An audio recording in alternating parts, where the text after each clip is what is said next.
Alright, just doing a test.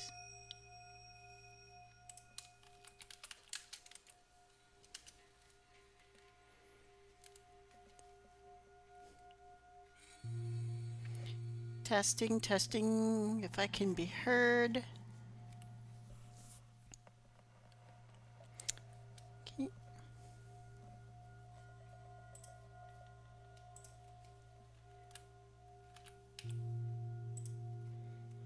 Good stuff. Just give me one quick moment.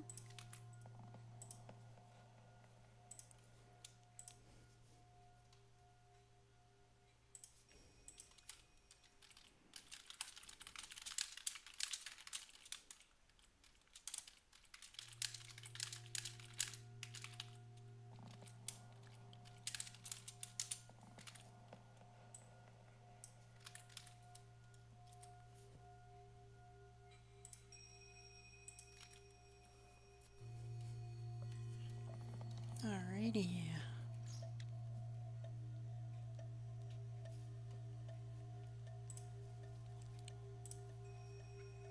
And then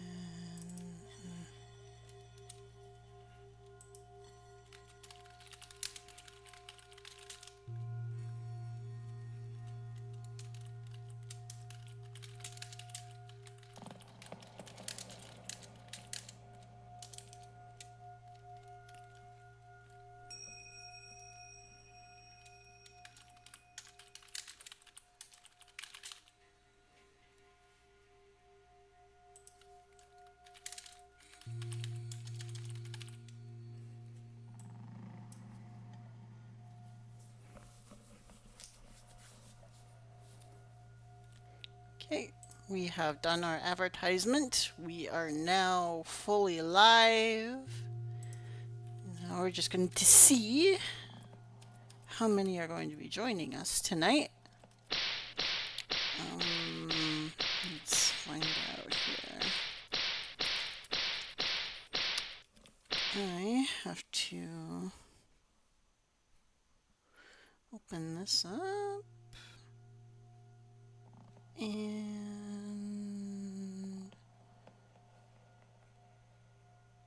then this one.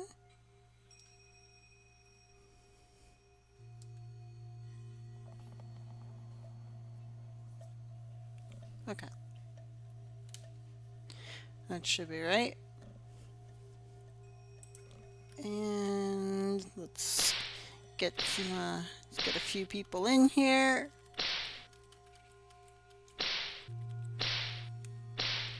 People are starting to flock in a little bit. Want to welcome you all to the live stream. I am Ashley LGR for Rosyla Streaming Network, the hostess of the channel. Why is my name different from the name of the channel? Well, the name of the channel has my character's name on it. Here we go. Like Rosyla Streaming Network, right? Hope you guys liked the tutorial videos that I did this morning.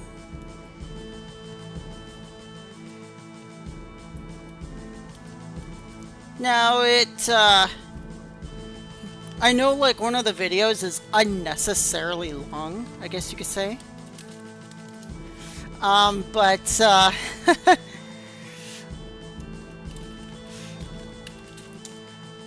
It's like it showed that you actually had to wait the hour.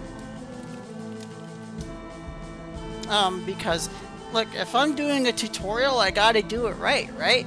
And if the tutorial says you gotta wait an hour, well, of course I'm gonna leave the recording on for an hour because that shows you that yes, you do have to wait for an hour.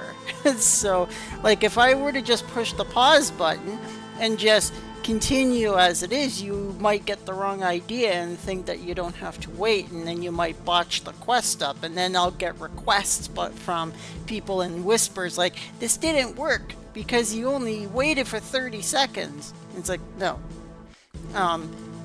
We all have to wait an hour. So we waited that whole hour.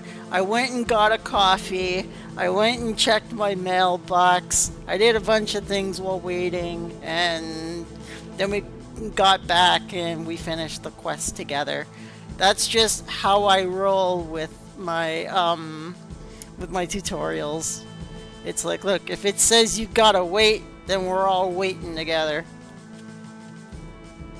Hello everyone, let's see who's all joined. I'm just finally looking at the live chat right now, mainly because like I forgot to charge my phone, and I use my phone for the live chat, so my phone is charging and it's on my lap right now. So if you see me looking down to my right, I'm looking on my lap because my phone's on my lap. So it will take probably about an hour or so for my phone to charge, so it'll be on my lap for until 7 o'clock. Hello Tim J, welcome to Rosyla Streaming Network. Jonathan, welcome back. Nathan, nice. Nathan, welcome back. Pokemike, well, welcome to the stream. If you need to get to Tiger, you will have to go all the way through Undyne.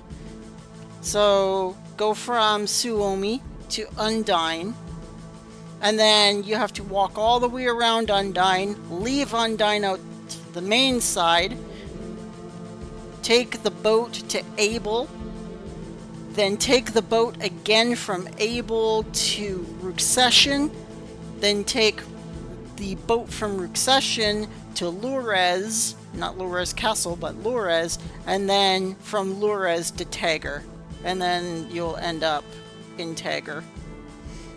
Hello, Brandon, aka Dragon Lord. Welcome to the channel. I hope everybody is doing well today. Oh, you know what? I'm gonna pick up those 2 rings. Yoink, yoink. Look, a lot of novices die in low-level areas because they're figuring out the game and they lose their poor rings, so I like to pick up rings to kind of give it back. It's like, here, I see that you died, take these 2 rings and get back in the game. So it's good to see everybody. Looks like I can be heard. So this is my main character, Rosyla, in the flesh. Haha. She is a wizard priest bard, just so you guys know. She is my most powerful character, and she's like far from the most powerful character in the game. Look how far down the list I am. The further up the list you are, is the more hit points and magic points and the more powerful your character is in the game. Like, I'm quite a ways away from like the most powerful character in the game, which is Bojingles.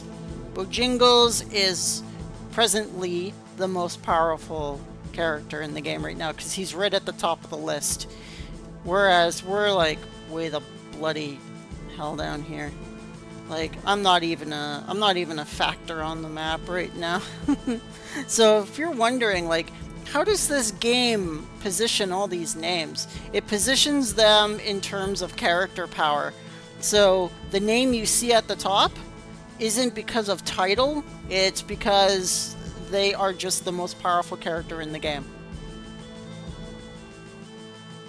So right now, the top 5 most powerful characters in the game are Bojingles, Renva, Hofoth, Kai, and Elson. Presently.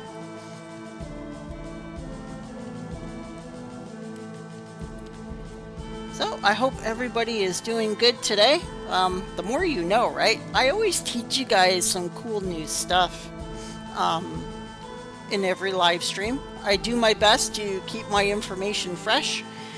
Today we are going to take part in the event that released today. The Dark Ashling event. I always call it Aisling, but like its true pronunciation is Ashling.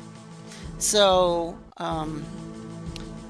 you'll hear me say both words. You'll hear me either say Aisling or Ashling.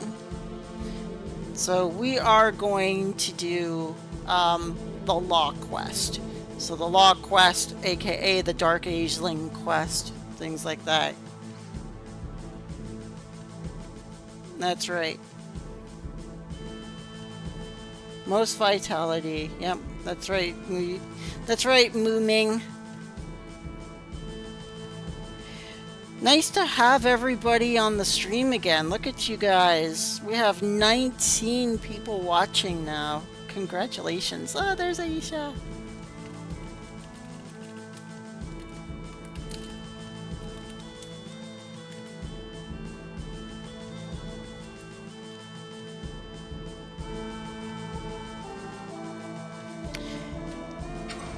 All right. So, we are going to be going to do the event with Aerosol here. So Aerosol has volunteered to be the guinea pig for this live stream and take us through the Law Quest line. I did it, I think, on my Archer, like years ago. I can't remember how to do it. So, we're gonna do it. We're gonna do this, right? Right, Aerosol?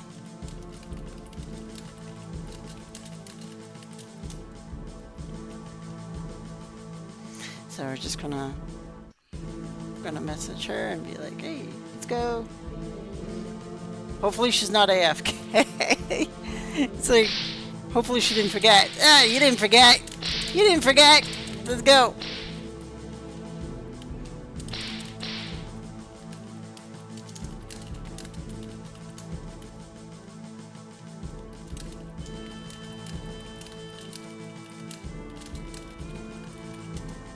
You said we were going together in the live stream. Let's go.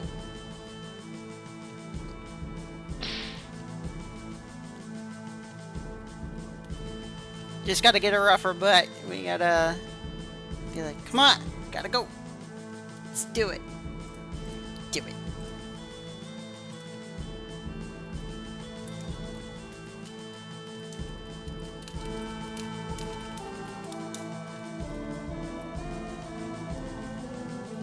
It's alive. Oh, those. Are those dark jades? Are those dark jades? Is that a dark jade? No, it's an earth jade.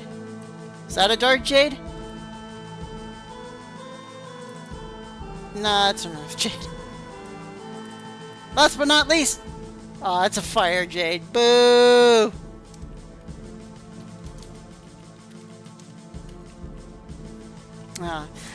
Dark necklaces are at such a premium. It's like, I have never seen the game so empty of dark necklaces before. Like, not since like 2006 have like the dark necklaces just been completely out of stock constantly.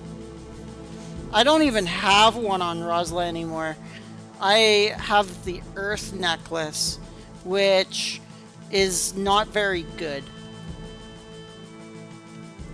So my earth necklace, unfortunately, makes my Morstriok Piangar spell, my MSPG spell, completely worthless. Where are you going? We're not going in there.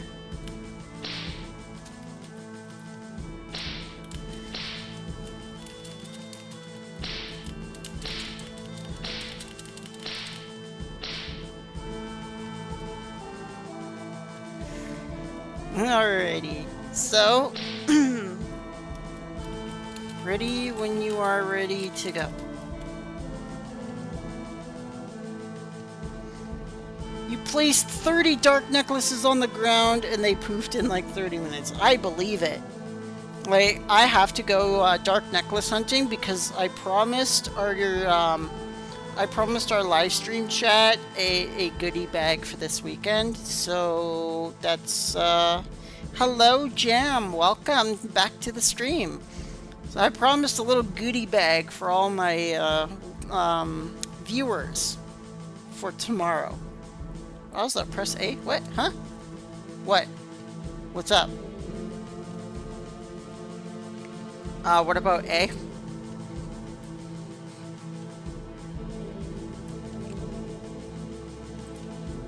Oh, what do I have for items? Yeah. Yeah, my times too. Yeah. Yeah, I don't have too much. That Songro? Yeah, you like it, eh? I had my my Nobis and Huaron and all my other scrolls here, but I banked them just in case I accidentally click them and end up in frickin' Medina. It's like, no, I didn't want to go here, but then I just spent like $2 friggin' by clicking that scroll accidentally. Oh, I don't like mistakenly clicking. Alright, let's go! RSL, let's get moving. Where are we going? Where are we going? Where'd she go? She must have went to the woodlands. Nope, she didn't go to the woodlands. Where'd she go? Did she go to Abel? Oh, there's Yuki! Yuki!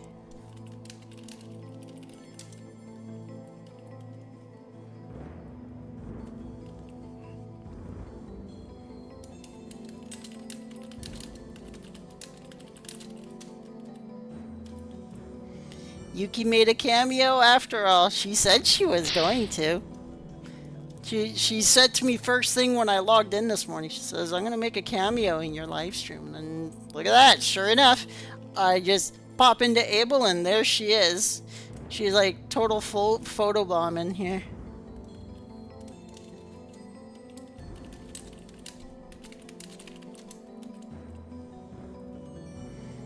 Where'd you go? RSL. Where be?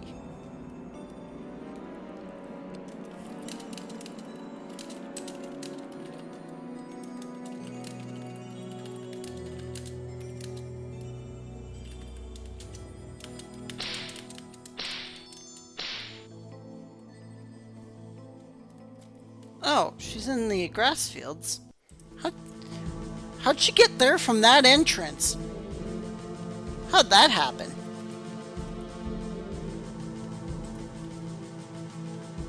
Alright, here we go. Alright, RSL, what are we doing?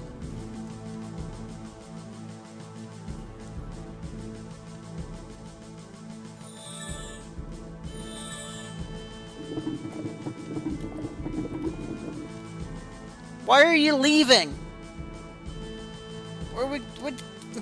Get back here. Get back here. You know that meme? Get your ass back here. So many cables around me because my phone's charging right now. So I'm just like constantly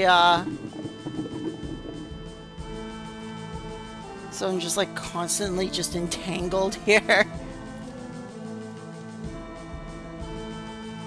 Alright, let's do this.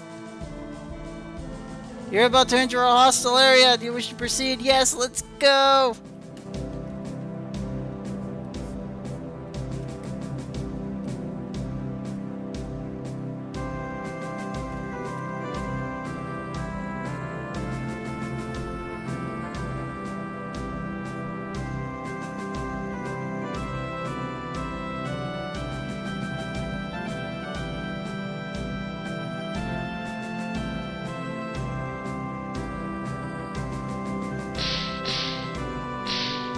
Okay, I'm coming.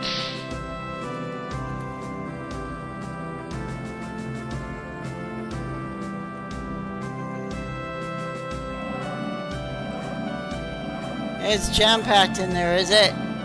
What AB am I? I am AB 75 right now, guys. I'm at 130,937,000 ability XP. Dark Azelings! Let's go!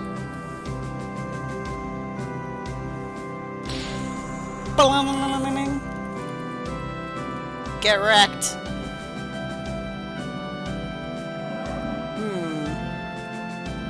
Oh, you are, let's purge that. Let's go. Look at all these, like, master Dark Azelings. Alright, we're going into this area. Yeah, don't get confuzzled, everybody. Those are not players. Those are Dark Ashlings. Oh my god, look at the army of them up there. No. Oh my god, look at all the high Brazil stuff. The whole friggin' arena is just litter with them. Just bonkers. What is going on here? Okay, there we go.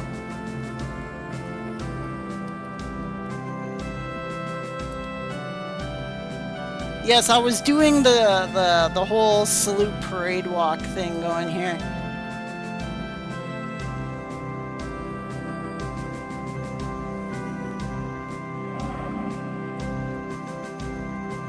All those Dark Azelings are attacking you. Oh, no! Let's go! Come on, oh my god.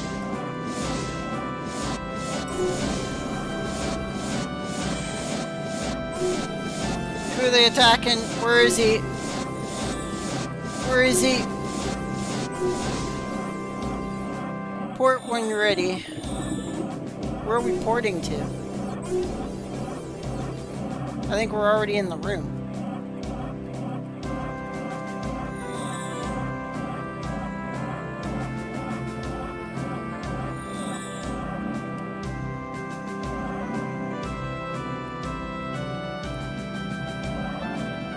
So it's the grind, is it? Alrighty. So, what are we doing?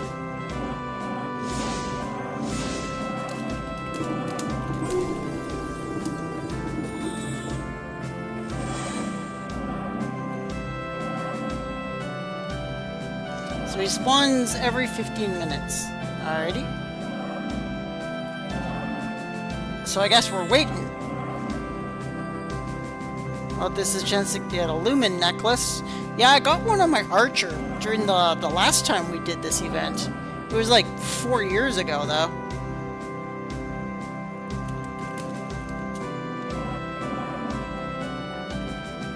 Also, I have the chance to get a new item called Dragon Core. Oh, that's interesting.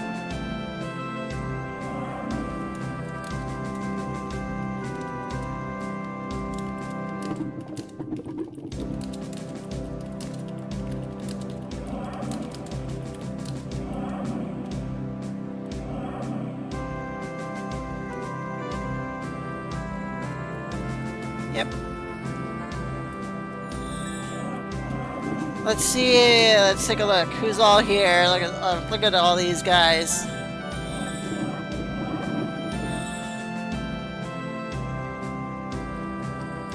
Let's get some names in here. We got Compression in here. I got Enemy in here. We got Trav in here. Blue Junior. Mortify.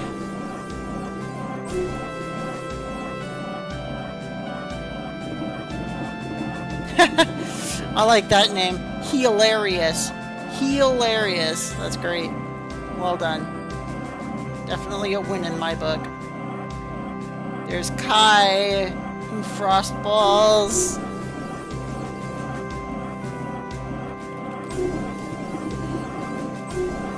There's Watts.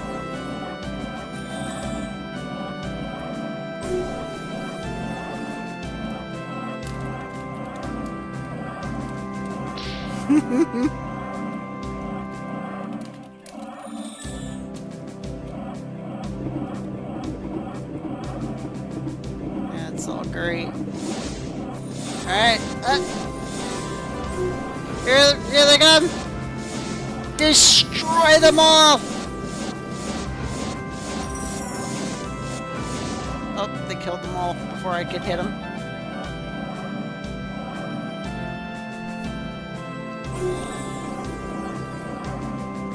How has AB hunting changed over the last few years? It really hasn't. Nothing in the game has really changed at all. Oh my god, you guys! A few Dianas have fallen! Oh yeah. Get those for the new players. Pick those up for the new players.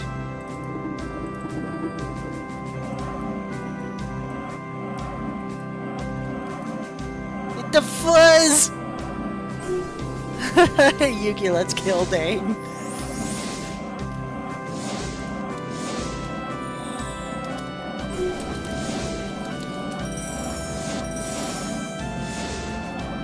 Who's Dang? I am Dang.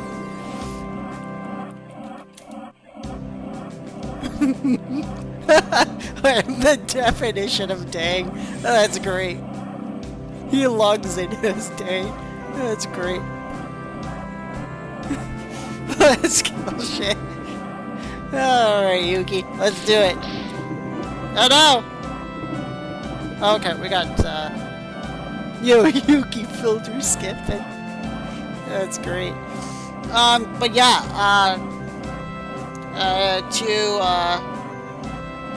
to be honest with you, AB hunting hasn't really changed at all. The areas are all the same, the drops are all the same.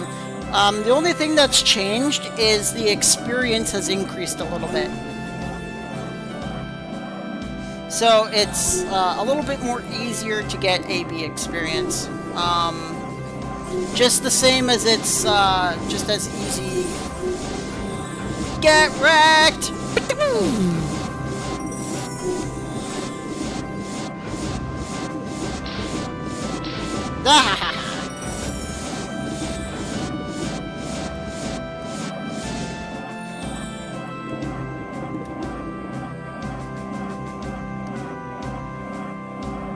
So we're all just kind of waiting for the boss to respawn, and then we're just gonna kick the living snot out of him. Like, we got so many super powerful, buffed up groups here that, like, that poor Law NPC is about to get the beating of a freaking lifetime.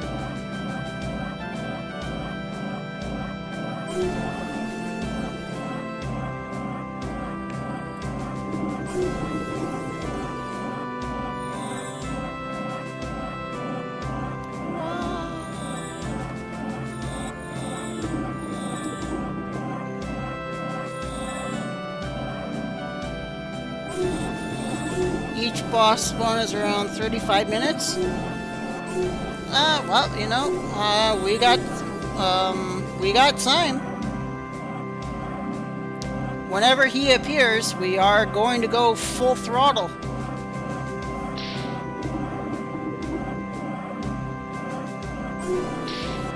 So this is the event in a nutshell. You just get to this area, you stay put, and when the boss spawns, then everybody just goes absolutely nuts on him. And then when he dies, you complete the event and you get your stuff. So it's kind of like a world boss kill in a way. They really need to put like world bosses out into the fields. Just like have them wander around and just like get everybody together and get wrecked!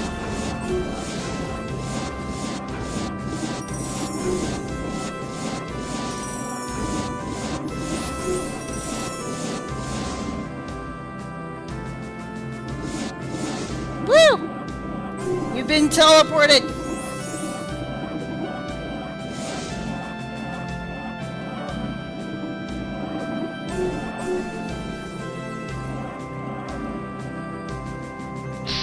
We need to find our group. Let's go!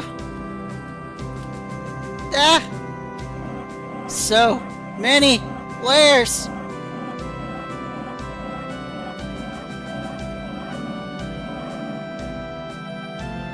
Everyone's going this way, so this is the way we're going.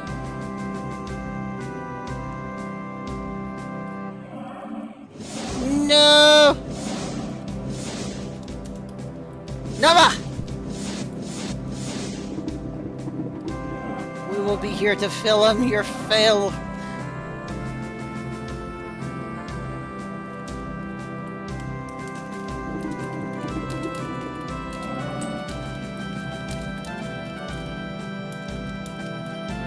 Your success or failure will be streamed and immortalized.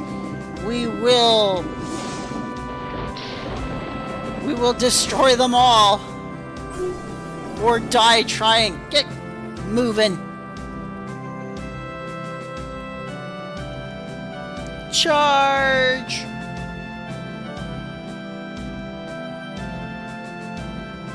Yep, we're going as fast as we can into the room. Let's go!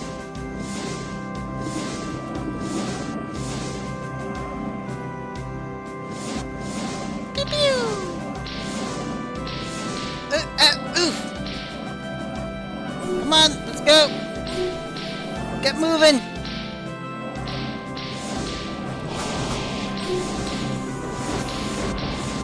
Oh my god, I am scalded.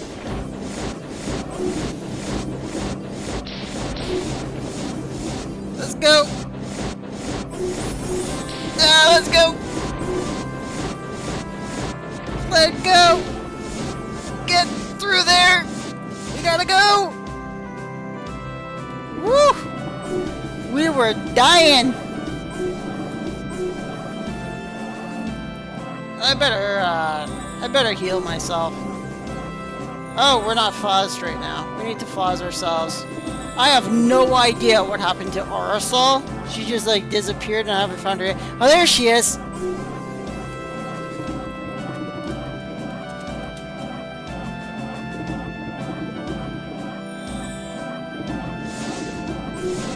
Yeah, I need to max all my stats. Like, I haven't even done that yet. Do you know how much XP that costs? Do you know how much time that takes? You have to, like, press strength and dexterity and all that stuff like 255 times for almost every stat. And you gotta do it one at a time. And it's like 5 clicks just to do it once. So, like, it is bonkers how long it takes to, like, max your stats. It is just insanity incarnate.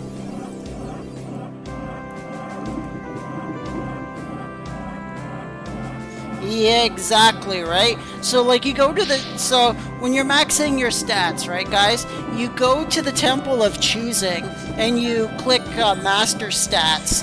And it takes 150 of your hit points away for every single time that you raise your stat by 1.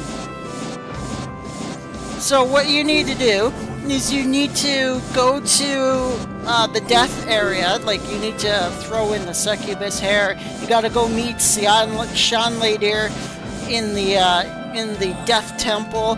And then, like, once you do that, you, like, 1 billion experience points nets you about 10,000 HP, and then you burn that all at the Temple of Choosing, and that 10k HP gets you roughly about 90 maybe to your strength. And then at that point, you're just clicking and clicking and clicking and clicking and clicking, and you have to do 5 clicks until you get 1 stat, and it's like, frickin' hell. Carpal tunnel syndrome. And you gotta do that for like 200 wisdom, 200 intelligence, 100 strength, like 150 dexterity. Like, you gotta do like 5 clicks for 1 stat, like 500 freaking times. So you're... Hello, Katra, and hello, Jonathan. Welcome. So, like, you gotta... Oh my god, guys. That's like a 24-hour thing. Hiya! Look here, you.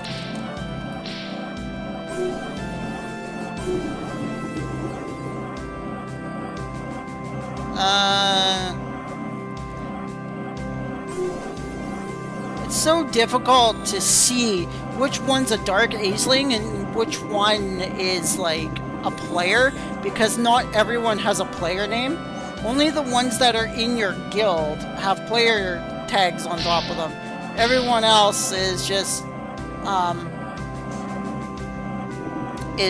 like, you have to run your mouse over them to see their names, and the Dark Aislings just fit in right in with the crowd, so unless you're AoE blasting, you have no idea who's who. How do you get there? You go to, from Millith, you go to Pravat Cave, go to the other exit of Pravat Cave, and then go to the grass fields. And as you go into the grass fields, take a right turn and you'll see a little flashy, kind of like a little flashy entry zone on the right side of the map when you go in. Don't go in where all the goblins and hobgoblins are. It's just before that entrance. Just take a right turn and you'll enter into the event zone.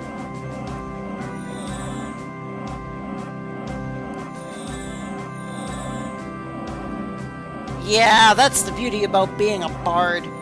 Like, if I really wanted to, like, I could just put on my Holy Diana right here, and with the Holy Diana, I can just, like, blast, not Mordion, I could just blast my more IOC Kamala and just, like, rapidly heal everybody. Another thing I could do is I can Mordion Kamala my group, but it doesn't work on me.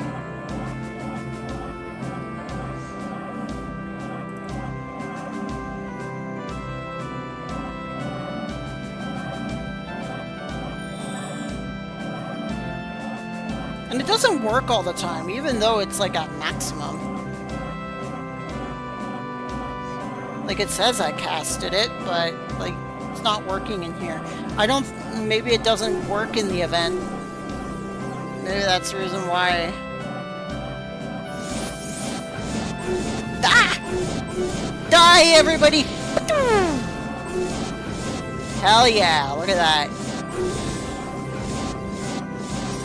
And that's the thing about Morstriak Piangar, everybody, is that when you cast it, it drains all of your MP, and it does the base damage equal to your magic points, and then everything else, it depends on, like, if they're fuzzed, if they're crated, what kind of necklace you're wearing, because Morstriak Piangar works off your necklace. So if you have a dark necklace, then Morstriak Piangar will blast them with a dark attack. But right now I'm blasting them with an earth attack because it's the only freaking necklace I've got. Yes, there is, Katra. It is called the Dark Aisling event. And it's located in the grass fields. No, Deo Surgegar is exactly a light elemental attack. It costs far less MP than Morstriak Piangar does. Deo Surgegar costs 8,000 per cast, and Morstriak Piangar just puts your MP down to 0.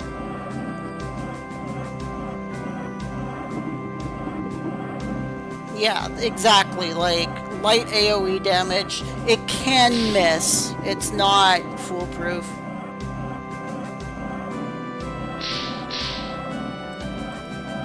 The boss should be spawning within the next 5 minutes, guys. So I was told the boss spawns every 35 minutes. There are some people who say it spawns every 15 minutes. So, I have been here for about 20 minutes now, and we haven't seen him yet. So if he does pop in every 35 minutes, then it should be relatively soon. We kind of have to wait for him.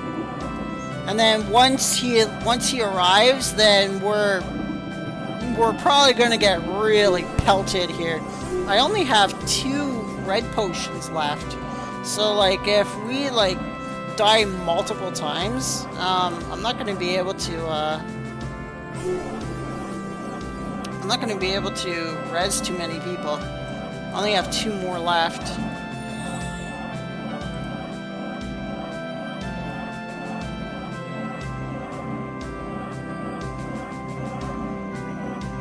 I forget which priest it is, but I think it's Glioka. That can cast a Dion spell on everybody that lasts like 2 minutes.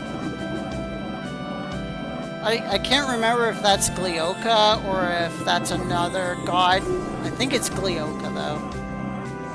She casts like this big, huge area-wide Dion. And it protects you for a whole minute, as opposed to like these 10-second ones.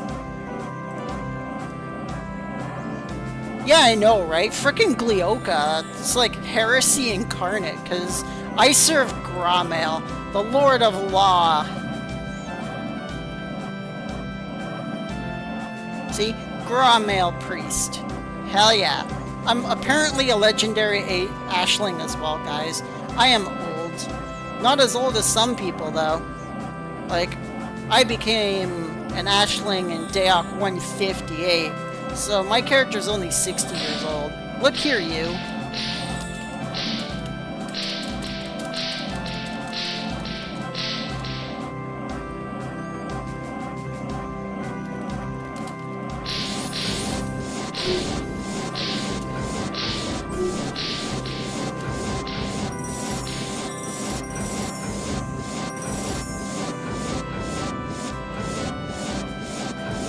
Let's go!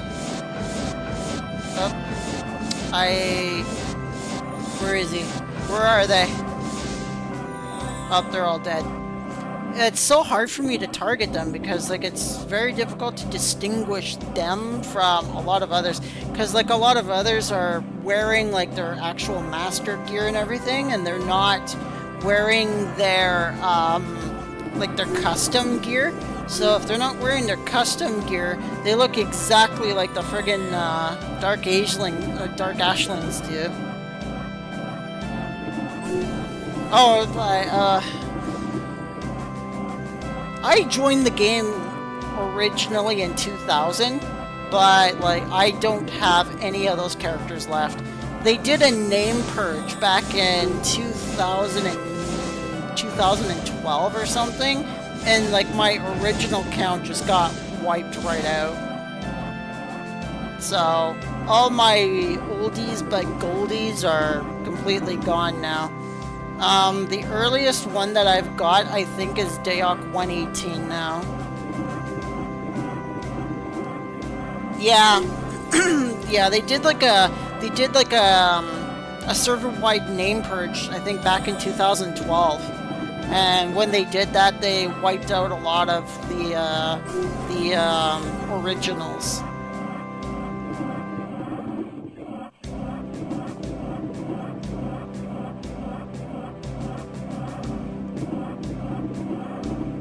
Where is this guy? I'm waiting forever. See, that's the thing about this event is that, like,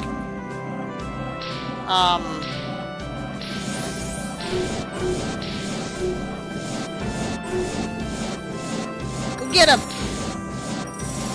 Go get him! Hell yeah!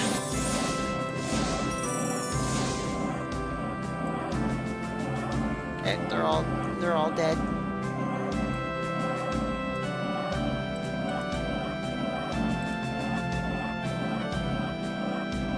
What's the first thing I bought when I registered? Ooh. That's a good question. When I registered, the very first thing I bought, I think, was the sunbonnet hat and the pinafore. I remember I thought that looked super cute, and I bought the pinafore and its matching sunbonnet. That was the very first thing I bought way back when. Like, way back then.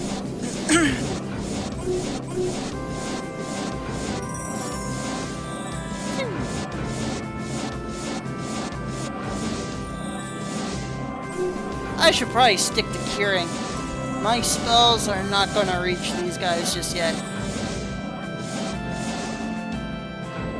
Ah! Oh, my AP went up. Hey, we did it! What did we get? Oh, we got the double bonus EXP AP.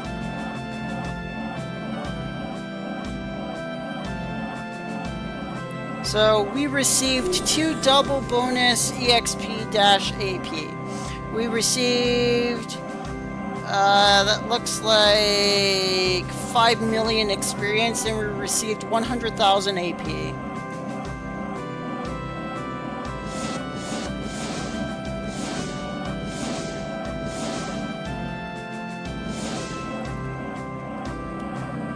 So we didn't get the Lumen necklace, unfortunately.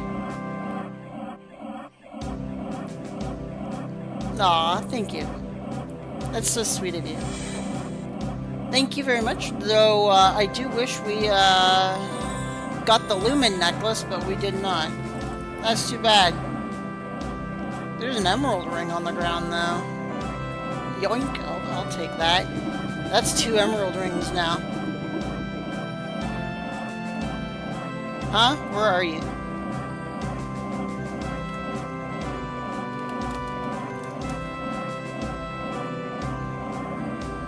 Where are you?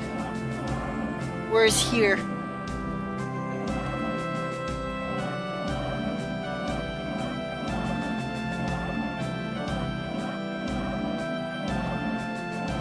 Well, everybody's going back this way, so I guess I'm going back that way too. Maybe it's not over yet.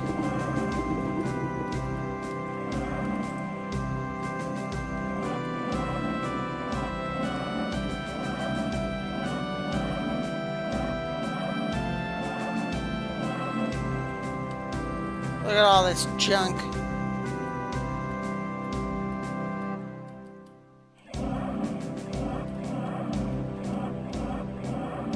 It's a repeatable event. So that means we have to wait like another 35 minutes, right?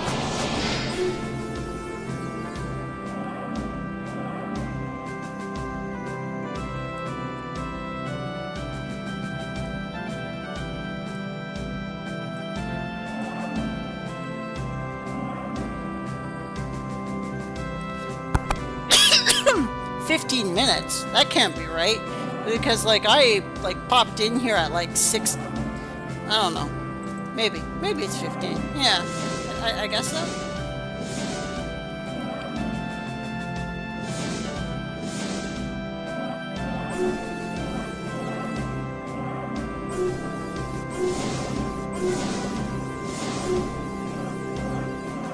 Alright, we'll wait for it for one more time.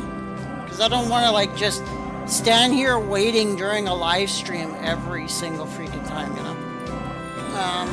So we'll do it once more. Aw, lucky you. I got an AP star.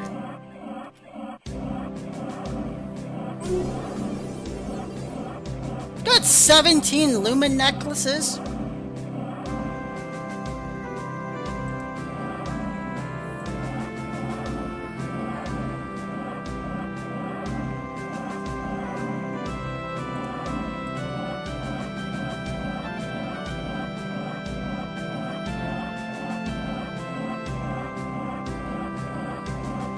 Now we gotta wait again for another 15 minutes in order to do it again, guys. I don't know, guys. It's up to you. Do you guys want to wait another 15 more minutes for another try at the Lumen necklace? If we do, we're only gonna do it one more time. Because, like, I don't. It's just I don't know. I think we could be doing more interesting things in our live stream than sitting here for just 15 minutes waiting for a boss to show up constantly, you know?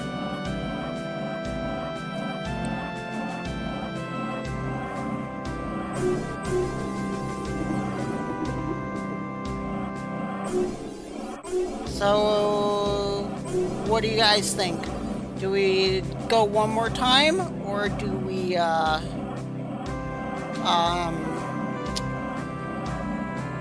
okay, one more time. Okay, one more time, and then we'll get back to our, other, classwork. The bug event's not hard, it's just freaking annoying.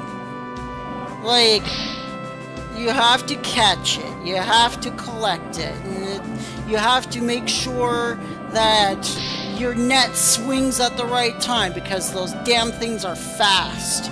And it's like you have to kind of anticipate where they're gonna go, and like your one little net swing will mean that thing's like already 4 squares in front of you.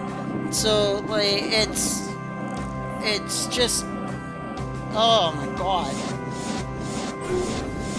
I remember it well. I did that bug event once. I did it once, and I said, I freaking hate this event. This is like the worst event in Dark Ages history.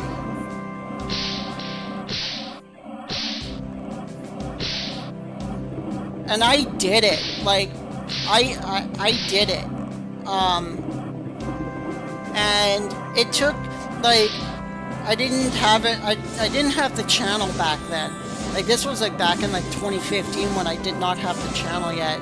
But like, when I did it, it took me like 8.5 hours. They said, oh, it will only take about 2 hours. And like, I started it at like 9:30 in the morning, and I didn't finish it until like 5:45 p.m. that afternoon. It was that insane. And then, like, I was so freaking done. Like, my patience was 0 for about a week, guys. Like I was pissy for about a week. It's not an event that, like, if you, like, if you have infinite patience, like, I have patience. I have a lot of freaking patience.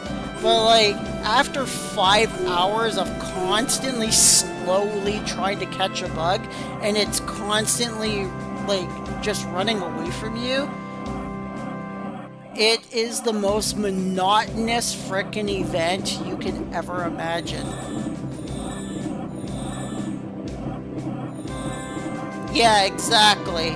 Like, yeah, and like back then, like, I was a priest. I don't think I did it on Rosyla. No, I didn't do it on Rosyla.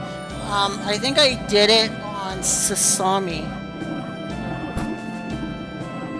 I had a character back in the day named Sasami, and I think I did it on her.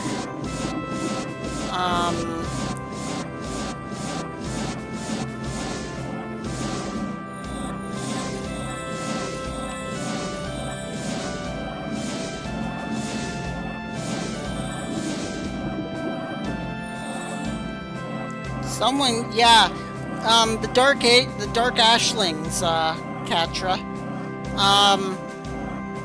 It looks like another player, but it's not. It's an enemy. It looks like a mastered. It looks like a mastered player, but they aren't. But they aren't players. They're enemies you need to kill. And if you're not level 99, you need to stay close to the level 99 so you don't, so like they can revive you.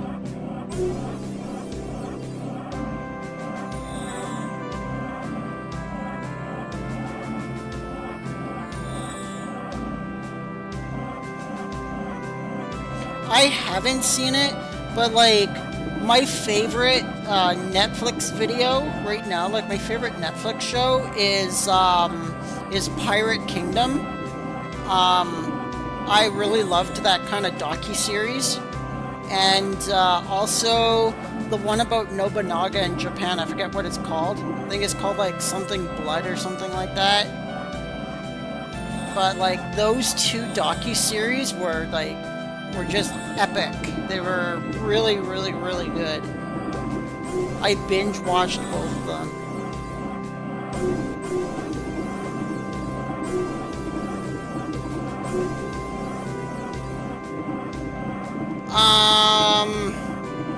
You have to go back into the grass fields and find it, but you gotta be careful, because if those dark ashlings are still in there, then they're just gonna constantly kill you over and over and over again.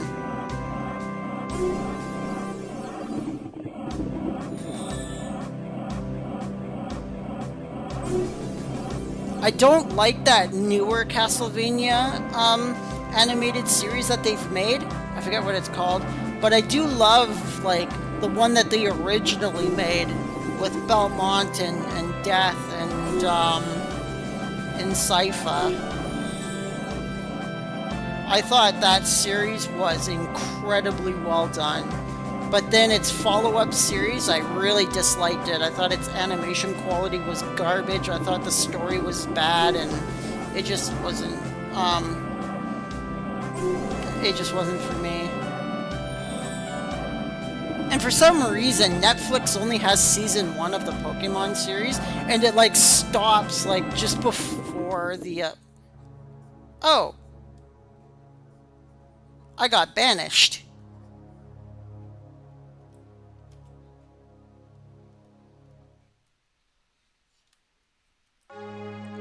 Oh. I got kicked out.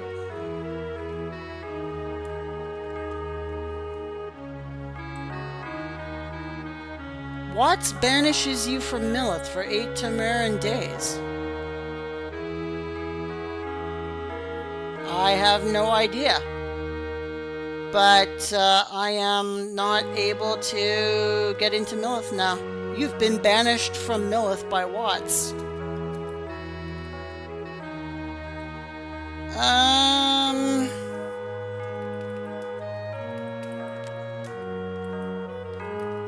Alright, well, let's go to provide, I guess.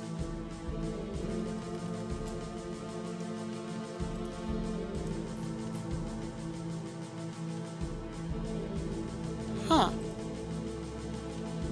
Yep, I'll talk to Yuki.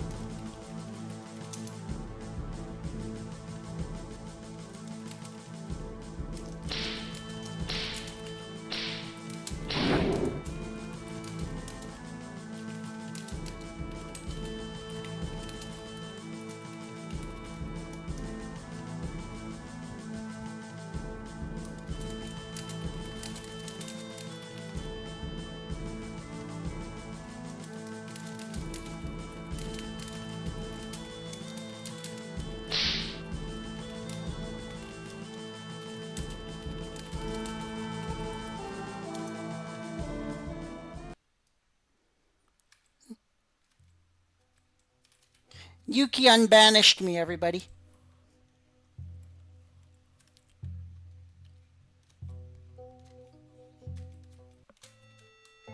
Huh.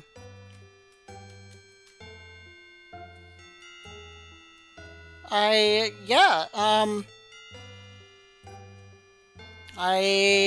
don't know what happened, guys. Yeah. They, that individual decided that I should be banished. And he banished me from the event. And I was kicked out of the event. We got 2 dark gold jade necklaces. Heck yeah.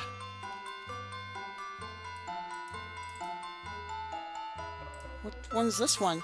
Another dark gold jade necklace. We've got 3 dark necklaces, guys. You may want to go to the ranger station. Yeah.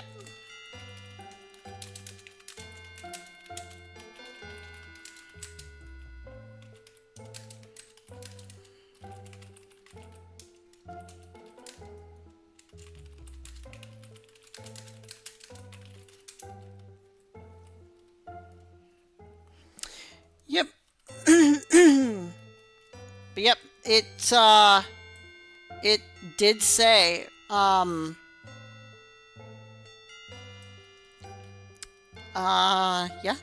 that Watts guy just completely banished me from everything. Now I gotta go all the way back through that area to that place. Press Control F. Okay. What am I doing with Control F? Oh, so I can scroll up, yeah.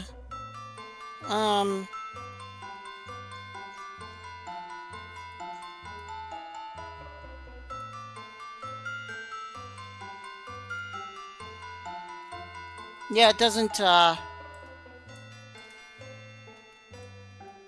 show. You have to, like, kind of drag it down like this, right? But it doesn't, I don't know. Control F target.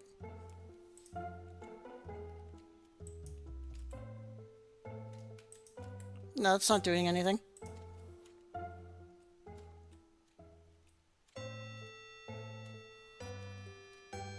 Are you sure it's Control? Either way, Control F together. Oh, okay. Let's see.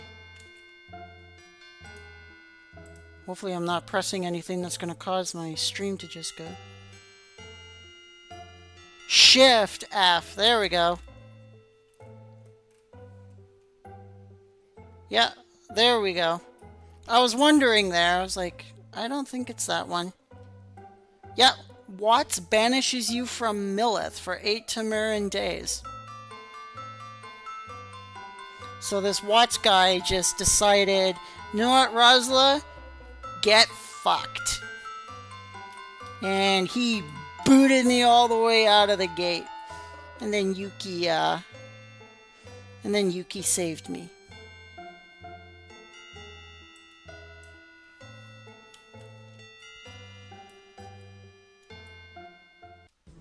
I really appreciate that. I totally forgot about that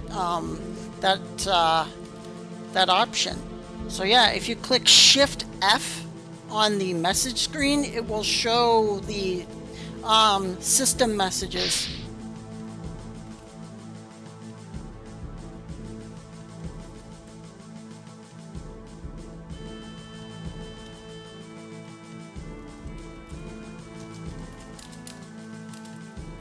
So I'm going to go and test this. Going to see if I'm fully unbanished from Millith. Yep. I can get into Millith again now. That was kind of not cool, wasn't it? You know, it was an illegal guard. It was an illegal guard move.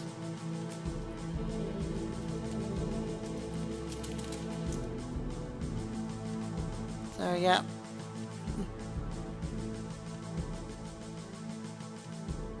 Yeah, I think he was watching my stream.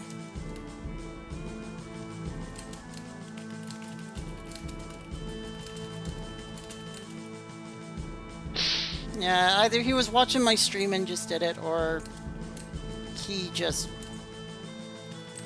did it. Either way.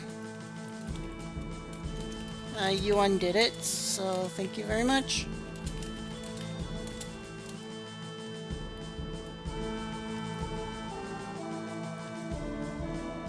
Well, if he's watching the stream now, then hey buddy, you're getting jailed.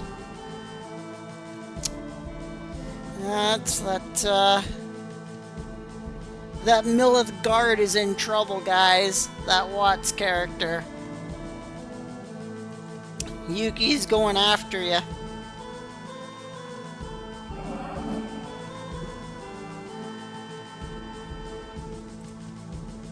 Yuki's coming for you.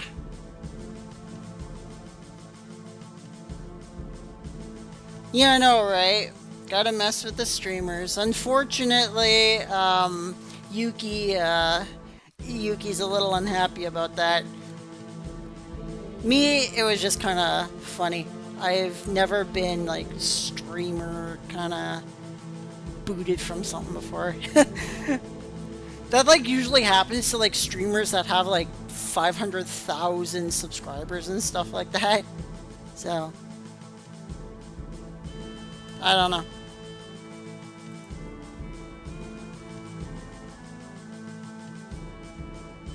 But unfortunately, like it did remove us from the event. So although I can go back in there, it's a long journey to that room, and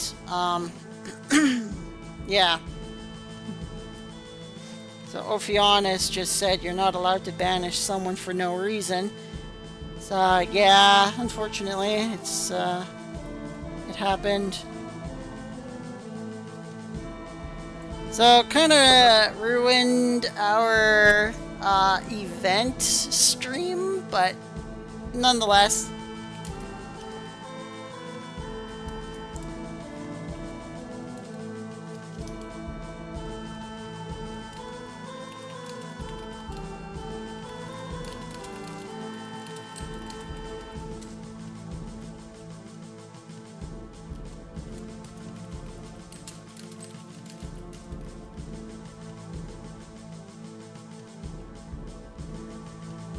So yeah, so I was I'm able to get back into Melith now and help out new players again, everybody. So that's good.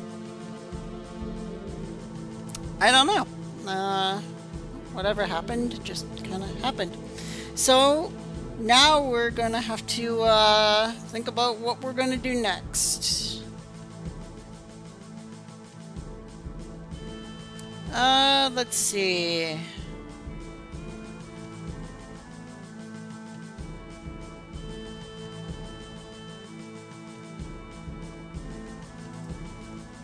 Know what the easiest way to find him is.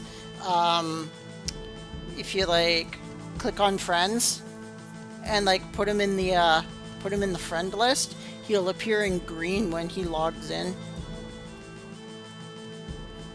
And you could be able to find him on the list. But he is a mill of the guard, so it'll say like guard M. So if he is ever online, then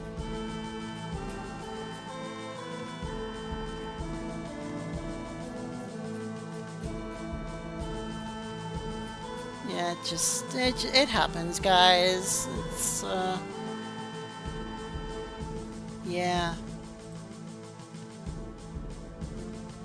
he's not on. Yeah. They banished me, then just logged off right away, immediately. Oh well.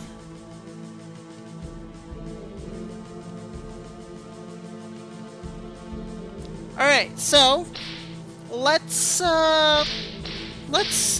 begin a fun night, shall we? So with our fun night tonight, what we are going to end up doing is, first of all, we're gonna go on our warrior.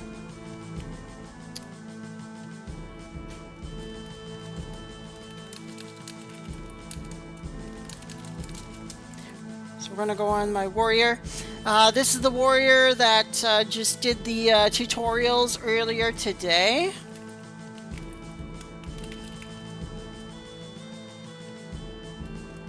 Seriously?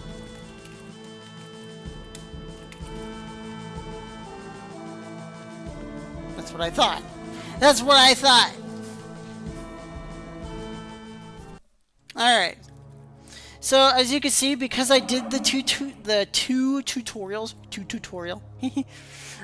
because I did the two tutorials, I am now level 25 with the warrior. So it's yeah. Yeah, I won't let it get me down. Don't worry, you guys. Thank you for the support. That's really appreciative.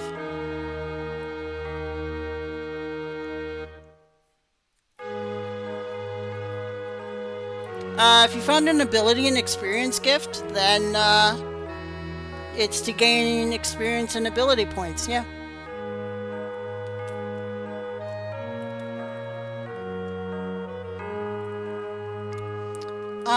So what we need to do is we have 8 level up points, right guys? So now we're going to find out what kind of skills we need. Or what stats we need for certain skills. So I'm going to go for Wallop next. That's our fourth assail. So that's our 4th attack. And it does appear that we need 7 intelligence, 7 wisdom, 7 constitution, and 13 dexterity. So we're gonna bump this up. We're gonna bump this up. And we just need 3 more dexterity, and look at that, we have just enough to get it. And where do we get it from? We have to go to Suomi. So we gotta go to Suomi, and we gotta go to the Suomi fighter to get Wallop. So that is what we're going to do. Oh, hello.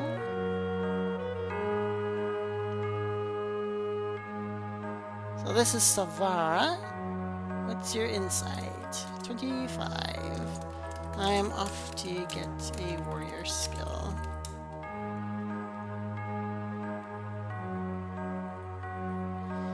And just wait for what? I did the, I hope she's not going to ask me to do terror. If she asks me to do terror, I'm going to have to, unfortunately, tell her that I did it this morning. Oop. Oh my goodness, I can't even spell today.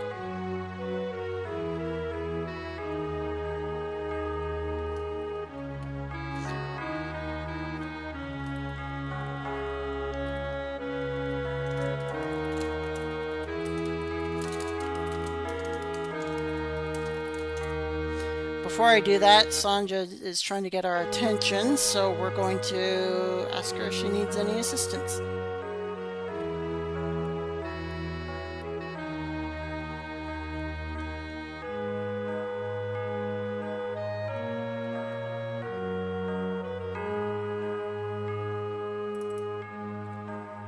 She definitely looks like she wants to be a warrior. Aw, that's so great.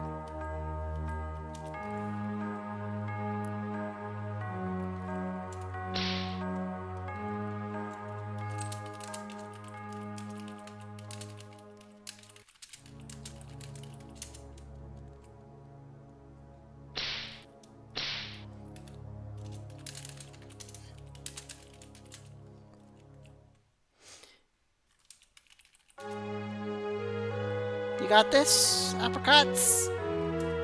Okay.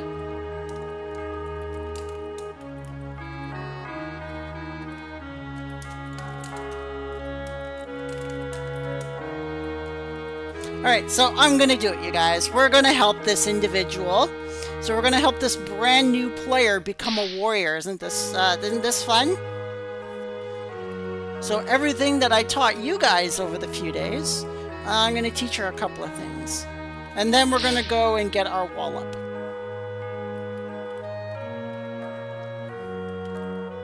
So we're going to go into here.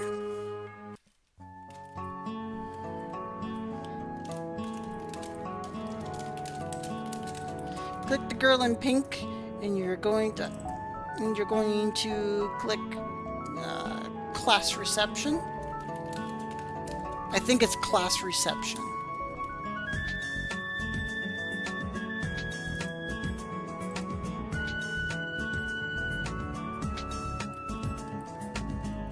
Or it's like class something.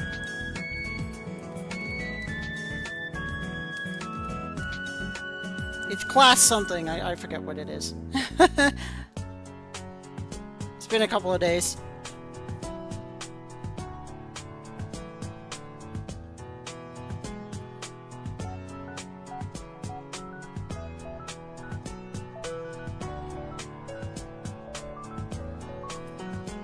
Did she go? Nope, she's still there.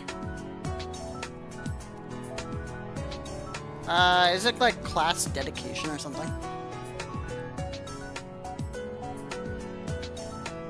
Maybe she's reading. Maybe she's like reading it. But we're gonna make sure that she becomes a warrior before we let her go.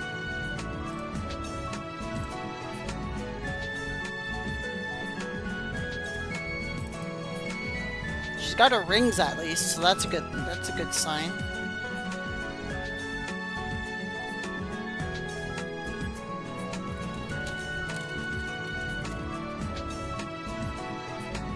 I just gotta make sure she's alright before we depart.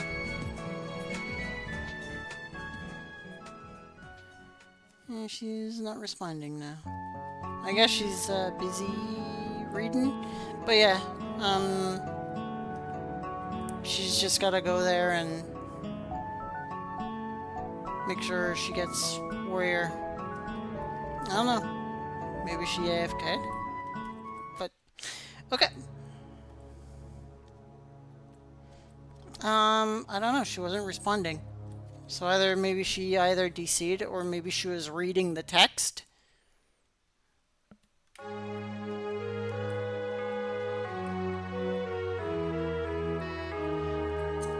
Like, I want to go and get the Lumen necklace, but oh man, now we'd need to wait like another 35 minutes again because we got booted out of there. So it's like, eh. So we gotta go to Suomi. Suomi.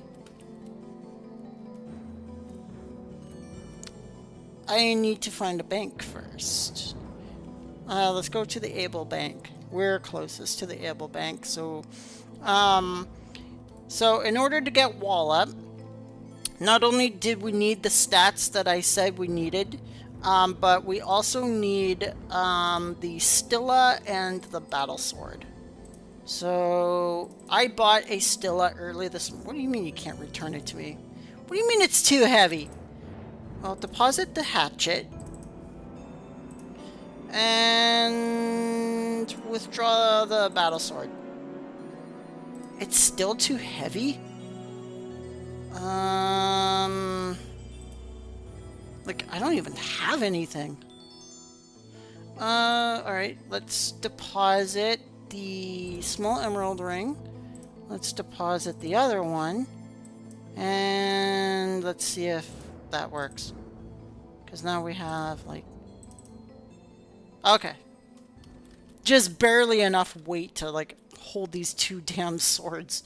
Just these two damn blades is, like taking up, like, 99% of our weight allowance. It's pretty brutal, guys.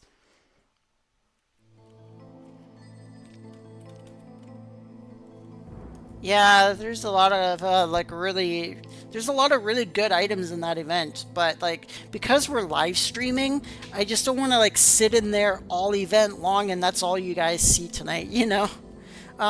It wouldn't make for a very good live stream, so I opted to just kind of move ahead here. We also have to work on the priest a little bit because like we've been neglecting our priest and we've also been neglecting our rogue, and like we've given a lot of love to our wizard, our monk, and our warrior. So I would like to go to our priest and our rogue a little bit tonight. So you guys know our live stream is probably going to be about 4 hours tonight. I am feeling a little bit of fatigue from the almost like 9-hour live streams that I've been doing like recently. So this one I'm hoping for 4 hours. So we've got about 3 hours remaining.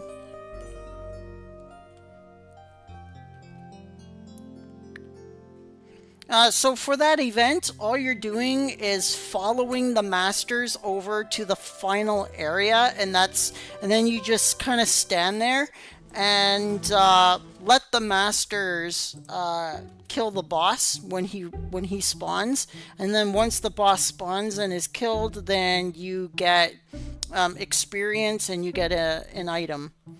And apparently the boss spawns like every 15 minutes. I was told 35 by a few people, but then I was told 15 minutes by a whole bunch of others. But nonetheless, however much time it takes, once the boss spawns and they kill it, then you get the item and the experience. But you got to be careful, because the thing about it is the fact that the dark agelings, or the dark ashlings, they look like masters. They look like player masters, and you can get very easily confused as to who might be a player and who might be an enemy. So you might see them like moving around you, and then all of a sudden, pop, you're dead. And like they cast like a bunch of like mage spells at you and stuff like that, and you're toast. So we're going to learn skill here, everybody. We're going to click Wallop. He wants a stillet and a battle sword and 10,000 coins, and twing! There we go, guys. Now we've got our Wallop.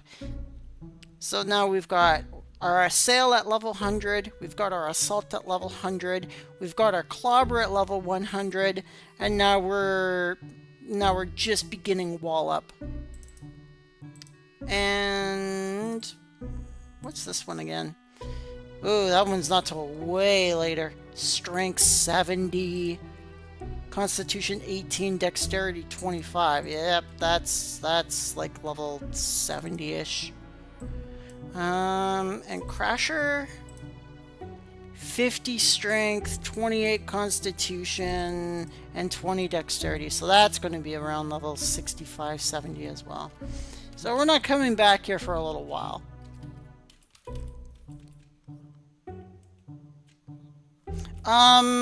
It makes a boatload of difference.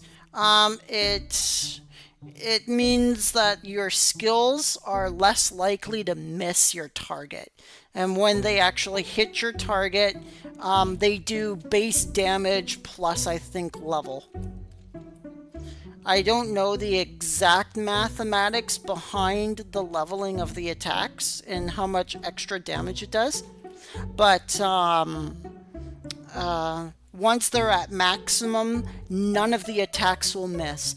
So because I have these 3 attacks at 100, when I press the space bar, all 3 of those attacks are hitting at maximum potential. And it won't miss the target. Now, because I have Wallop at 0, as I'm bashing a target, these 3 attacks are more likely to hit the enemy because I can't miss with 100 out of 100, but I can miss multiple times with Wallop. So I might not be doing as much damage anymore as with Wallop as I would with the other ones. Yeah, I need strength. I definitely need strength. Here's a tip. If you find yourself stuck in Suomi and you're like, oh my god, I gotta go all the way back through Undyne and I gotta go all the way back through Abel. See this guy? Keen? Here's a little tip. Click him, click Suomi help, and then say escort me out of Suomi. And when you click this button, boop, he says, as you wish. And he boots you all the way back to Abel, at the entrance to Abel of all things. So that guard just is like, get the hell out of this continent. And he like literally throws you out of the, not just the country, he throws you off the entire freaking continent, all the way back to Abel, which allows you to go to, well, everywhere in the Millith area. So it's a nice little trick to know. See? Teaching you guys something new every live stream. Isn't that awesome? That's so great.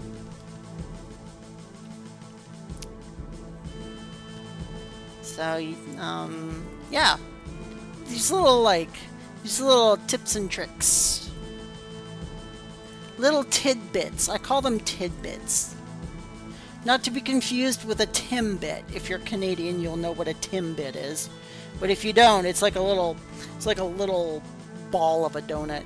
It almost looks like an Odango.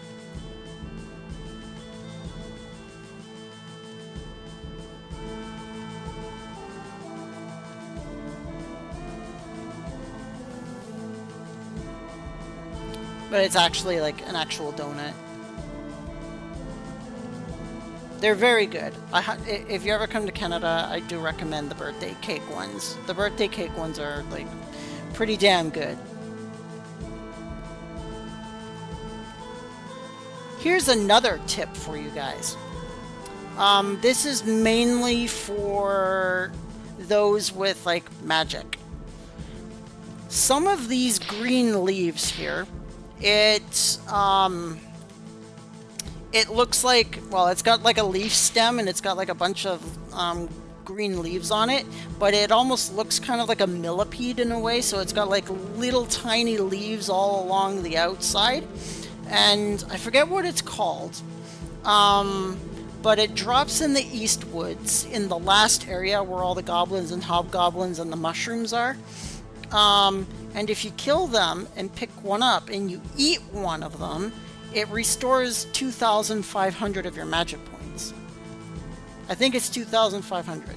It's either 2,500 or 3,500. Yes, I am friends with Yuki. Yuki unbanned me. So, we're good. And they're looking for the guard that did it. So once that guard is found, Yuki's well, the Rangers are going to take care of that guard.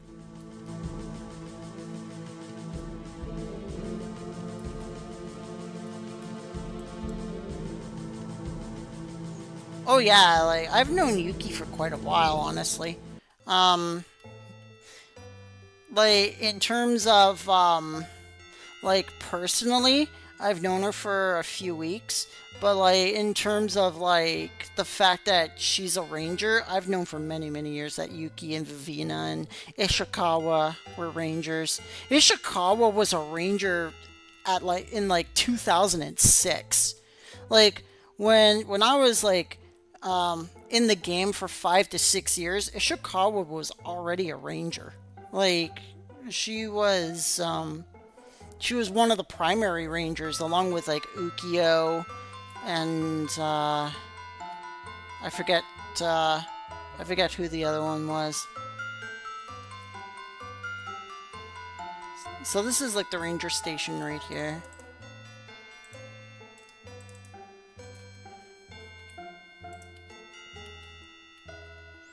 Yes, I am an OG player. I have been playing this game. I've been playing this game since 2000. In 2019, I did take some hiatus. I came back in like 2021, and like I've been off and on ever since.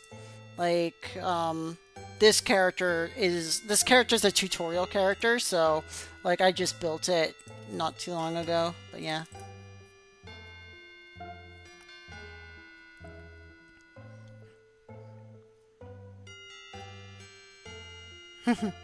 Yeah, so this is like this is the ranger station message board.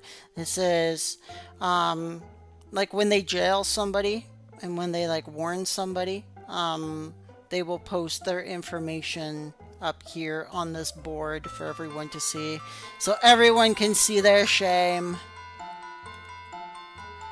What was my character name back in the day? Kaylee.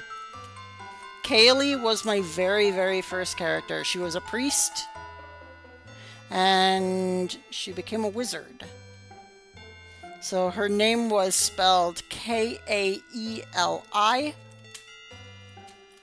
and then my second character was Sasami.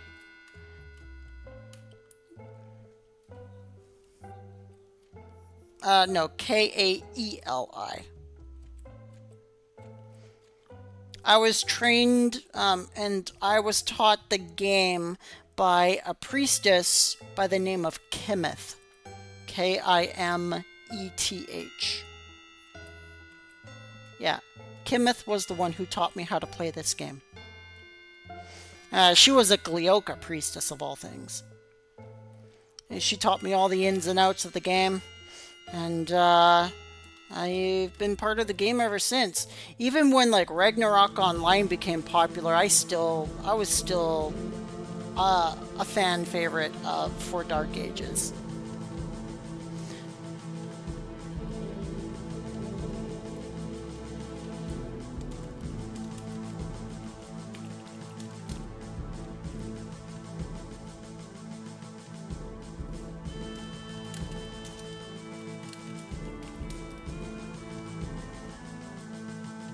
Obviously.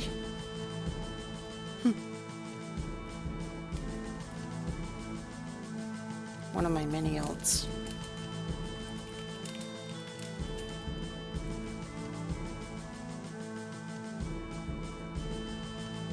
So yeah. Is that Moogle? No, that's Lehman.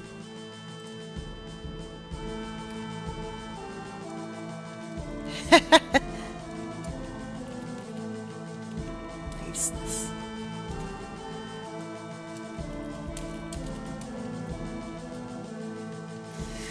So, yeah. There's Moogle! There she is! Moogle!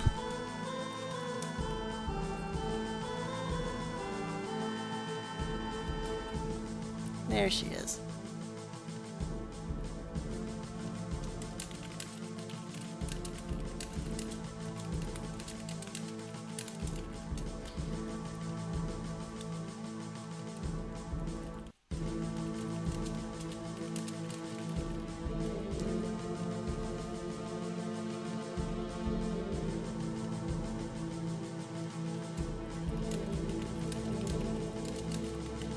I was in the grass field and then just vanished completely and thrown out. It was quite interesting. On live stream of all things.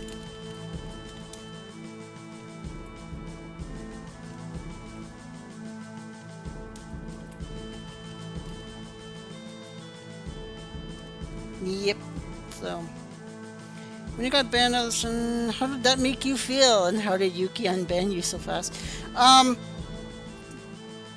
was very confused. I was inside the grass fields for a second. Next thing I know, I was like, it just said a guard had banished you from Millith territory and literally booted me out of the grass fields and into this little area.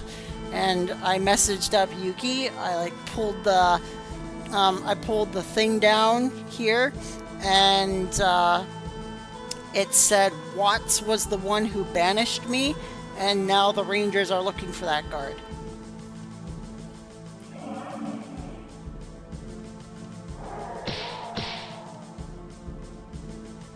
So, yeah.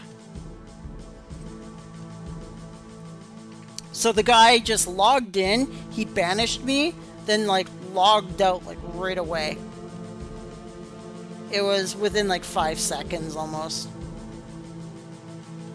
So yeah, it's one of those things. And then Yuki, I messaged Yuki about it. The group was like, message Yuki, and I was like, okay, I'll message Yuki. I messaged her up. I told her, no, I was banned for no reason, and Yuki unbanished me. So, how did it make me feel? I don't know. I felt like a big YouTuber. I felt like I had like 200,000 subscribers, and that people actually gave a damn about like messing with me, I guess. I don't know. But, yeah, it was a good laugh. So, yeah.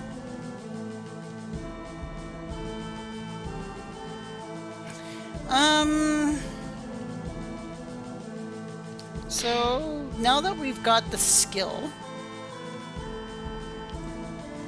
I don't want to work on the warrior today because we worked on it quite a bit yesterday. Or not yesterday, but on Wednesday. So I think today we are going to work on the priest. How does that sound, guys? So we're going to go on Rosyla Whoops. Seriously?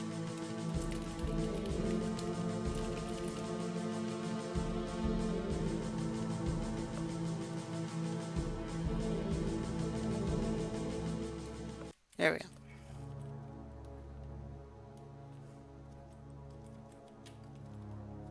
Alright everybody, we are now on our Rosyla Priestess here. This is the one I did... Right, I did the heart quest with her. That's correct. That's exactly what I did.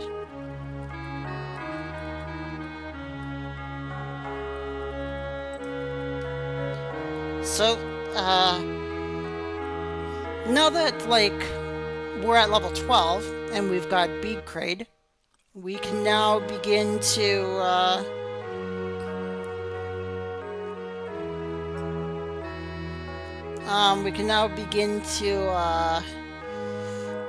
ramp up our efforts to get our character to a higher level. So we have 2 level up points here, so we're gonna like figure out what we're going for next. We have we want priest. We have Bayonik. So the next thing we need, do we have AO Insane? Yes, we do. Do we have AO Doll? No, we do not. So we need 10 intelligence, 14 wisdom. Okay, so we've now got the 10 intelligence and the 14 wisdom. We need 6 constitution and 9 dexterity. Alright. So, we need 2 more levels of dexterity, and then we will have what we need in order to level ourselves up. To get AO Doll. AO Doll.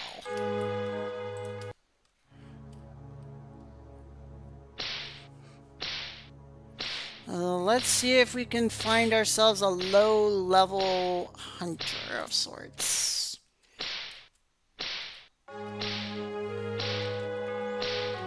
He might be a little too low. He's still got his epi.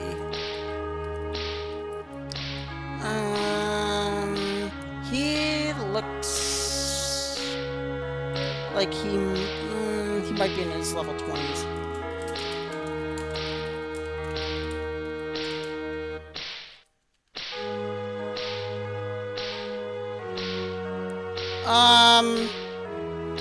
Yes, I do. I go to a dojo and I auto attack in the dojo. I don't hold down, I don't hold down spacebar. I just auto attack. And, then I just leave it overnight. I set my alarm clock for about 3.5 hours of sleep. That way, I wake up after 3.5 hours. I leave the dojo. I then walk all the way back into the dojo. It resets the timer another 4 hours. And then after I do that, I go back to sleep. How do you auto attack? I will show you. Alright, so you could do this with any class. I'm gonna go up to this guy.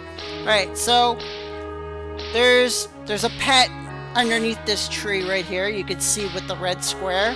My yellow square is facing the red, so there's a pet right there, right? And now you want to attack. So you press and hold the spacebar for a quick second, right? But then with your mouse, you're gonna double click twice very quickly. So with the mouse,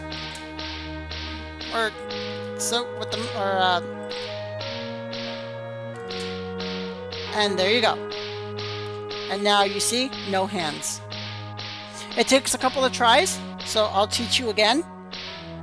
You press and hold the spacebar for a couple of seconds, right? and then double click the pet. And then that's it. And now all of your attacks that don't need to be manually clicked will start leveling up on their own. And you're just sitting there auto-attacking, and your hands are free to do something else. Huh? You're not in the way.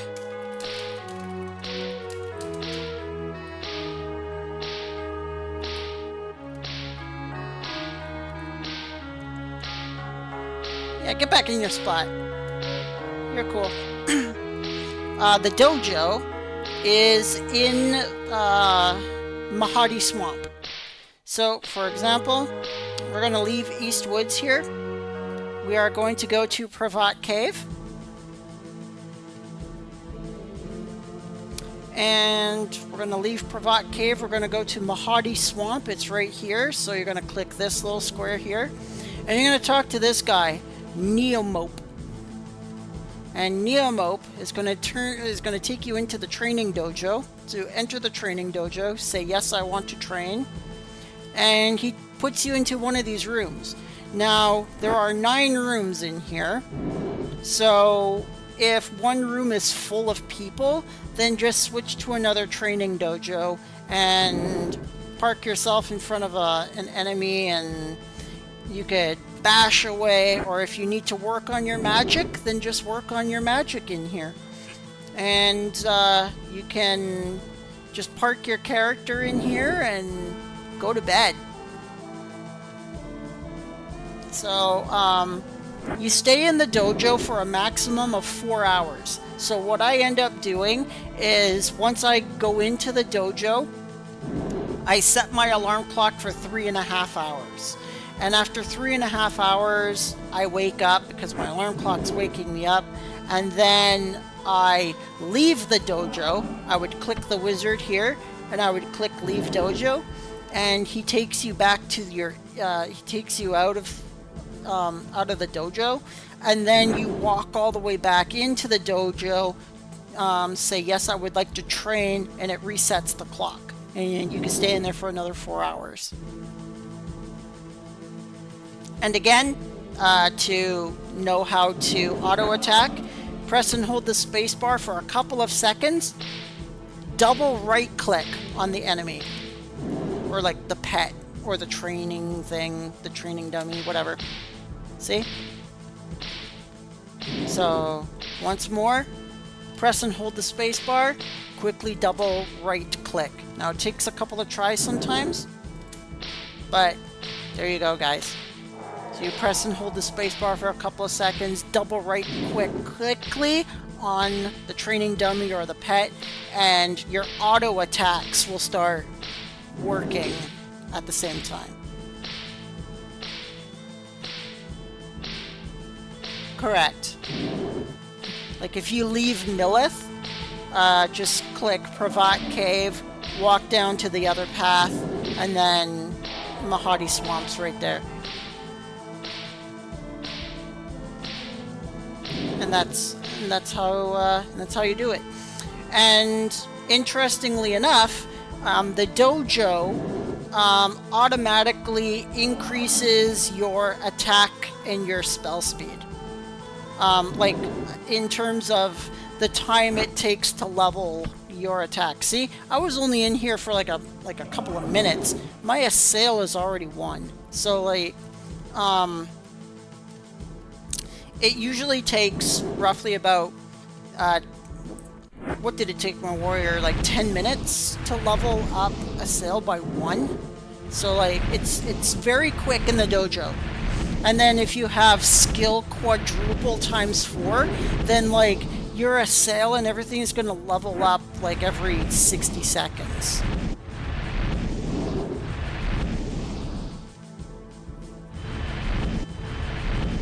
Yeah, because of the current events, because of the current Dark Ages events, for the next 2 weeks, Jonathan said it right, for the next 2 weeks, spell improvements are greatly increased. So if you're rapidly casting spells, Let's say I want to start working on my bayonet. My bayonet is brand new. Watch this. It already improved. Look at that. It already improved again. And it's only been like 10 seconds. Like it just burnt 900 mana and it's already level 3. It's only been like 4 seconds. So like... yes.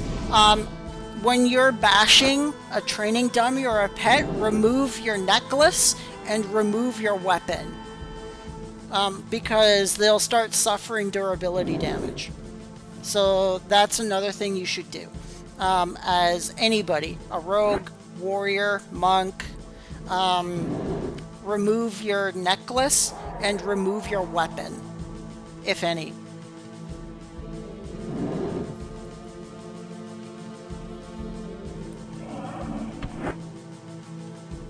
So yeah, that's some tidbits regarding the training dojo. So once you choose to leave the dojo, you end up in this room. You just talk to Mionope again, and he brings you back to your hometown.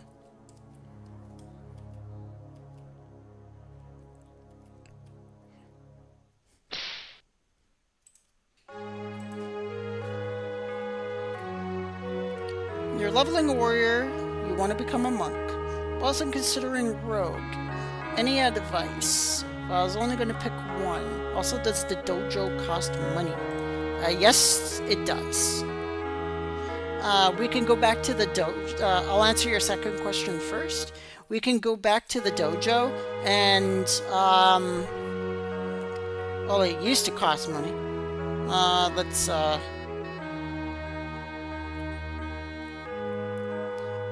Yeah, but even 20 points of durability is still 20 points you could be using on an enemy, right? Like, necklaces, they're very costly to repair. And I mean, like, ridiculously costly to repair. It's why people just let them break. But, like, with dark necklaces at, like, a massive premium right now. So, let's see. Alright, so for 4 hours, everybody, it costs you 25,000 gold. So if you rack up 25,000 gold, you can go into the training dojo and stay there for 4 hours training. And then it boots you out. So 25,000 gold it costs per training session.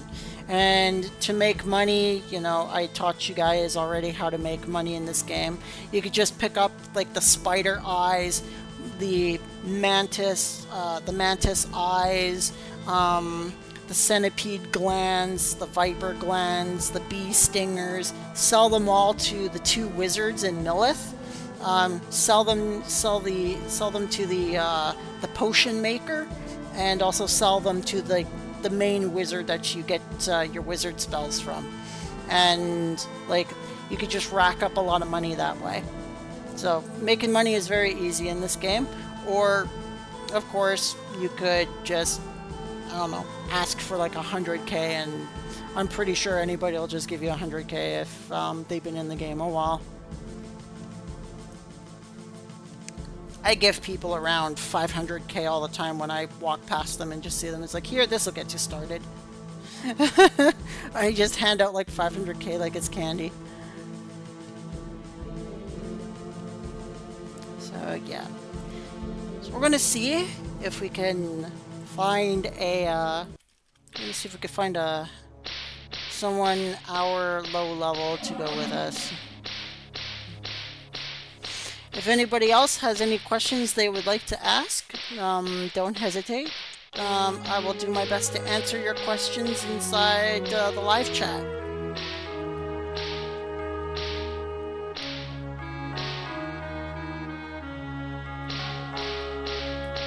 Oh, right, your first question. I do apologize about that, Bullborb.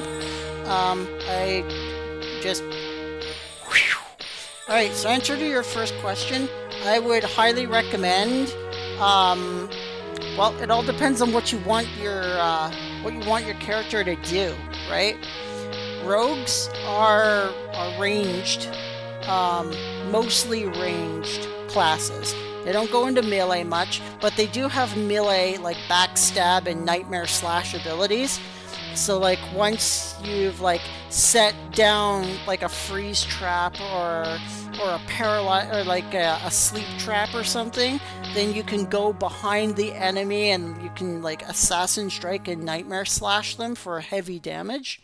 So if you're going to be that kind of a rogue, then yes, I suggest you like the warrior rogue is a very good dual class for stuff like that.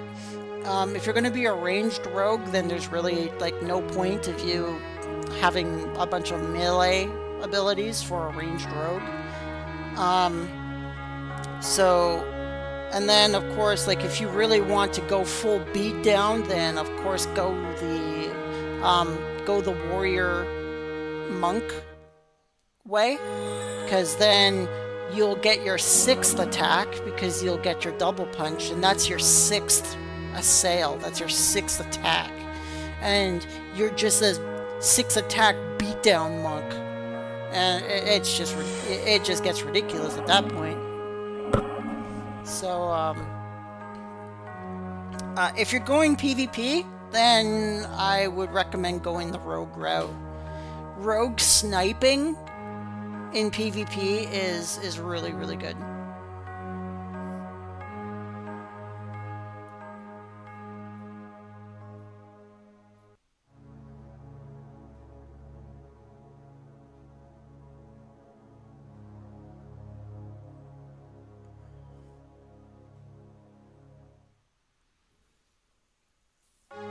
Oh, someone asked me a question. Hold on.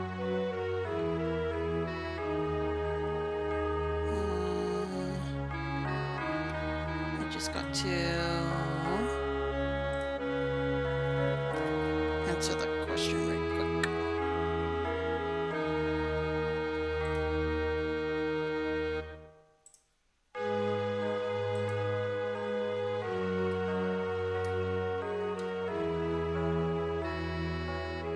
Okay.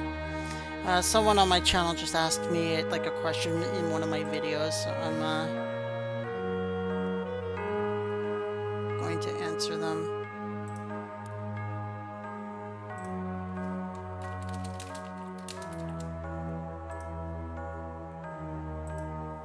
There we go. Alright, their question was answered. Alright, what happened here? Oh, there we go.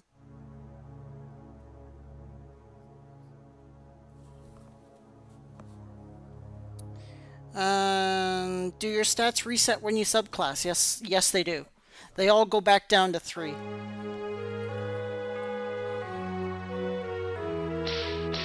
Now, you can cheat a little bit as you cross-class. Let's say you got all your skills you need and want for your class, and let's say you get them at level 80, right? And then you're like, you know what? I'm just going to keep my ability scores from level 80 to 99. I have everything I need to master to subclass, so all these extra ability scores, I don't need them. So what you will do is you'll keep those ability scores, and then once you subclass, those free ability scores will move on to your new class, and you'll have I think it's a maximum of 36 ability scores to work with. Who this? Who that? Oh, apparently this... Why is this monk holding a dragon scale sword? Oh, that's why. He used to be a warrior. Alright, so he's a warrior monk. Looks like we found ourselves a hunter, everybody. Let's go! So you're thinking of subbing your warrior to a druid. So yeah. Definitely. If you're doing that, yeah, you want to go warrior, monk, druid. No, it's not a waste. If you're going bird on the druid, yeah, definitely.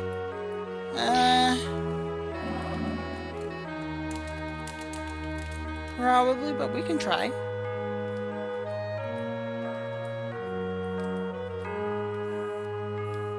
Oop. I actually have to get back out of here.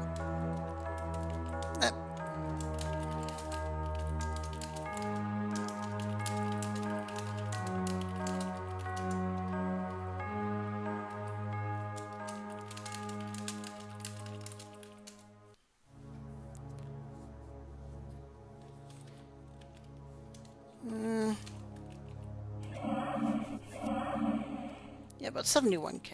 We could do it. We can do it! Let's go.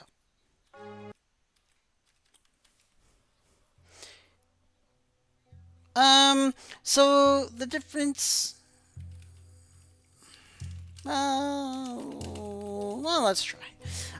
So the difference between the pure and the subclass is more essentially what you earn in the master class itself.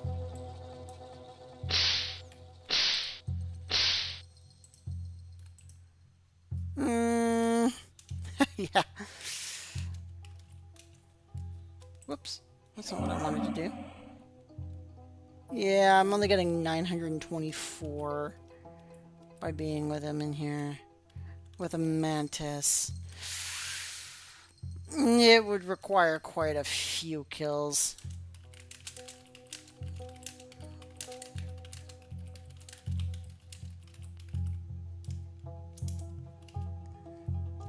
Yeah. Too bad too, because like if I was just a few levels higher, we would be just balling in here.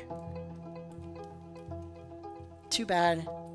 He's a monk warrior too. It's too bad. Alright, a warrior monk, sorry.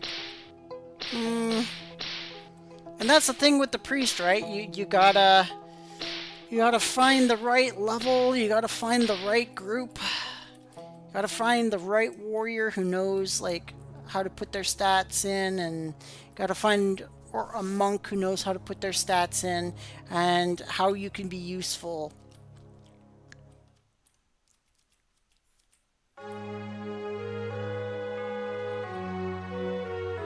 He's looking for a Sergio's priest. Skrios priest.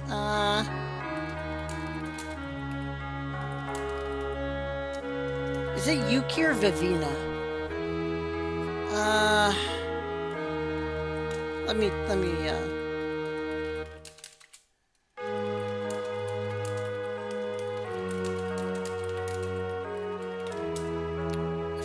I forget if it's Yuki or Vivina. I think it's Yuki, though.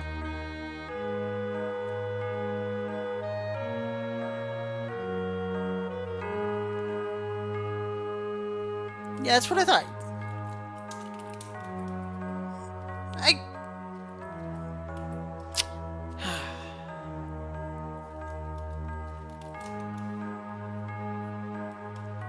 There he goes, everybody.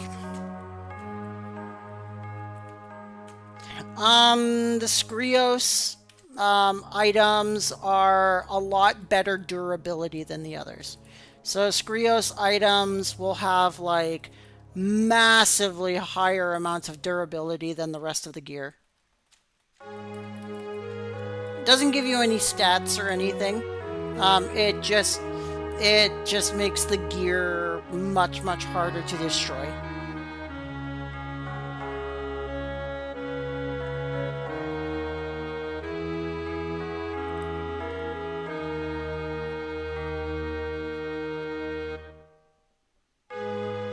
I don't know. Maybe they just think it's cool. Maybe they want to join a dark cult. Apparently Laws is in the grass fields right now. Maybe we should go back to Rosyla. Let's go back to Rosyla. Maybe we can catch up to him. Maybe we can get our necklace. Let's hope we get there in time. What do you guys say?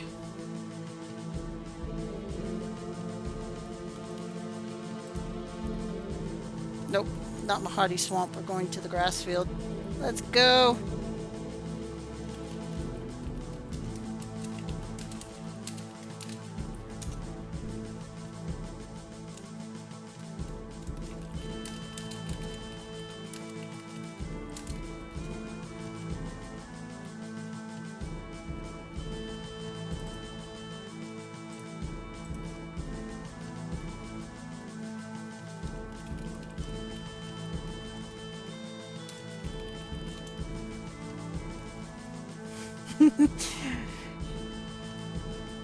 Let's go! Potential hostile area, let's go!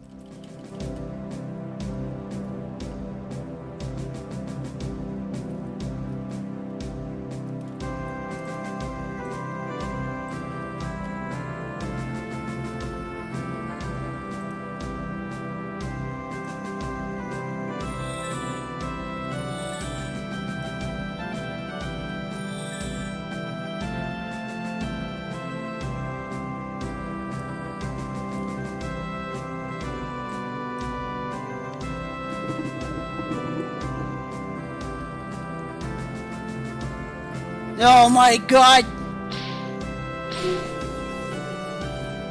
Go, go, go, go, go, go, go! They're all enemies! Oh my god, there's so many of them!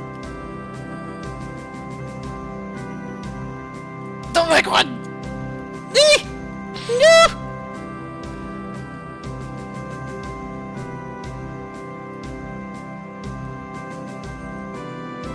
Oh no! He's dying! Kigas, no!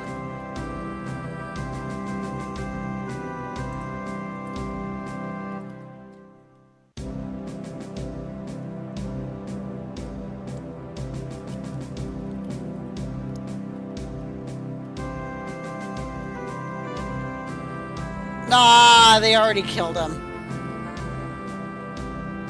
Damn it. We're too late.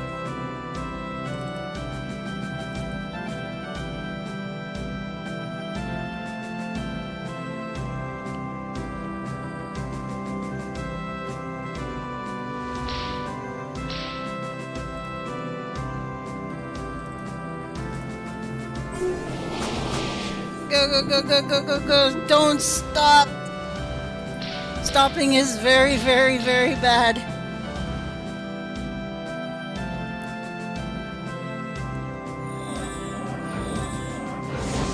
Alright. Oh, there he is! He's right there! Look at him, guys! He's right there!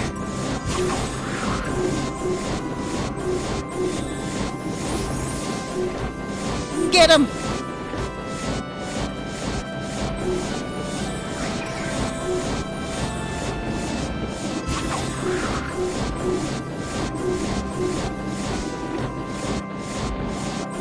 It's the boss himself, guys! He's right there! Go get him! Get him!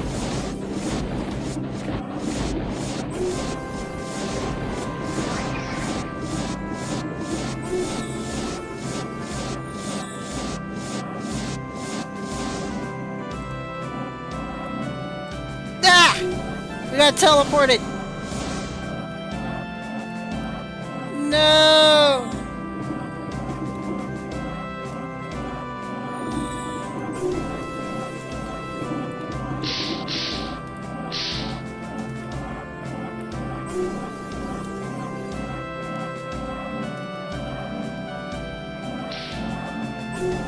He's in 1:14:38. Let's see here. 14:38, 14:38. Get out of my way! Oh my god, get out of my way! Alright, here we go. 14:38. Oh, I'm going the wrong way. He's up here.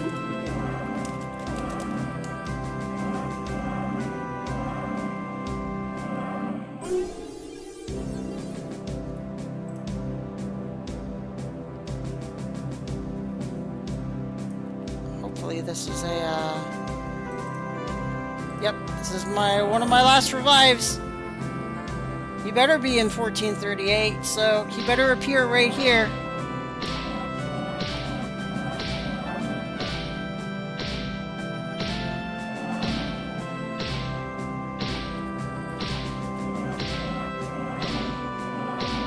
Ah!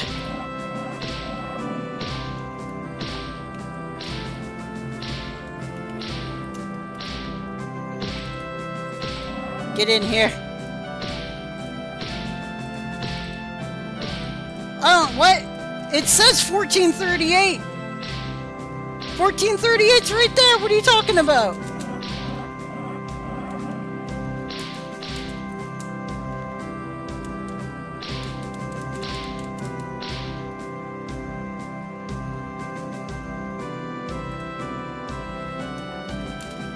Let's go. Oh, no. Oh, no. Ah! They're respawning. Oh, you gave me the wrong coordinates. 28. Sorry, I wasn't looking at the live chat because like those things were friggin' everywhere.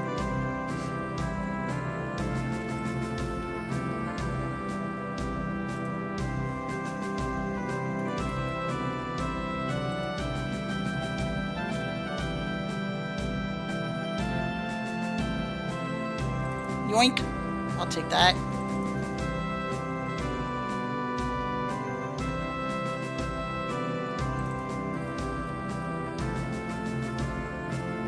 A couple of more Dianas for the new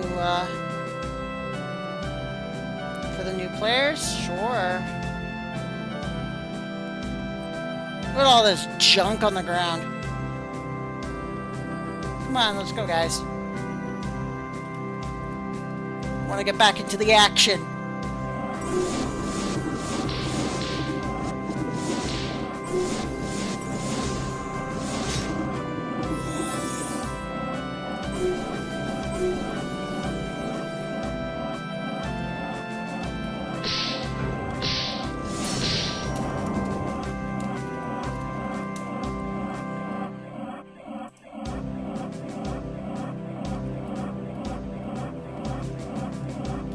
I hate that we get teleported out and don't get rewarded, even though we already took part in the combat.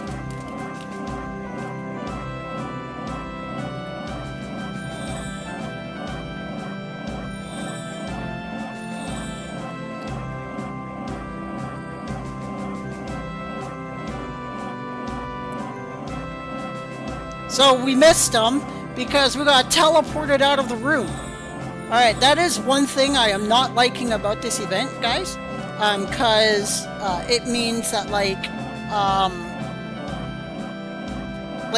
we were participating in that battle, so we should have been rewarded, and because it forcibly teleported us out of the room, we're not rewarded for the fight.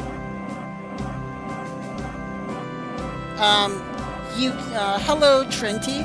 This is the Dark Ashling event. So, yes, you can technically join. However, like, your chances of dying are extremely high at low level.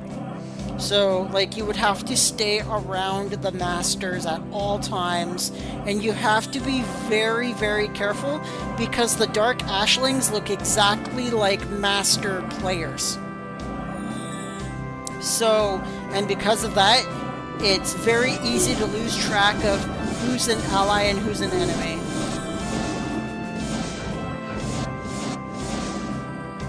But yeah, guys, I am not liking this event for the reason I just said.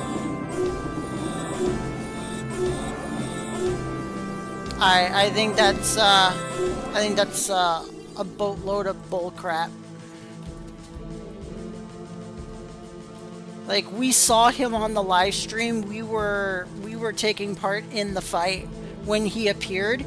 We were attacking him, and then we got forcibly teleported out of the room. And because he got killed, well, we got forcibly teleported.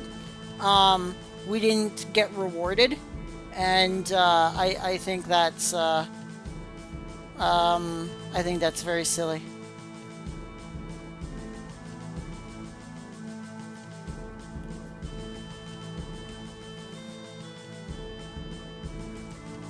I don't like that.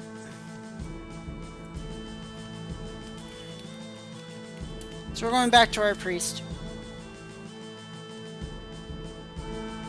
Yeah, that kind of just really killed the fun for me in the event. Like, I was having fun, and then all of a sudden I got forcibly teleported out, and then I got robbed of a reward, even though we were taking part in the fight.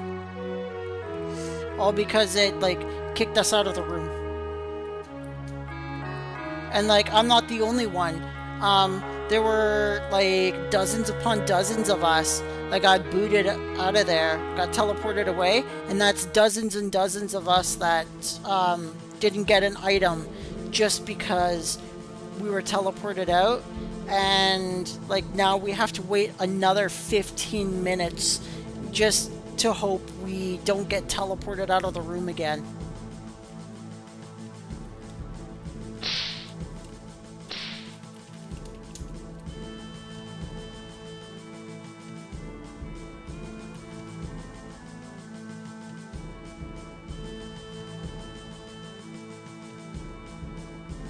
Yes, you can definitely level traps, and you can study creatures in there. You can study the target dummies. I'm pretty sure you can. And yeah, you just kind of like sit in a corner and you just level traps.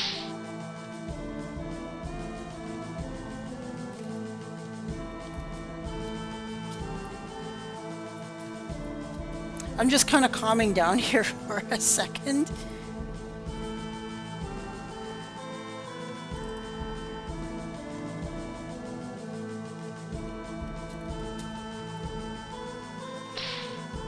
Because that was pretty annoying. I don't like that about that event, to be honest with you. So because that happened, I give that event a B minus, maybe a C plus. It's a really cool event that gets everybody together, but like, if you're going to miss out on a reward just because it booted it, like the game, like mechanics of that battle boots you out of the room, and you were taking part in the battle and you got nothing, then yeah.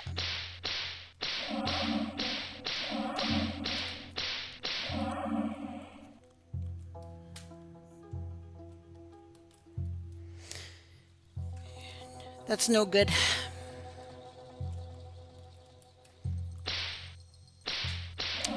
We need to find a warrior that's our level.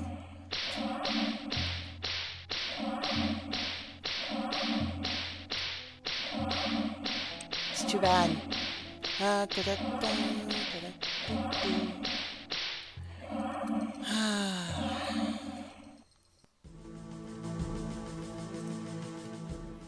Oh, hello, Trinity. You're very welcome. Yes, I answered that earlier when you asked that question. I said, yes, you can. I answered you in the video itself, actually. In the comments in the video, I responded to your question there, but I'll respond to it again here. Yes, you can. You don't have to just sit there and wait. I just did it because, like, I was just showing the audience that you do actually have to wait an hour, but you can go and do stuff. You don't just have to sit there like I did. You can go and do whatever you want to do in the game. You just got to go back there in an hour and finish up the quest.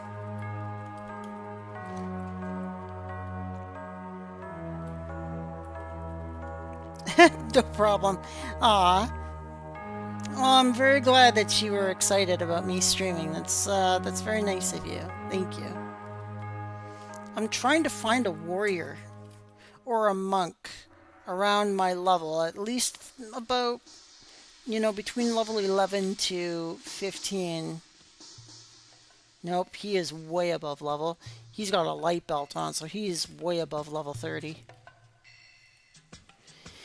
That's no good. We continue our search for the perfect warrior. We continue our search for the perfect monk. We continue our search for the perfect hunting partner.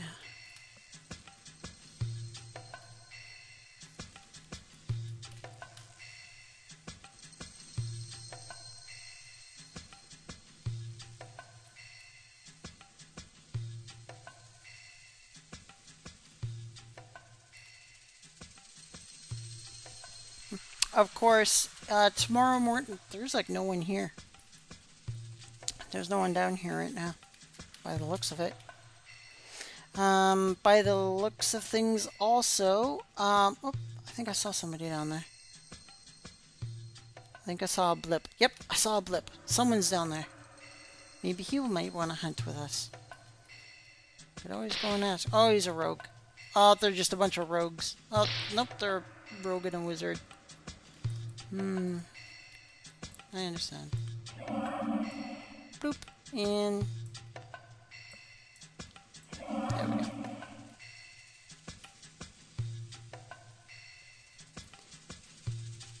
Yeah, players in orange are around our level. Correct. Which aren't many.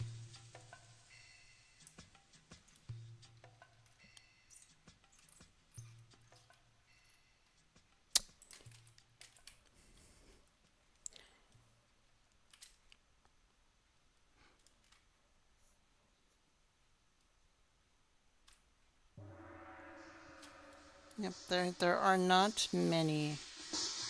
There's only about, like, what, 10 or 12? What do we see? Okay, well, there's about 25. We just gotta find them. I have not been able to find any of them.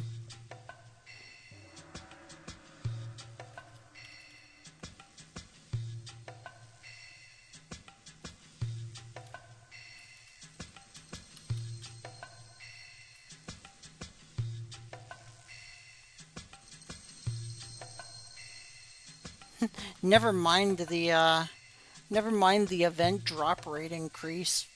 Just make it so people who were part of the battle can still be rewarded even though we're kicked out of the room. Like that was the bullshit right there. Gonna help this guy.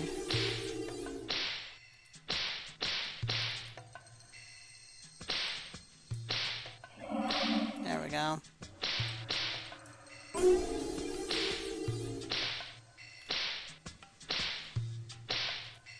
All these guys are below my level right now. Like I'm level 12. He is, oh my goodness, poor guy. He doesn't have a belt. Hold on.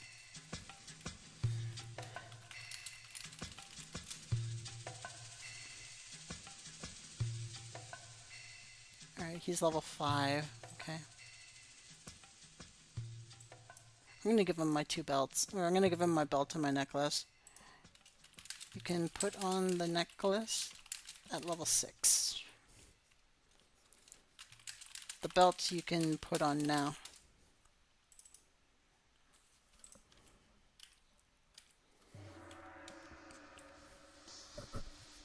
Thanks. Gone! Oh well. I still helped the player. I'm still happy.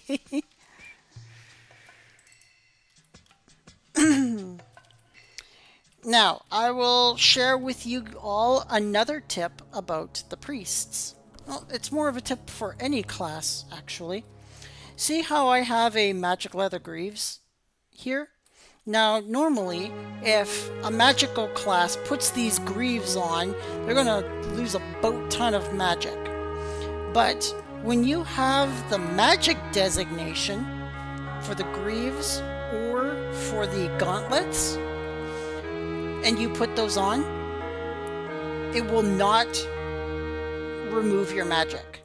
It won't remove, like it won't lessen your magic points. So just another little tip from Rosyla here. And the reason why is the magic designation for the leather prevents the gauntlets and prevents the greaves from draining your magic points. So your maximum points will still be the same. Once we can get to like level 13 or 14, I'll be able to teach you a little bit better.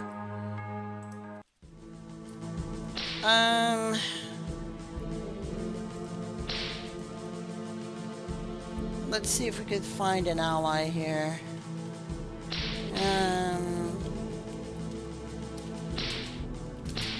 Yeah, secure assistance.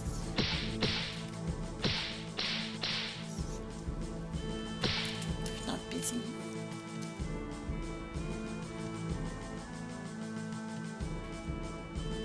Alright, like, I'm kind of sick and tired of looking for a warrior, so this is what we're going to do.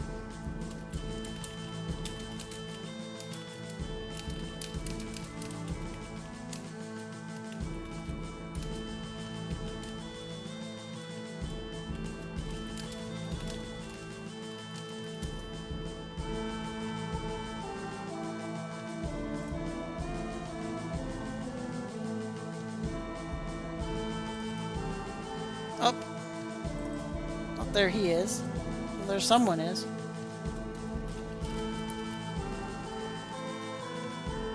Ah.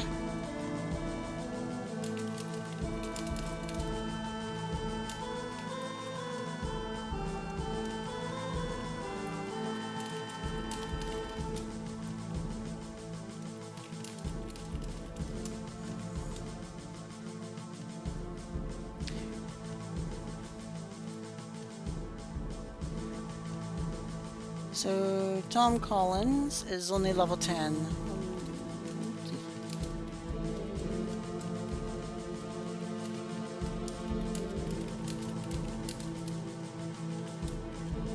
And Yuki has to go in 15, so yeah.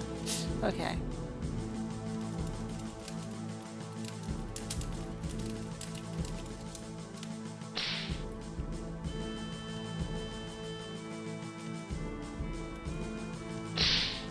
Whoop, there she is. Actually, you know what?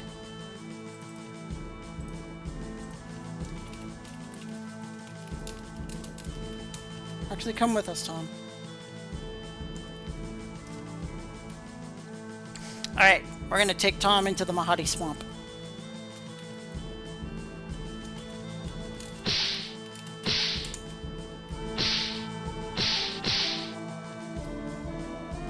So we're gonna go into the Mahadi Swamp.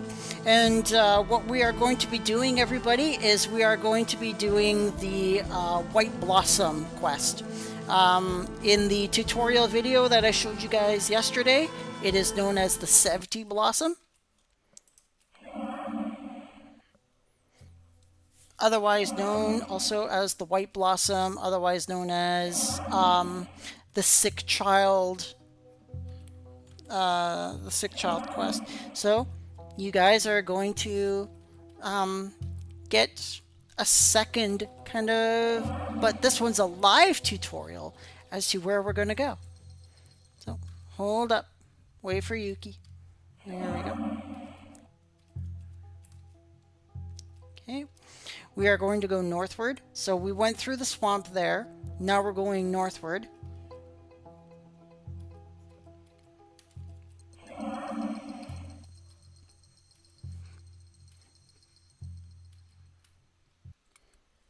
What we're going to do is now we're going to go this way along this southern bridge here, past the little Dende. I call him Dende because he looks like a little Dende. He looks like a little freakish version of Dende from Dragon Ball Z. The little Namek, yeah, I call him Dende.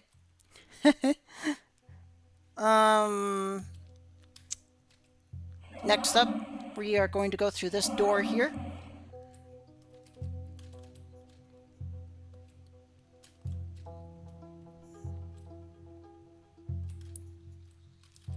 Wait for Yuki. And she going to protect us. She protect.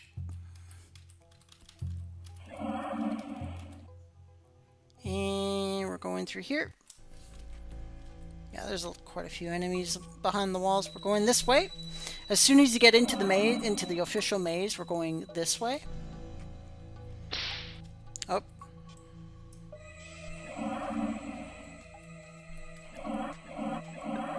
Ha! No poison can stop me. Blind will, though. If I get blinded. Ah!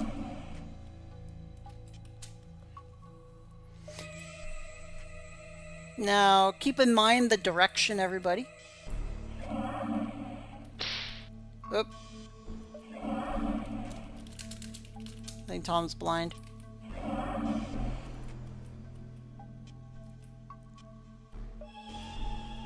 Okay. We're going up this way.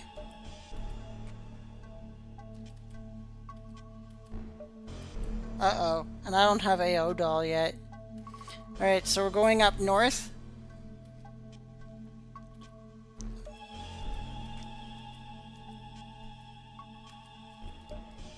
In this room, we're going to go down and around. So we're going to go this way. Teaching you guys as we go along. We're always learning with Rosyla here.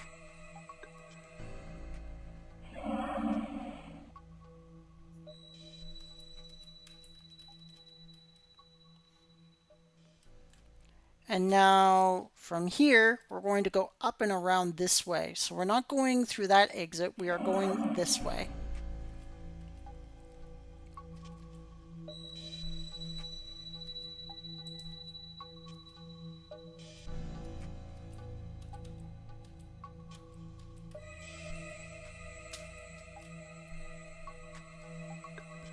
Now once we get to this junction, we are going to go south, so we're going this way.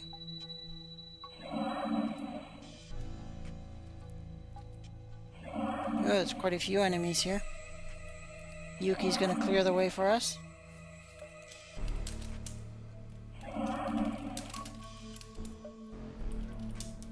So Yuki just left a really good tip for you guys as well. Is that if you are blind and you can't see where you're going, press the tab button and the tab button still works. It still lets you know where you are.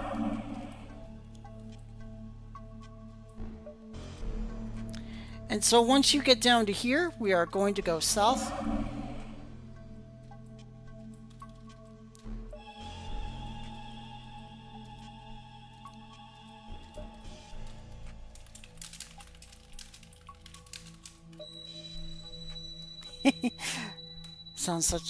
Sounds like such a funny question. Love it.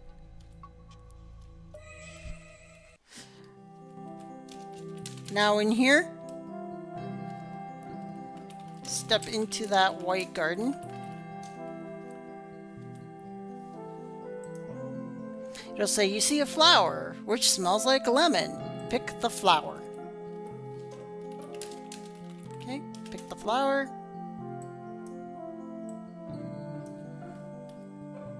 Make sure, okay, so this is a big tip. If you are going in with other people and they give you their blossom, you have to make sure that your blossom that you picked is in the #1 slot. Because if you don't, the game is going to think that you didn't pick a blossom yourself and just other people just gave them to you, and it will not give you as much experience points when you hand them in.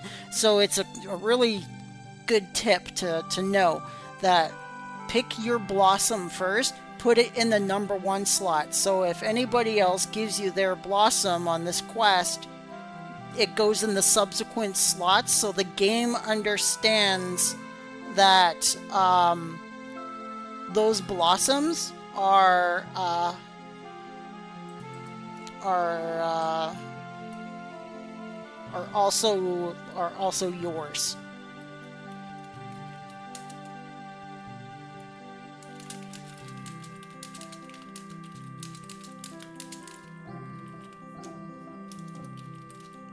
I forgot the songs. Uh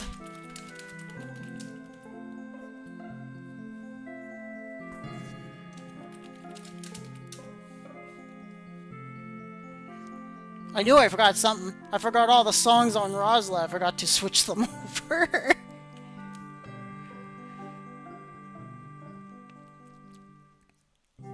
So she's going to move us. So Tom is now popped out. And we're going to be popped out. Boop.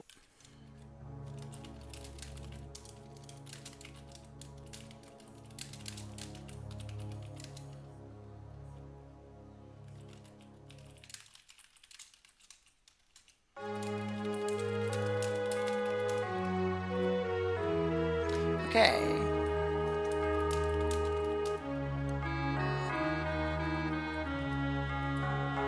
Alright, I'm going to give Tom 100,000 coins.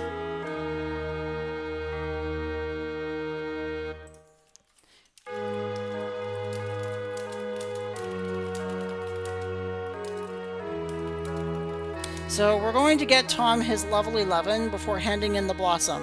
Why? Because the Sevti Blossom is level 11 plus. He's level 10, almost level 11, so we need to get him to level 11 before his Blossom gets handed in. And he doesn't have a necklace or a belt. So we're gonna have to get him a necklace and a belt too. Because that's just no bueno. That's no good. That's no good.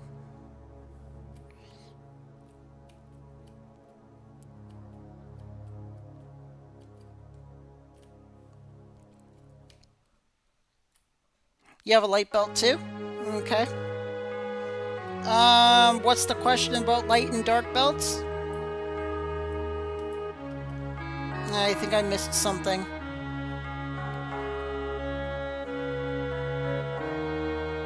Oh wow, I missed a lot of stuff. I am so sorry, you guys. I was really focused.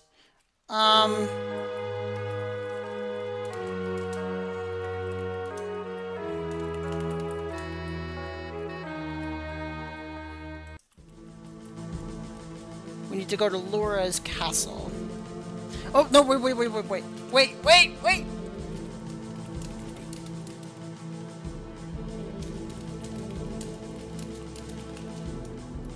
We have to get to your level 11 first. Okay. Alright, stay here a sec.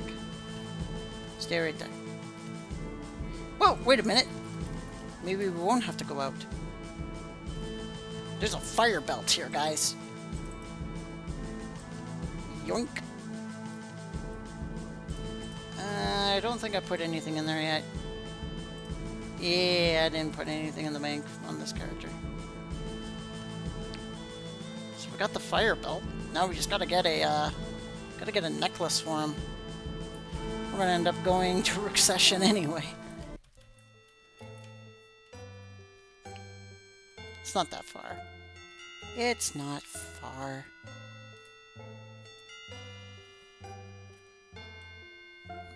Okay, so, I will, just give me a quick moment, you guys, and I will answer your questions about the light and dark belts. Alright, let's see here. Does a light belt do anything for any other element except for dark? Yes, it does.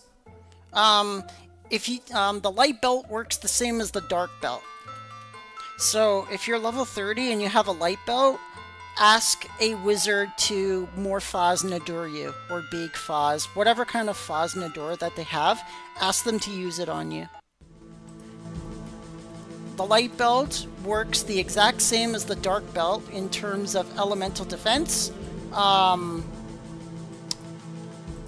both belts are very strong against the 4 elements. So if you're Fozzed with a light belt or Fozzed with a dark belt, it will work the same. The only time that the 2 belts work differently is if you're wearing a light belt and a dark element monster fights you, they're going to kick your ass. But if you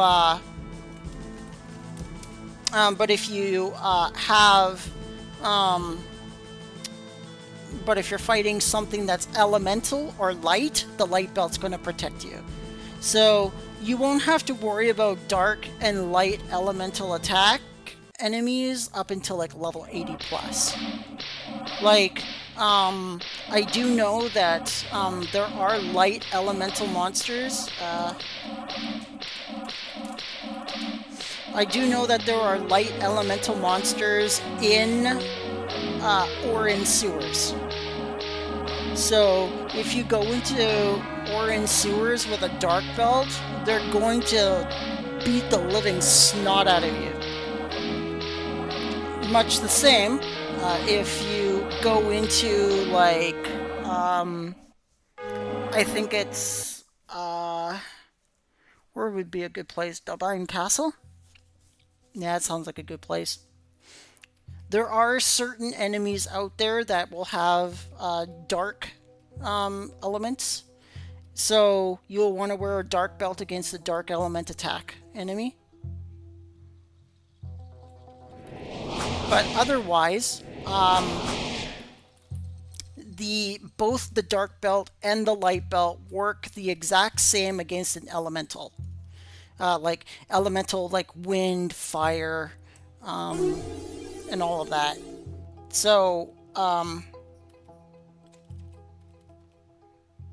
okay, so why choose light and dark over elemental?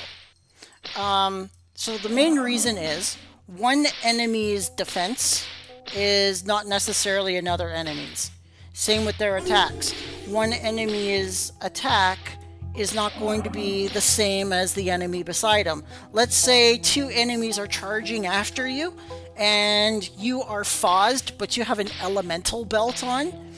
Let's say one of those monsters has your elemental belt's defense, right? Or offense, right?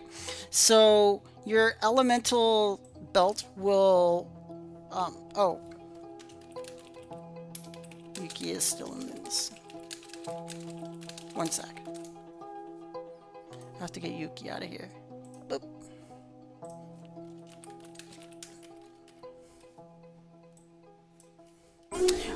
So let's say you have a wind belt on, right? And that one enemy that you're fighting is like a wind elemental attack. Sure, your Foz, and let's say you're Foz and Adored. That elemental belt is going to be very extremely effective against that monster. But let's say there are 2 bees here, for example. Let's use these 2 bees as an example. And this one has perhaps your belt's elemental defense, but this bee doesn't, and it has a different element. And that's what the game does to you. It mixes up every single monster's defense and attack element.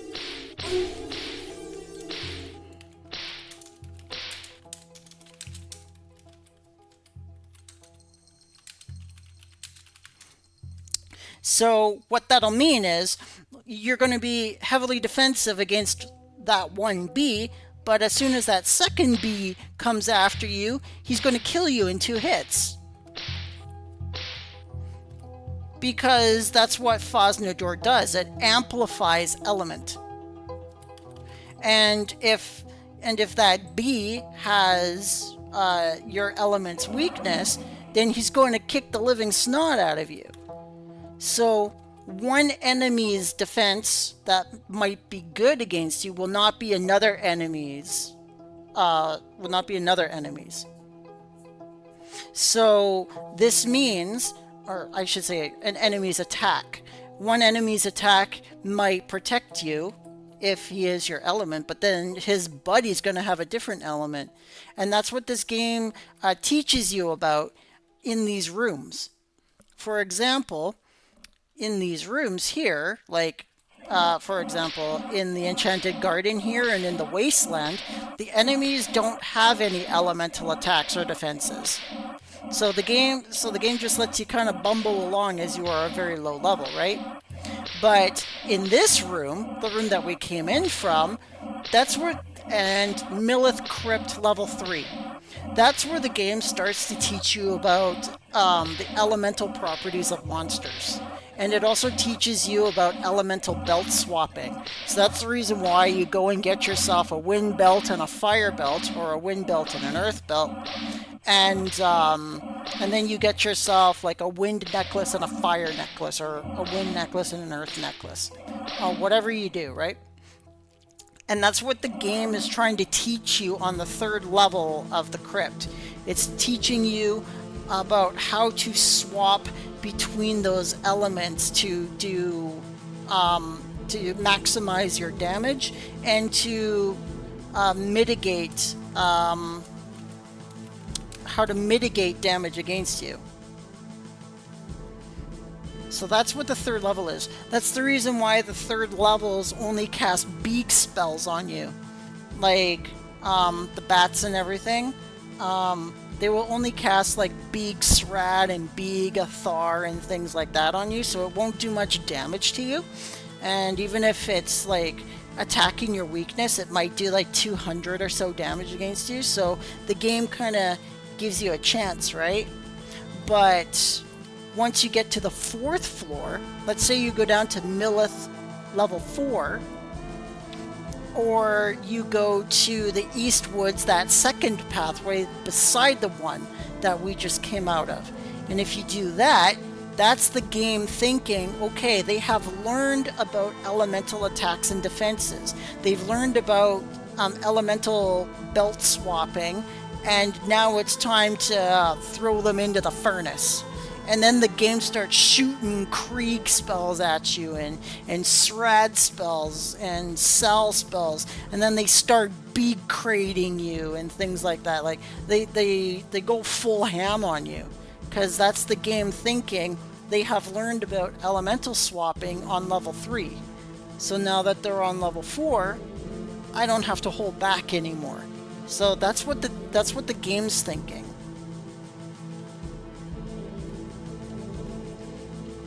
And one second. And that's what the dark necklaces are for, right? Once you get to level like level 12 or 13, I think it's level 13 for the or maybe they've lowered it. I think they might have lowered it to 11, but it used to be 13 for the dark gold jade necklace. When you put the dark gold jade necklace on, the dark element is super strong against all 4 elements. So at level 13, or whenever you could put on the dark gold jade necklace, I'm pretty sure it's level 13, you can remove all of your elemental necklaces. You don't need them anymore. You just need that dark necklace, and it's strong against any of their elemental defenses. The only time that the dark necklace fails is if you're facing a dark elemental monster. And you're not going to be facing one of those for a long time. So that's the game teaching you about the dark and the light element. And then at level 30, so even though you got the dark necklace on, that's before we get to level 30. Once you put the dark necklace on, this is the game teaching the priest and the wizard how to beag crate and how to like beag Foznador. And the Foznadors are elemental amplifiers. So, for example, because your dark necklace is strong against all 4 elements, the moment that you beag crate somebody with your priest, and the wizard Beag Foznadors them, not only are they lowering their armor, but they're also making their elemental defense extremely vulnerable against your dark necklace. And that's the reason why after they've been Foznadored and you beat them up with your dark necklace, you're doing exorbitant amounts of damage.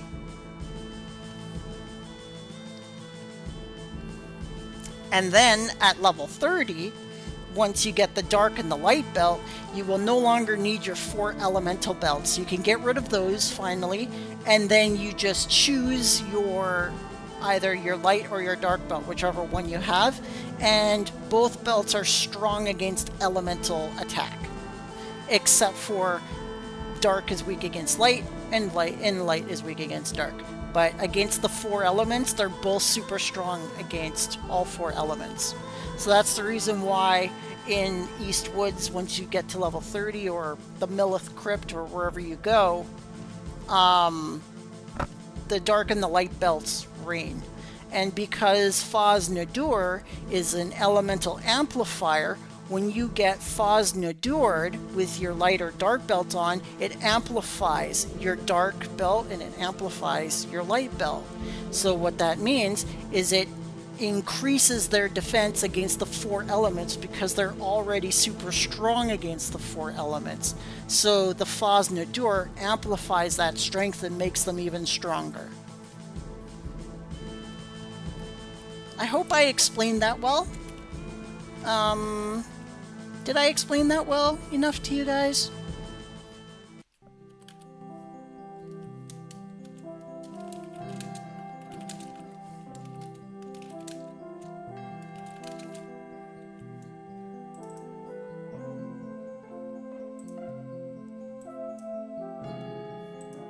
And then, of course, for this quest, give the Sevti Blossom and 5,000 coins, and look at that. We get 150,000 experience. And because I have 2 blossoms, I can do it twice. Give Sevti Blossom 5,000 coins. Twing! There we go. Look at that, eh?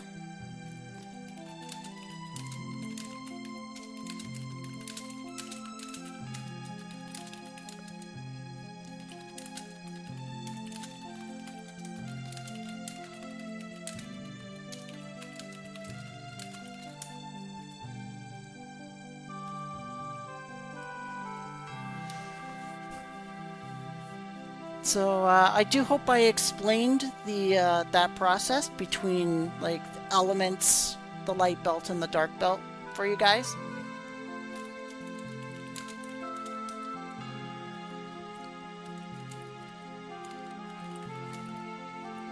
Stand right there.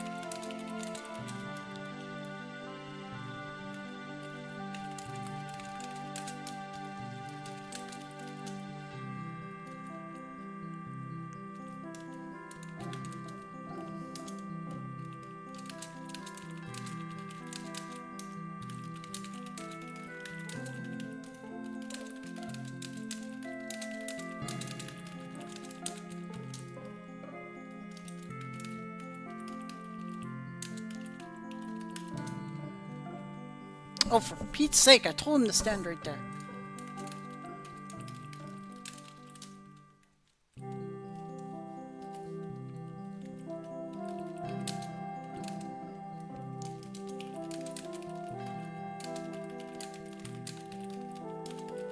So that's the Sevti Blossom quest, everybody. So once you get the Sevti Blossom from the swamp, you come over to here, and once you're here, you talk to Pauline. You say, "The sick child, how is she?" And then you click Hand in Sevti Blossom, and then click Hand in Sevti Blossom and 5,000 coins, and you get 150,000 experience. But never forget, if you get multiple blossoms from multiple people, you can even like bring like a train of your alts in there, right? Like, you can, like, after you get your blossom, you can log out and go on like all 5 of your alts and get 5 blossoms, drop them somewhere for your main to pick them up, and all 6 blossoms you could just bring to Pauline and it'll do the exact same thing. But it will only give you the 150,000 per blossom if you have your blossom in the number 1 slot. If you don't have it in the number 1 slot, the game is going to think that you didn't pick a blossom yourself. So it's going to give you only 25,000 experience per blossom by doing that. So make sure your blossom that you picked as your main is in the number 1 slot, and then you can fill up those other blossoms.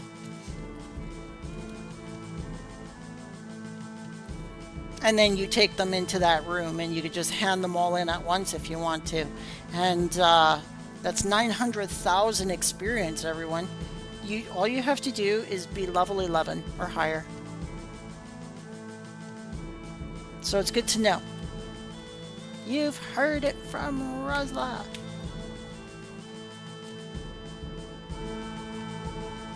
So hopefully that's some good teaching right there.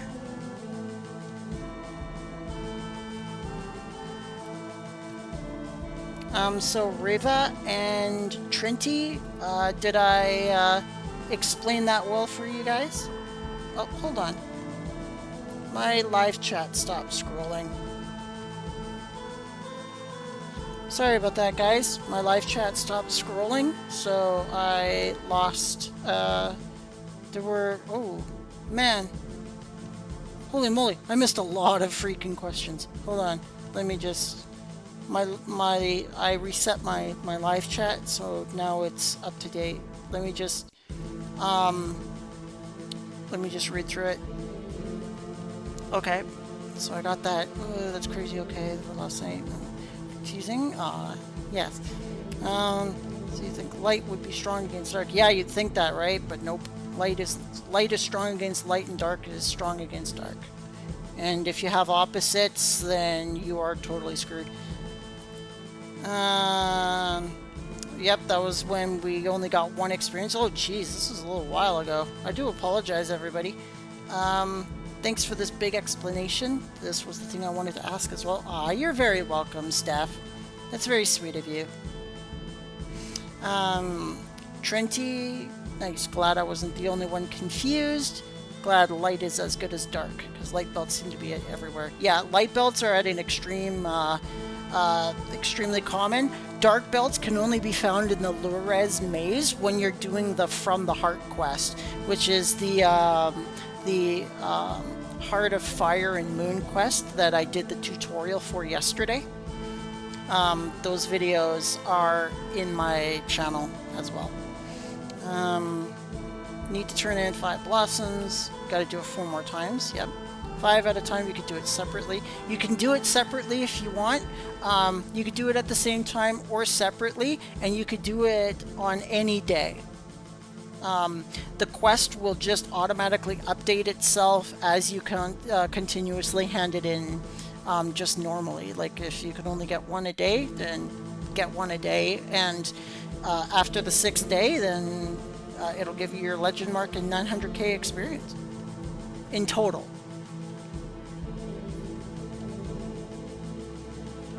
Made me second guess.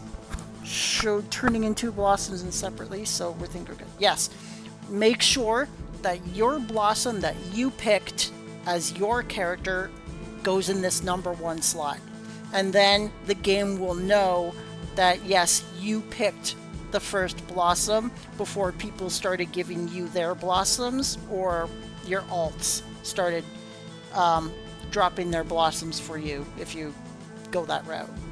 But always make sure the one that you picked is a number 1. See the little number 1 there? Yeah, make sure it's right there. Or you're only going to get 25,000 each. So I'm pretty sure you'll want 150k.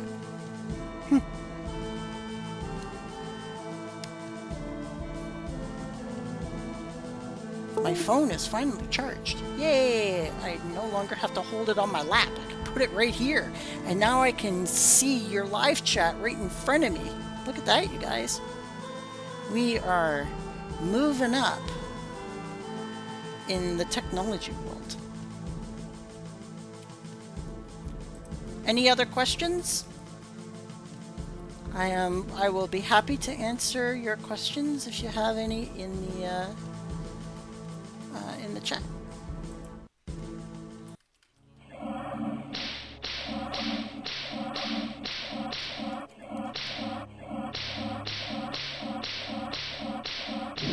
Yes, correct.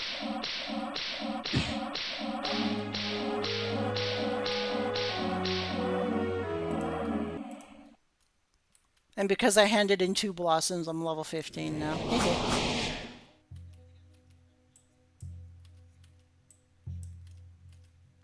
There we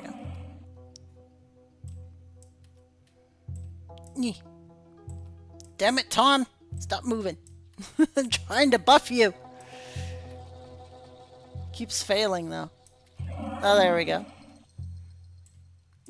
Nope, he disappeared. Hey, Tom! No! Get back here. There we go. How dare you deflect my... Hey, look at that. He already gained another level. He's level 13 now, guys.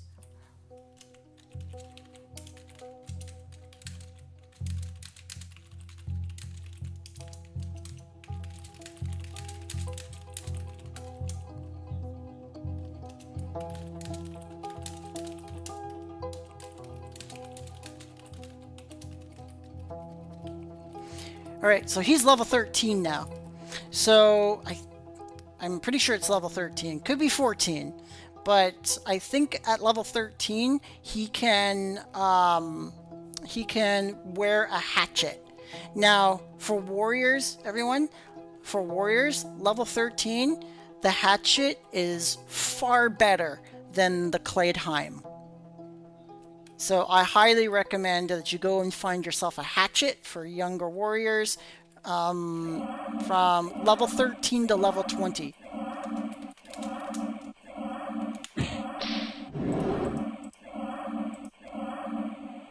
So we're going to go in my Rosyla again. Whoops.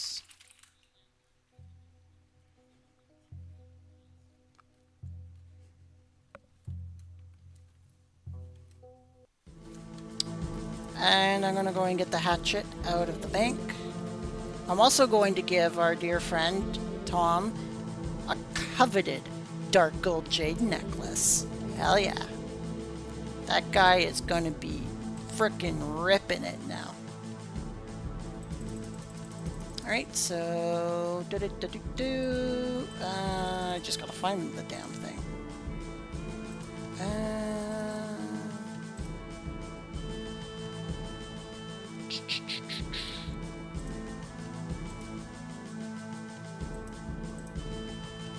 Nope. Where'd you go? Ooh, yes, I should give him those. Hell yeah. Give him the Might Leather Greaves. No.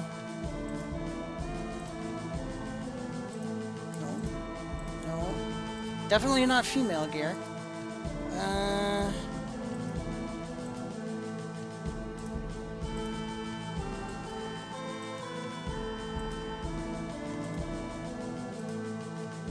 Where'd my hatchet go? That's starting to get a little annoying. It's gotta be here somewhere.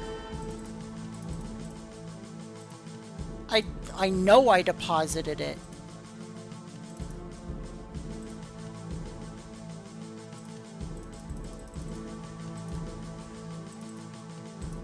Because I had to in order to make room. So we're just gonna go down the list here.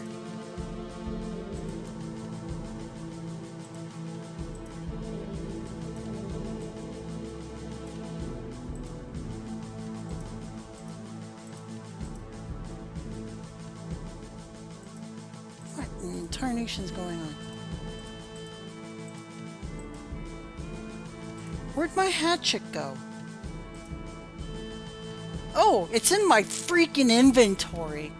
Oh, God. I am an idiot. Alright, so we're going to go back to gauntlets. Because I'm going to give him that blessed leather. Now, the blessed leather will give you a +1 to hit, and I think might gives you plus 100 hit points. So he's going to be ripping. Are there player shops? Like players selling stuff, yeah, there is a market board. The market boards are located at the banks of Ruksession and Millith, and you could post like if you're buying or selling stuff on there.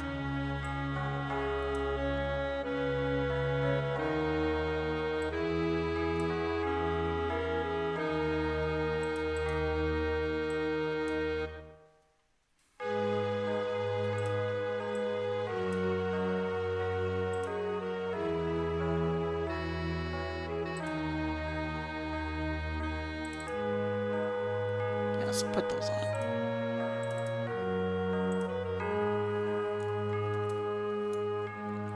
Does the blessed increase? I thought the blessed increases your hit. Yeah, that's what I said, I think. Didn't I? Bless increases your hit, and might increases your hit points. Or not, yeah. Yeah. Might increases your hit points by 100, and bless increases your hit.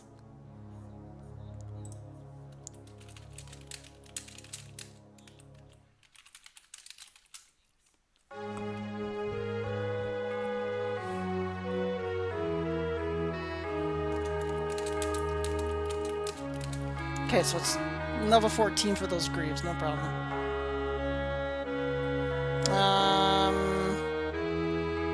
What else am I giving them? We're gonna give them the actual emerald rings. Put those on.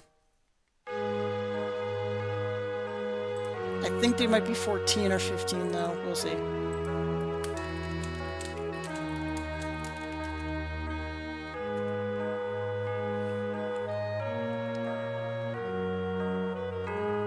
He might need another level or two.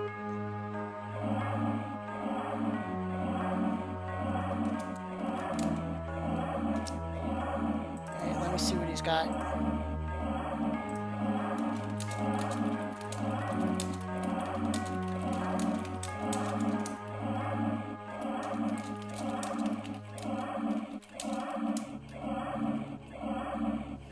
Alright, so the difference between the small emerald ring and the normal emerald ring. The small emerald ring you get at the beginning of the game gives you plus 300 hit points. The normal emerald rings give you plus 500 each. So by giving him 2 of those, he now has an extra plus 400 to his hit points. Oh, and the highly coveted dark gold jade necklace.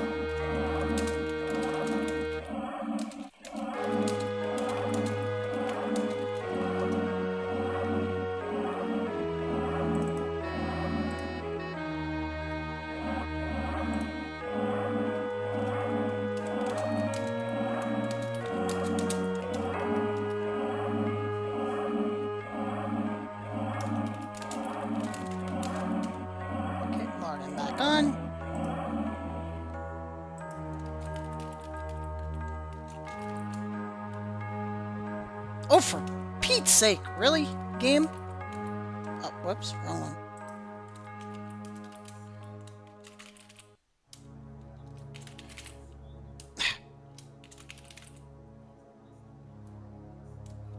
Hold on.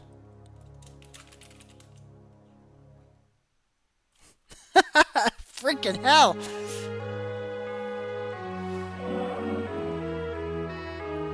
There we go.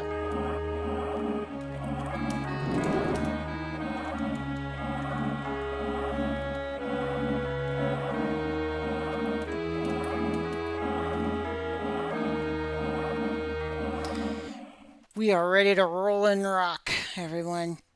Can I put on these? All right. So I'm going to, oh, hold on. So I'm going to show you guys what I mean with the magic set. So see where it says magic leather greaves, and you see my hit points is at 11, or my magic points is at 1163. Normally these leather greaves would take about 500 hit points away from me, or 500 hit points, 500 magic points away from me, but as you can see, doesn't take any. Why is that? Because it has the magic designation, and when you have the magic designation, Even priests and wizards can now wear greaves, and it'll give you a little bit of an extra armor boost. So, magic leather is the way to go if you are a priest or a wizard and you're looking to keep your magic, but you want to increase your armor a little bit. Definitely get the magic leather gauntlets and the magic leather greaves. I hope that helps.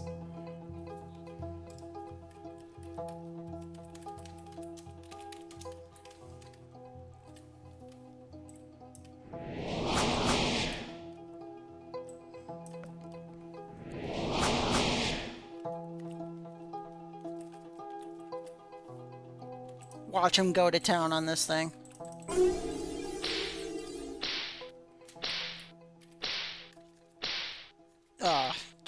Oh, that's right. I forgot to group myself. Oh, he doesn't have earrings. He needs a set of earrings. Oh well. We'll get him earrings later. Who knows? A set might just be dropping on the ground somewhere.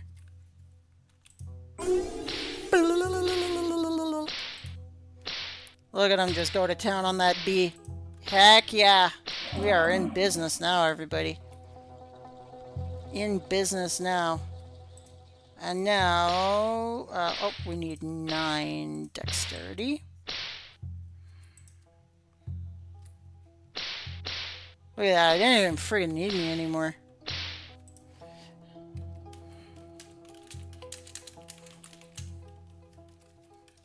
See, that's just how powerful the dark necklace is. And it's just how powerful the hatchet is. So, like, for all low-level warriors, from level 13 to 20, wear the hatchet. The hatchet is so much better than the Cladeheim. So wear the hatchet to level 20, then switch out the hatchet for the Dragon Scale Sword. See just how much damage that hatchet's doing? Just melting these things.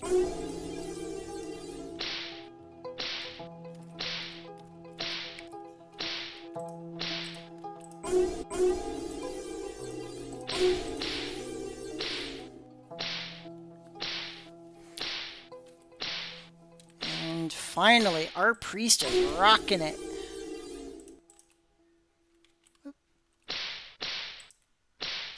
Oh, we already casted it so far.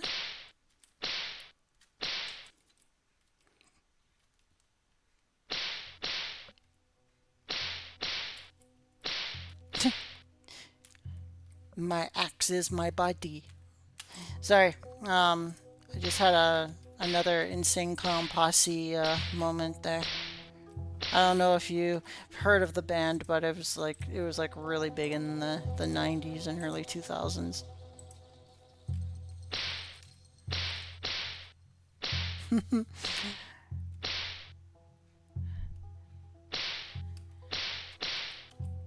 Swing, swing, swing, chop, chop, chop.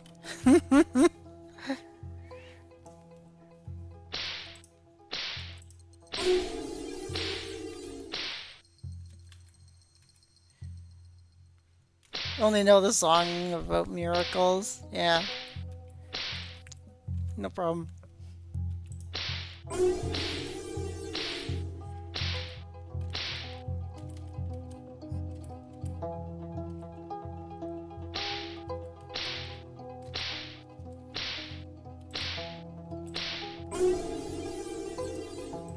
I recommend listening to their song Dirtball. Dirtball's pretty funny. It's a very funny song to me. Well, to me anyway. I guess you could say dark humor.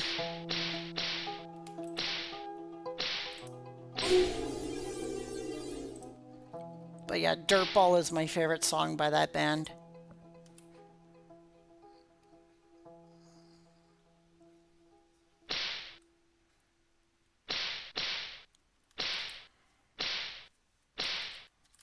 Hiya! Hiya! Hiya! Look at me, I'm helping.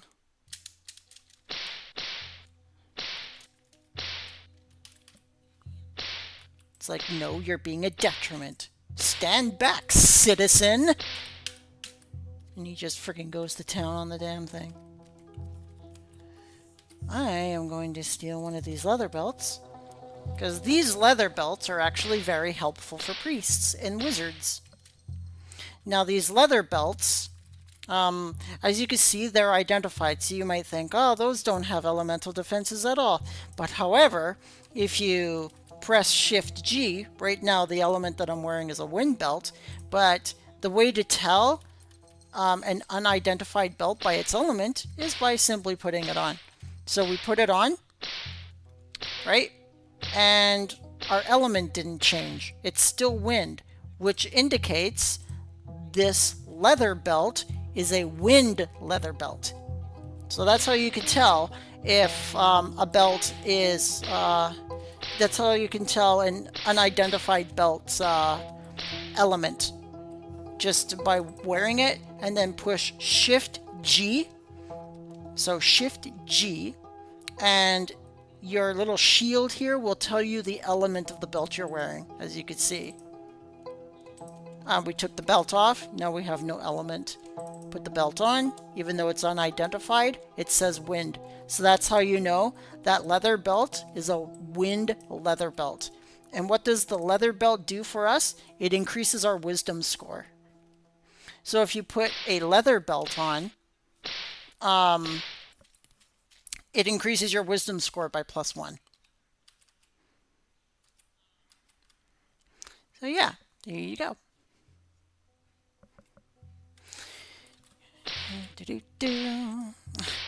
He's killing them so damn fast. I can't even crate them fast enough. There's just bug guts all over the ground here from his carnage. There is no redemption. It's a bug massacre. It's hell divers, everybody. It's Starship Troopers with hatchets. With hatchets and bead crades. There we go.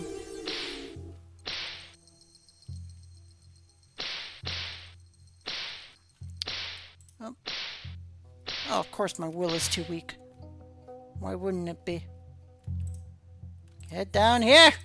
Damn it!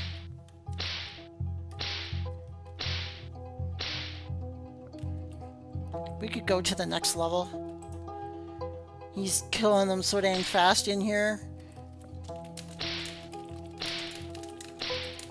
We can totally go to the next room. Let's go.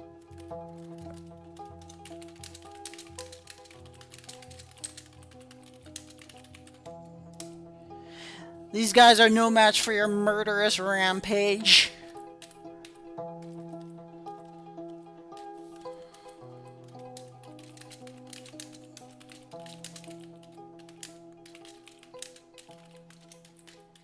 Your axe is craving tougher mantis hides. Your hatchet is saying, feed me more.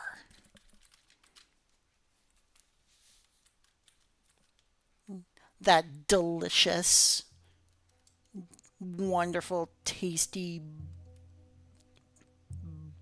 bug parts. You will eat the bugs. Oh no, I really shouldn't. Sorry. That one kind of gave the old slip of the tongue there.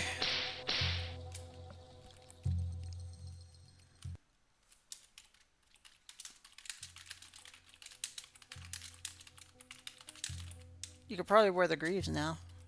I think he's level 14 now.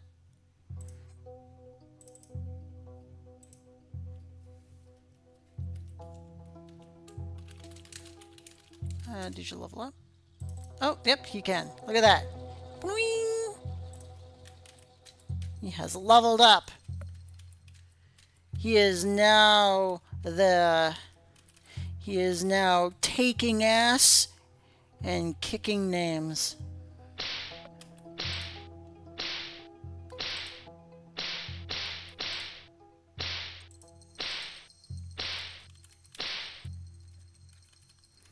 Aw, that's so sweet of you with the super chat from Taylor Dean for $1.99.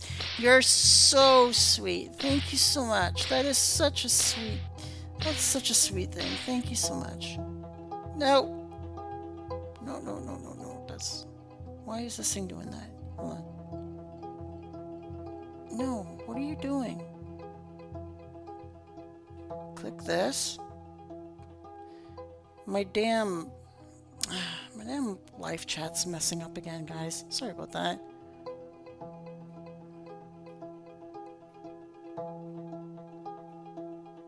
There we go. That's what I wanted to do. Taylor, can you say something quickly in the main chat? I just want to make sure I didn't click anything stupid. Because my phone's live chat was being laggy. But thank you so much for that super chat, Taylor. All right, cool. You're good. I was making sure that that my stupid phone wasn't making me click the wrong stupid button. I wanted to click that heart, and it was like, "Do you want to remove this person from the chat?" And I'm like, "No, no, I freaking don't." My phone is evil. It's like I want to thank him and put a heart on him.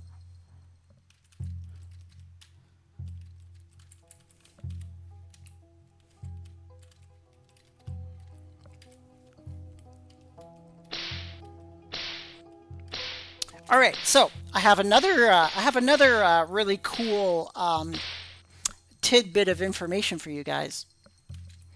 All right, see this raw honey? Now you could do two things with it.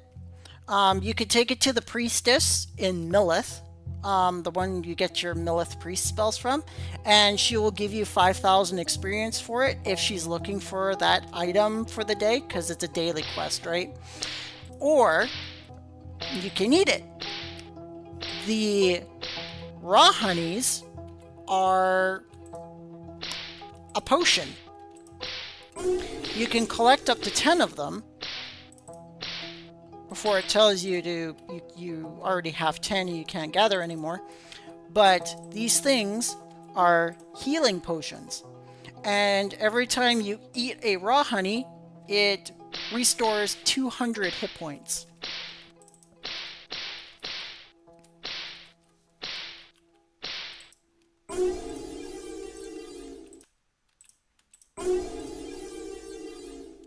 So now you know.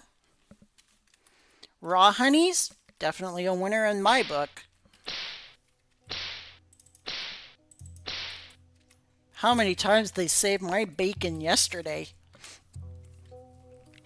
When that wizard fozzed my warrior and I was getting my ass handed to me in these rooms the other day, in the other live stream. I saw that and I was like, no, don't fuzz me. And that mantis was like, bend over, Rosyla. And I was like, please be gentle. And the mantis was like, ka-ching, ka-ching. Don't worry, I will be as vicious as you have treated me. And that mantis was kicking the shit out of me.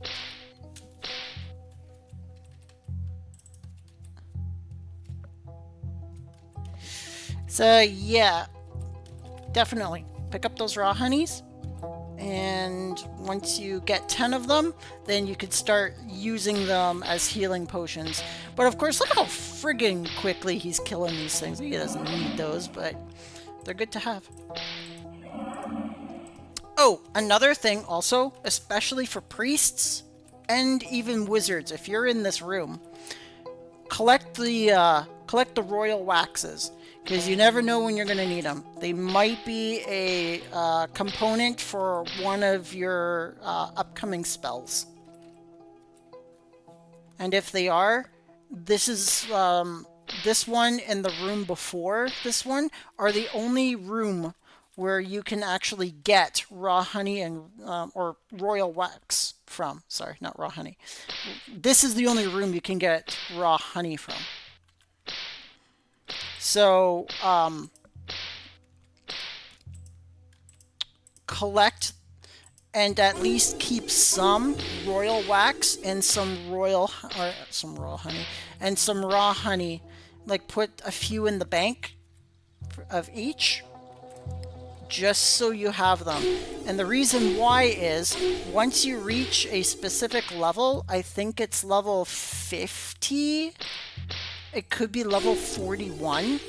Once you reach one of those two levels, it might be 41, this room will not let you back into it. It'll say a message at the beginning of the door saying your honor prevents you from going into this room. So, and you will have to rely on another player to go into these rooms for you and collect the raw honey and the royal wax for you. So, pick some up while you can, put some in the bank. You never know when you're going to need them. And you might just become too high level to come back into this room to get them. And then it just becomes a problem. Like, it just becomes very annoying.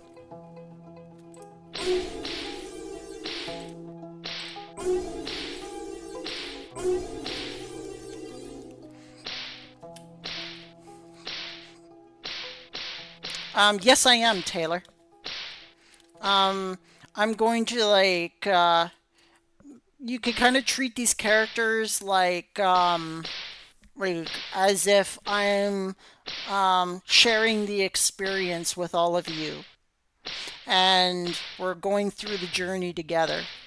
Now, how much time will it take? Well, it depends on like how I go about it. I've been kind of like splitting my time between all the classes. Like I got the warrior, the wizard, and the monk to level 20 yesterday. And now today I'm trying to get the priest and the rogue to level 20.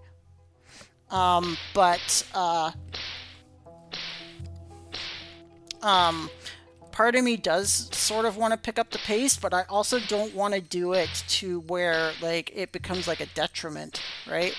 Like I want to do it organically so you guys can see like how I level progress, where I put my stats, what spells I go for, and that way, you know, you guys can be like, oh, so that's why she's going with this route.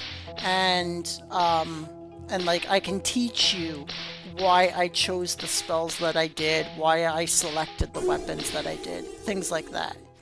Yeah, I'm actually going to do a video on that, honestly. I'm probably going to do a video on that on Sunday.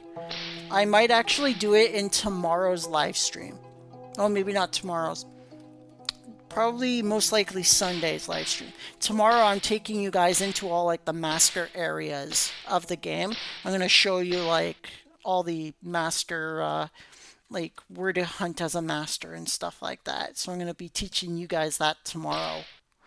So during the weekdays, except for Thursday, because that's Dungeons and Dragons Day, I'm just not available.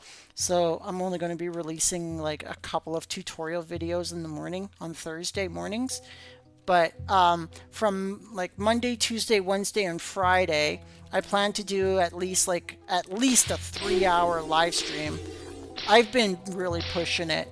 I've been doing like 5 hours, 8 hours the past few days, and like I'm exhausted. But I'm trying to do at least 3 hours of a live stream 4 times a week, just for these tutorial characters, so I could teach you guys how each character works and the routes that I go about for these characters. But then on Saturday I like to do what is known as a random, kind of like a random thing. For the random thing, we did the event. I was enjoying myself originally, and then I wasn't enjoying myself in that event anymore. And I explained the reasons why a little bit earlier. I was pretty irritated. Whoops, that's not what I wanted to do. And then, like, I like to do a lot of other cool, fun stuff. Like, I want to like take you guys into areas where masters will go, and I'll teach you guys like how to hunt those and the spells to cast on those things, and how to take care of yourself, and how to work as a party in high level areas that where like crazy things are going on all at once. So I'm going to be teaching you guys all that tomorrow. But I think on Sunday, what I want to do in the live stream is I want to like create like this level 1. I actually do have a level 1 at the ready, actually. And what I'm going to teach you guys is why those starfishes and those chests and those like and those like XP things that like take you right up to level 99 in 30 seconds are a really, really bad idea. And I'm going to go into like major detail as to why it's not a good thing. So I hope you guys will join the live stream on Sunday for that demonstration. So I'm going to boost that level 1 all the way to 99 in like 25 seconds. And I'm going to show you guys why it's a really bad idea to do it. Sound cool?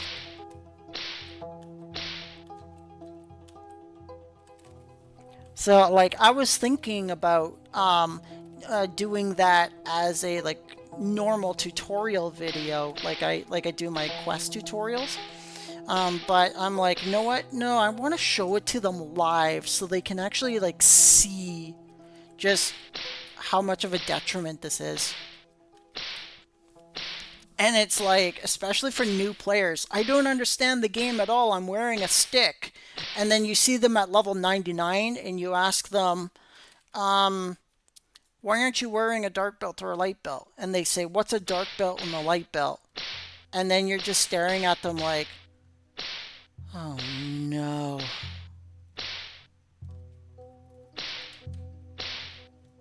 It's just like that stare, like, you have disappointed me. From like Darth Vader or something. Yeah, it's like, oh goodness, what have they done to your poor character? Because now you're screwed.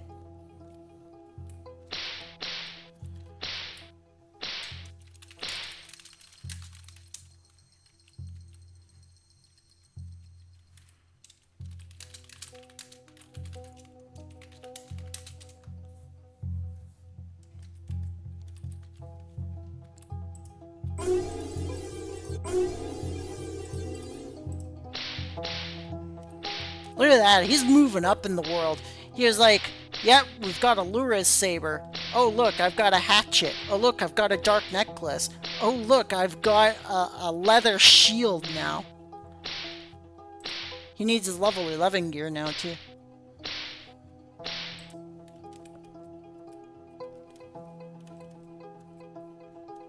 Yeah, exactly. See, that's why I think crew really needs to kind of clamp down on it a little bit and be like keep the chests and everything, right? But make it to where maybe you have to be a certain level to start using them. Like at least force the new players to level up to 41 to use it. Because at level 41, you basically know the fundamentals of the game. You've learned your elemental swappings. Then in the teens, you've learned the dark necklaces, and then at level 30, you've learned the benefits of the light belt and the dark belt. So by level 41, you know all that stuff. They are now, Riva. They weren't earlier. You haven't said anything in a little while.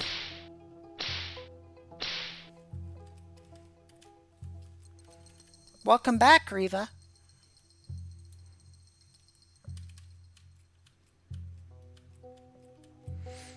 So yeah, like I think level 41 would be a good level to be minimum for those chests.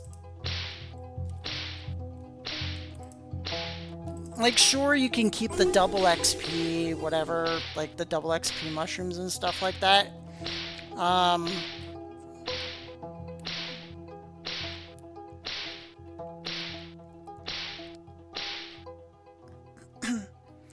um Your question about the item shop doesn't show in the chat. That's interesting. I don't have it. I don't see anything flagged. It's very strange. What about the item shop? They update it when they come up with new things. New clothings, new items, things like that. But like the item shop's been pretty set for quite some time now. And look at this, you guys. Our priest has reached level 20. So we are pretty much at the same level now as our wizard and our monk, and our warrior is level 25 because like I was doing all the quests for her. Like quest tutorials and stuff.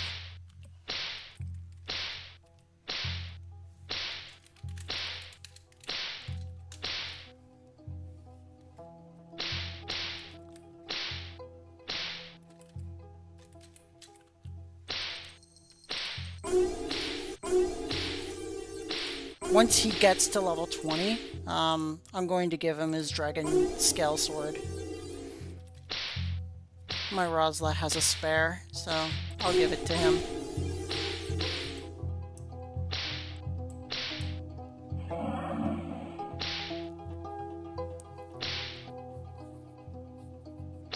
Yeah, you know, like it gives you 10 levels. That's fine. Like the 10 levels, I guess, is okay. But when you open up one chest and then suddenly you go from like level 1 to level 80, that's like extremely excessive. It's just not fun. It really isn't. Like, you might think it's cool, but if you don't know anything about the game, like the veterans that have to like carry you throughout everything are going to get irritated with you, right?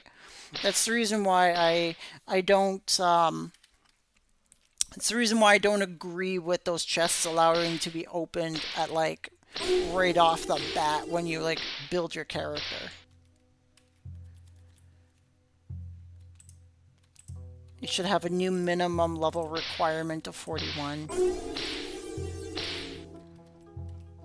So yeah, on Sunday, I will show you like the reasons why it's like super bad. I'm going to show you from a practical point of view. I'm going to show you from like an in-game actual point of view as to why it's not a good thing.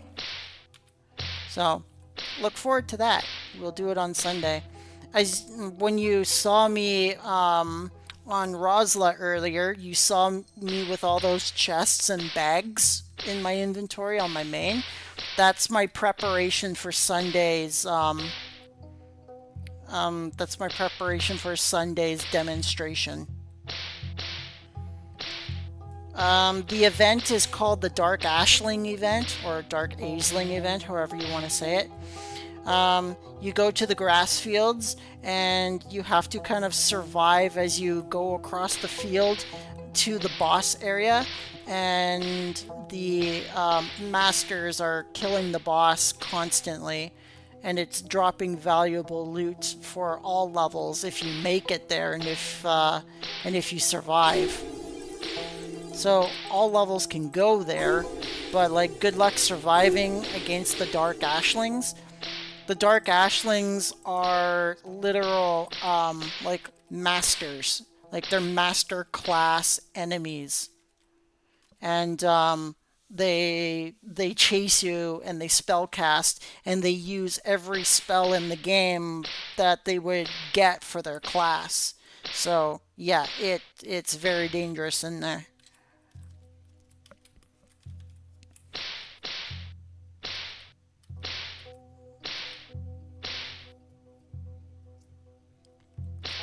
If you die, you'll lose quite. If you die, good luck getting your stuff back.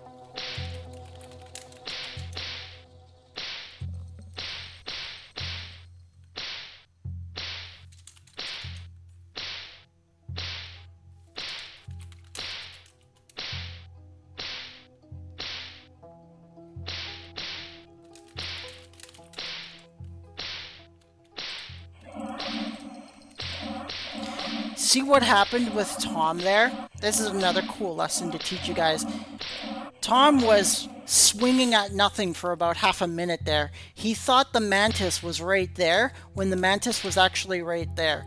If that's like if you're like swinging at a monster and it's not doing anything and you're getting hit, you need to press F5 because it means you are no longer synchronized with your position on the map.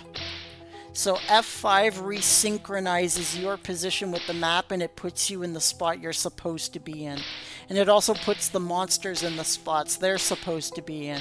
So it kind of like resets the map to where everything actually is. It usually happens when like the map lags a little bit.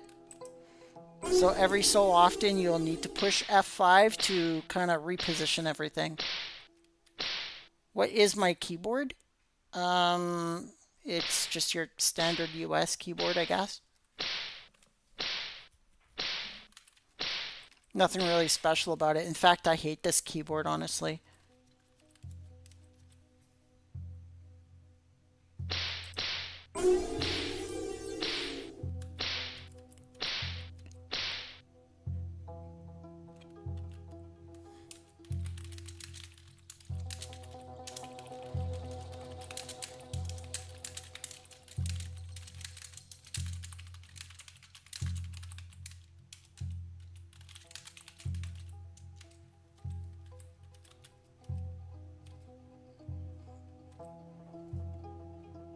Oh wow, holy moly.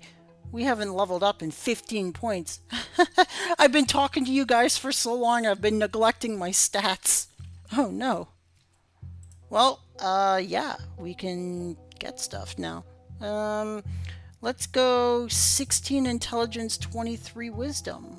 Let's do it. 16 intelligence, 23 wisdom.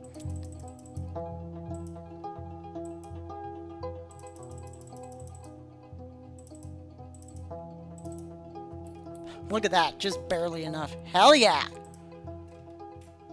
Everything is coming up Millhouse.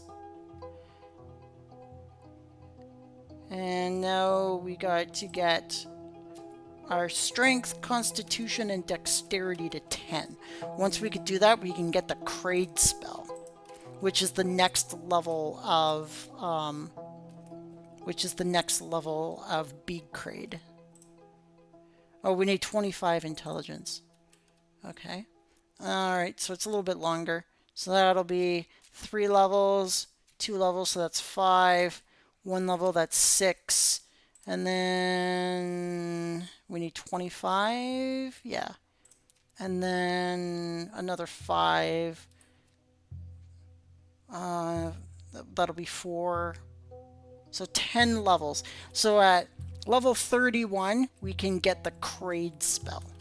Heck yeah.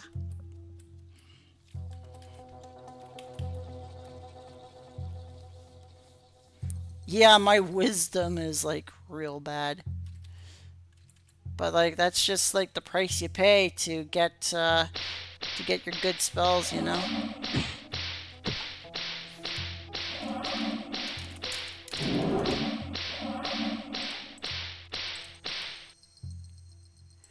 Alright guys, we are going to reward Tom Collins there with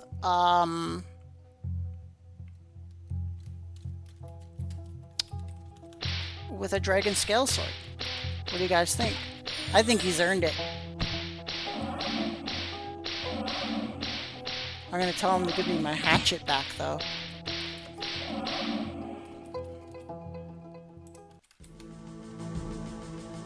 That hatchet is so beast.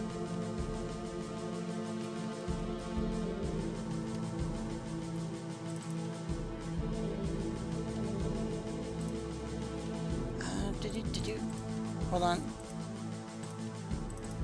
Alright, here's the dragon scale sword. I'm gonna give this to Tom. He has more than earned it. Like, he started to hunt with us at level 10. He's now level 20. We hunted with him all the way to level 20 and 21. So, he more than deserves this weapon. So we're gonna go and give it to him.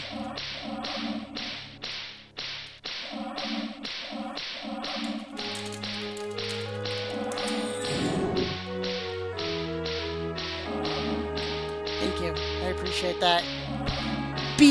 He was beating those enemies so hard with that hatchet, it's down to 57% durability. Holy mackerel.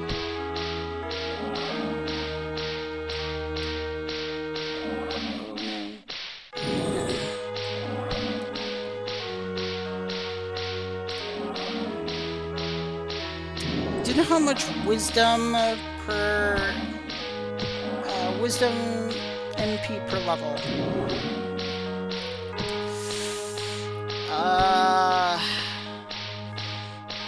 That's a good question.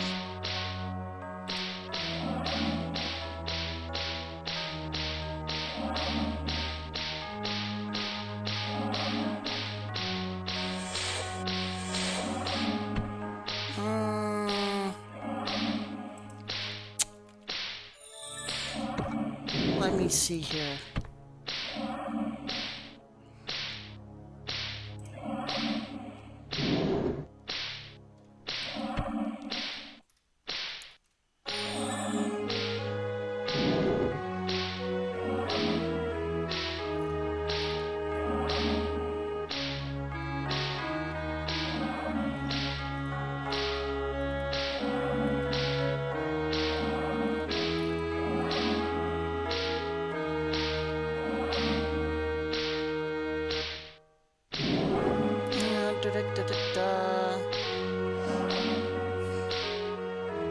I don't think I can give you a specific answer to that. Let's see.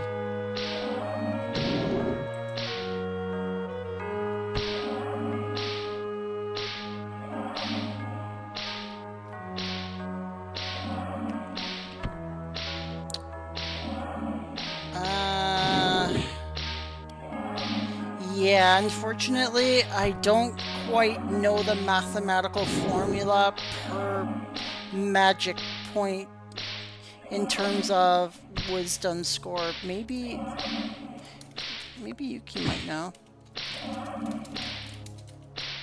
Nope, she's nowhere to be found. Oh,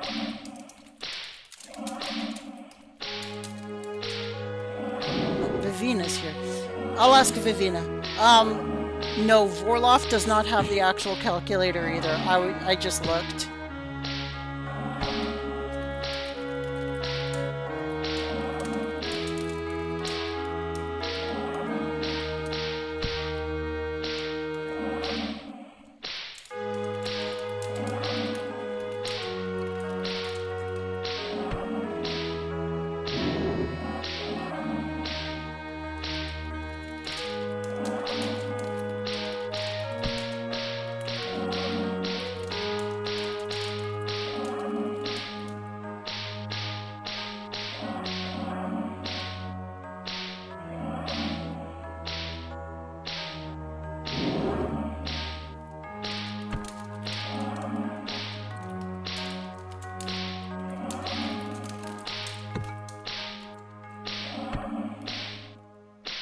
Nope, Vivina does not know the formula either, unfortunately.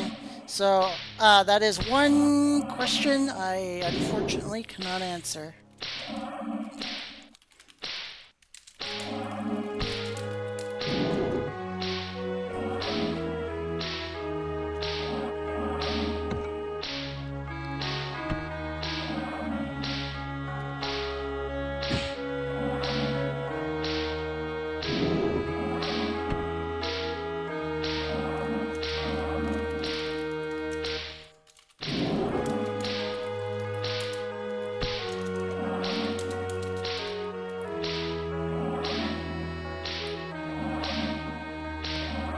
So she says it's based off what your wisdom is per level to a certain cap at different levels. So yeah, like the formula is it's very, yeah.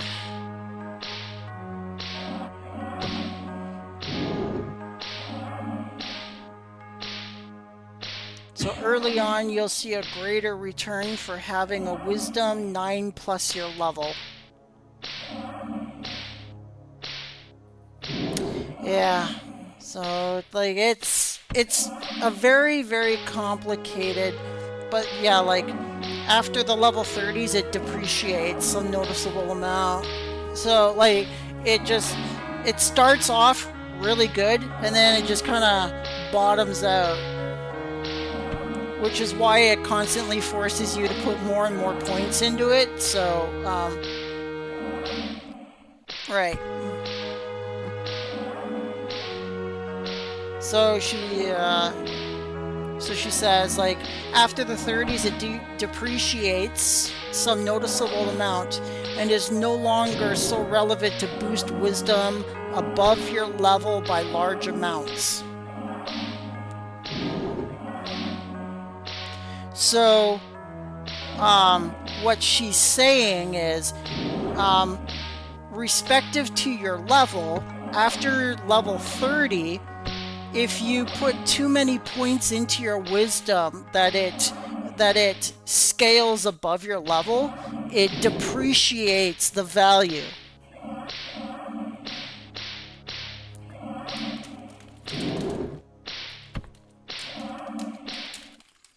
So let's say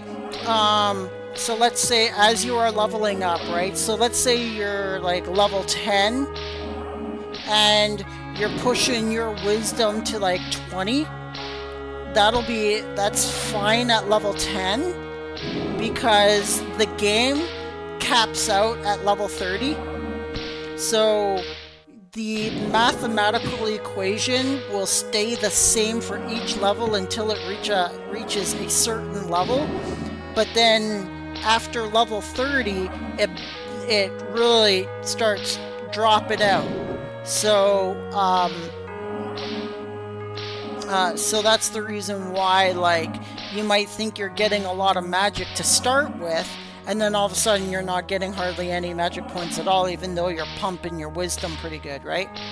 So after a certain level, it seems like it's level 30, the mathematical value starts to depreciate, and and it starts to like deduct. So you kind of like reach a cap, and then it starts going down quickly.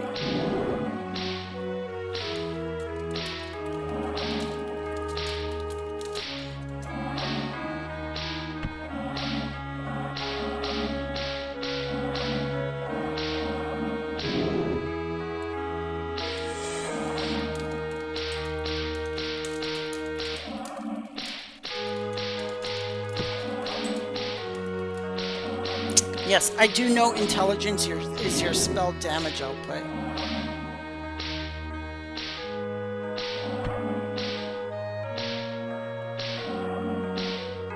So, like, your wisdom affects your MP, but your intelligence affects your spell damage. Vivina says she recently learned that dexterity is your assail crit and crit chance.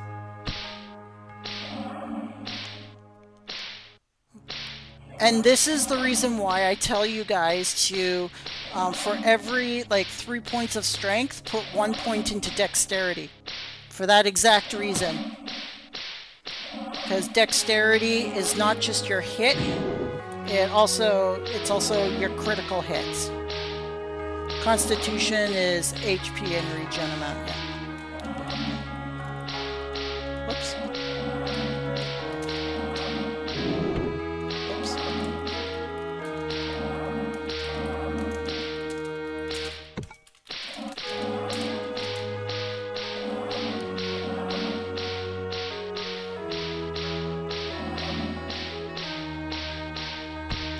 So yeah, um,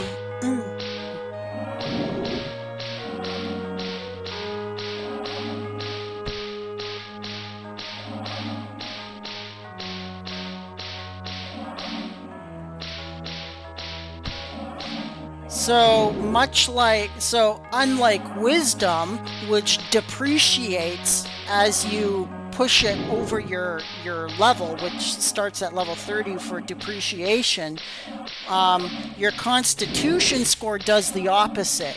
Your constitution score actually goes higher the more you have more points into con than your level. So that's the reason why, like, you see a lot of people with a lot more hit points than they do magic points. It's because like that's what the Constitution score does for you. So it gives you health, but if you push the Constitution number over your level and keep it like that, it gives you a lot more health than as if you are pushing your wisdom over your level, which your wisdom will actually drop down. Your health for your con actually goes up.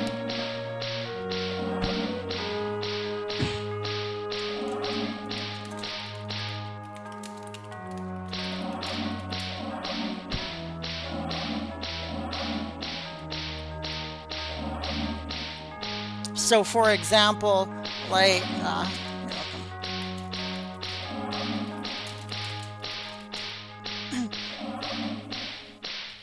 and thank you, Vivina. Shout out to Vivina for helping explain that process. You guys are so sweet. So yes, so that's kind of like the reason why for like monks, they say to like push the boundaries of your constitution to like ridiculous heights, right?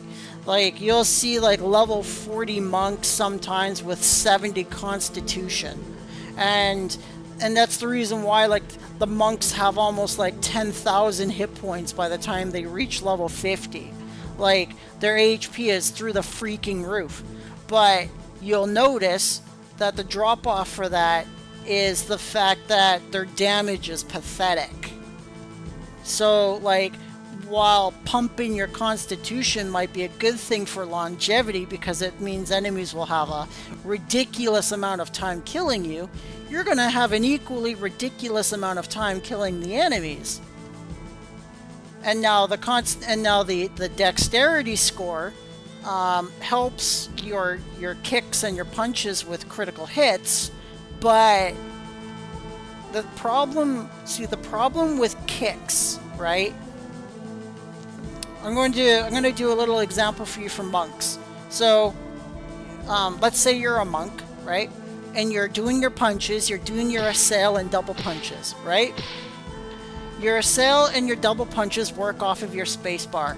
Notice how many times you're smacking away just by holding down the space bar, right? It's psh, psh, psh, psh, psh.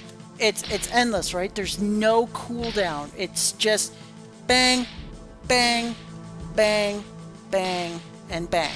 So what this is that's running off of your strength score.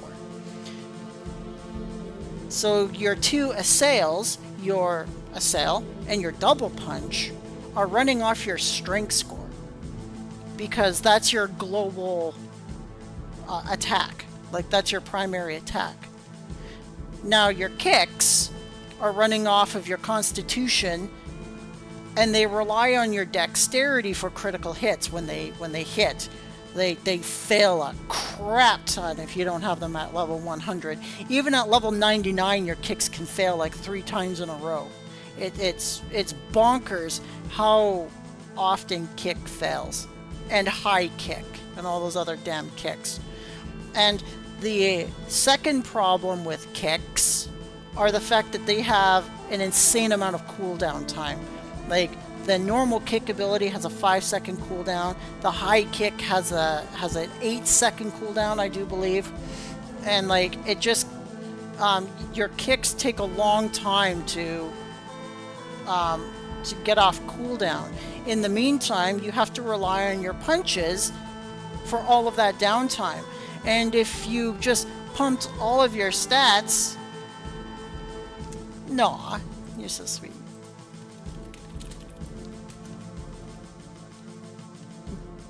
So like if you're pumping all of your stats into your constitution and dexterity, well, yes, your kick is going to do a whack ton of damage. What are you doing during those 5 to 8 seconds all the time that your kicks are on cooldown? You're relying on your punches, but if you have no strength, your punches aren't doing anything. So, well, sure, your kicks land the heavy blow and may do a critical blow to the enemy. If your punches can't pick up at least some slack for damage, then like you are doing an exceedingly less amount of damage than, let's say, if someone wanted to hunt with a warrior. And this is the reason why people like to choose warriors over monks, because a lot of these stat plans force the monks to be like, well, yeah, bring your constitution all the way to 70 by level 35. And it's like, no, don't do that. You're screwing yourself, and not in the good way. So, like, that's the reason why I always say, actually go 2 points of strength for every point of dex and con. So, for example, at level 4, right, you'll start with 6 points. You'll put your first 2 points into strength, and then you'll put your next 2 points, 1 into con and 1 into dex. Put your next ones into strength again, 2 points there. Put your next one, 1 into con, 1 into dex. You'll always want that balance, because if you don't have that balance, you are fully reliant on your kicks that have multiple seconds of cooldowns, and during that time your wizard's just looking at you like, you know, you're not doing anything to this thing. I even have the damn thing fuzzed, but because your strength is so damn bad, you're not doing any damage to it. Because even though, like, their elements are amplified that allow you to do more damage, if your strength is so low, then all that amplification does nothing, because it goes off of your score times the amount of damage. So if like your score is still only like a 5 or a 6, and you got like 36 constitution and like 20 dexterity, yeah, when you beat the thing with a kick, yeah, it's going to like drop its HP down probably to a yellow bar at that point, maybe even a red bar, but then you're going and it's not doing anything, and you have to wait 5 to 8 seconds for your kick to replenish itself. And what if your kicks fail like 4 to 8 times in a row? Then that's like an extra 40 seconds that you're beating on this monster that's not dying because your strength sucks. So like that's the reason why like I advocate personally for a balanced approach of 2-1-1, 2-1-1, 2-1-1. That way your kicks have power, you still have good health, you have a good crit chance, but your strength is always at least double what your con and your dexterity are going to be. So that way you have a full balanced rotation where your kicks are off cooldowns, your punches are actually damaging the creature enough that that catches up to the single damage attack of your kicks. Does that make sense?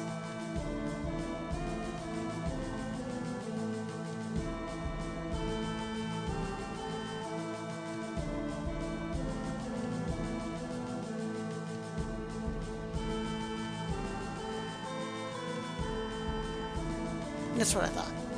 So yeah, I thought I was making sense there. Like, it's, like, see with monks, see with warriors, right? Like, their strength is their damage, and they have weapons, right? So like the warrior weapons are very strong all the way up the level chain. But monks, they don't have any weapons all the way up until level 50. The weapons don't do anything for the monks. They completely rely on unarmed attacks until level 50, then you get your claws. But like that's between level 1 and 50 that you have to kind of contend with. And people are just gonna be like, "Oh my god, this monk." You know? And you don't want that. You want a nicely balanced monk that, well, yes, they have great kicks, but while those kicks are on cooldowns, they have that secondary offense that people are also looking for. So that's some like really good, I think that's some really good advice. People might call me an idiot and that I don't know anything and I'm dumb and I'm stupid and whatever, but I mean, that's just like, I know Taylor, right? But it's not that I'm dissing monks. It's more that I'm dissing a lot of the online stat plans that tell monks to build a specific way just because it's like, oh, the whole thing about monks is your kicks. And it's like, no, it's not. It's actually a balance between your kicks and your punches. It's the excuse me. It's that balance because you don't have a weapon. So your kicks are like, make up about like three-fourths of that weapon damage that a warrior would have, and your punches would make up that last 25%. Because while you're kicking, you're still auto-attacking with your punches.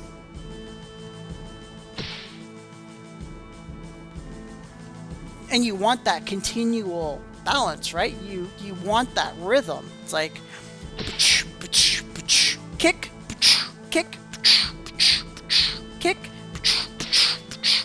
kick, you know, like it's like an engine. And if you're only like kick, blink, blink, blink, kick, blink, blink, you know, like it's like your engine has a problem. It's just that it's that rhythm, right? You can hear it. Here, I'll show you. I'll show you something really cool. We'll go on our monk, right? Give you some more monk lessons. Pretty neat.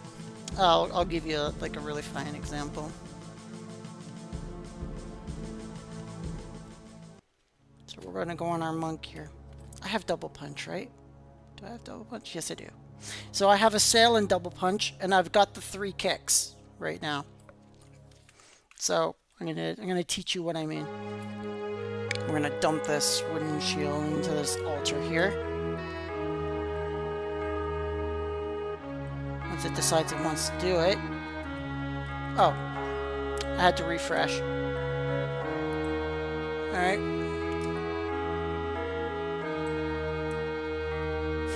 The gods are being, the gods are trying to be funny. I don't need this ring, do I? No, I don't. Oh wow, the gods are being very funny. There we go. I really like it when Gromel talks to us. Bling! There we go. He auto-teleports us to the end of town. It saves us a lot of time.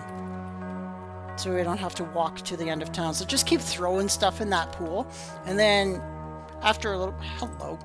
And then after a little bit, Gromel talks to us and is like, hey, just for throwing all that junk across, I'm gonna throw you across the map to the exit. And it's like, cool, thanks. I would like that very much. Thank you. Oh, I'm also going to go over and give Vivina over here.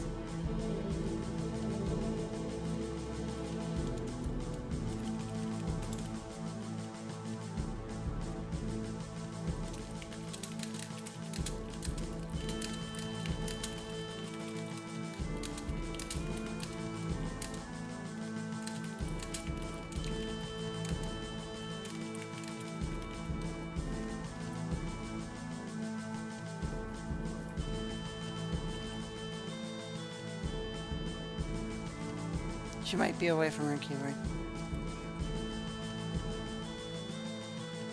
But I'm gonna leave that there for her.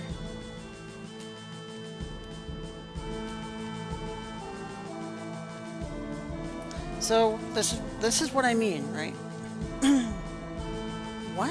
Where do I get Ancusa Ser? I have no idea what that is.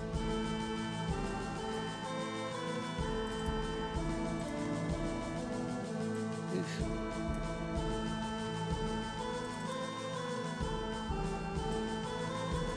Alright, so we're gonna go into the dojo for this lesson.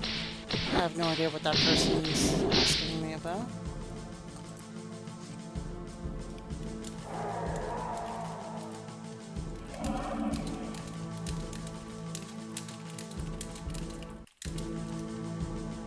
I'm just gonna pretend ignorance. I'm busy. Nah. I usually help people, but I really honestly do not know what an Ancusa Ser is. Alright, so this is what I mean, right?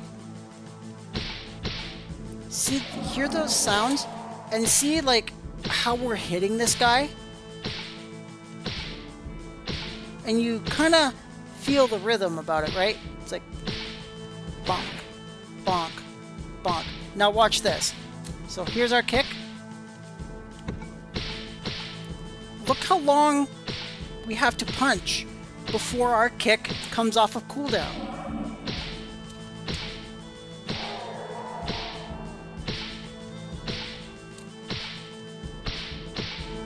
And see, yeah, our kick works there. But then look at that. Failed. Failed. Failed. Failed again. Failed again. Like, see what I mean? Like, if your kicks aren't at absolute maximum, your punches have to shoulder the weight. And if your strength is crap, you're not killing your opponent.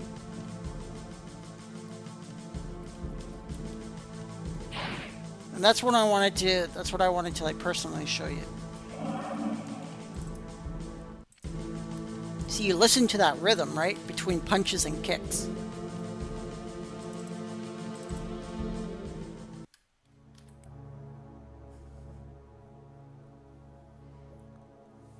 So I hope that demonstration really kind of like helped you all out in terms of like how to get a real good feel for your monk.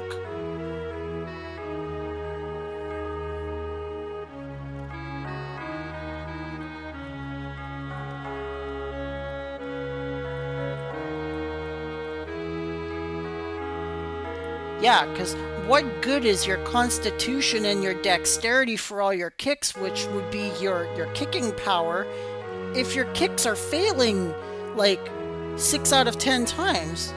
And they have those high cooldowns. You saw it yourself. Like, this was on cooldown for half a dozen seconds. This was on cooldown for like 8 seconds.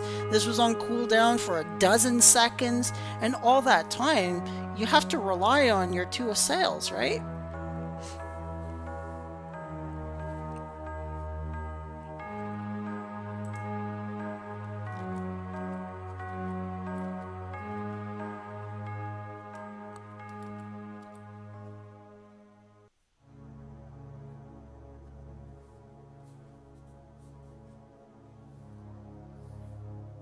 So, yeah, that's the fundamentals of the monk that I like teaching about.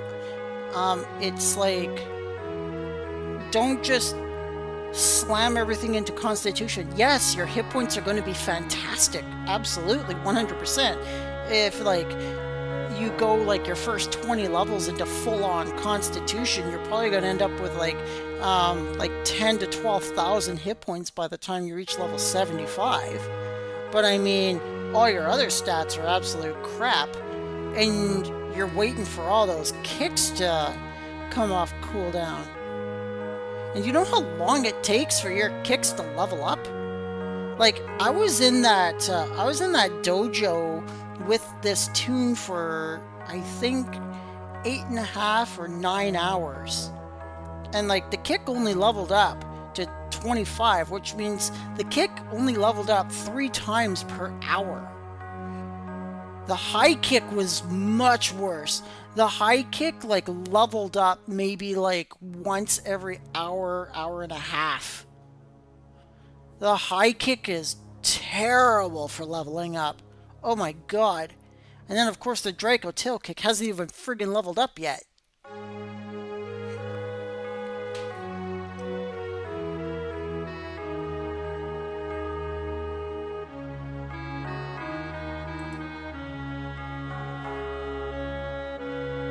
So I do hope that these tips actually, like, really helped you guys out for tonight. Yeah, that exactly, Taylor. Like, it's like dumping 30, 35 into con immediately, and then you're like, why is no one hunting with me? Why are they choosing that worry over me, guys? You know, like I can do stuff too, and they're like, yeah, but warriors do it better. And that's exactly the reason why. It's because those stat plans online tell you to dump it all into Constitution right away. And it's like, no, don't do that. Formulate a balance, because your punches, while they may not be as important as your kicks, they play an important and vital role during the time of which your kicks are under cooldown. Like 2, 4, 5, 6, 7, 8. So that high kick has an 8-second cooldown, kick has a 10-second cooldown, and this thing is still on cooldown. I've already counted to 20. So the Draco tail kick looks like it has a 30-second cooldown. Oh my freaking god. Like, that's a long time that you have to just be punching constantly, right? So while you're waiting for all of those cooldowns, your punches are picking up the slack, and if your strength is garbage, then your punches are garbage. No one's going to hunt with you when you can't hit anything.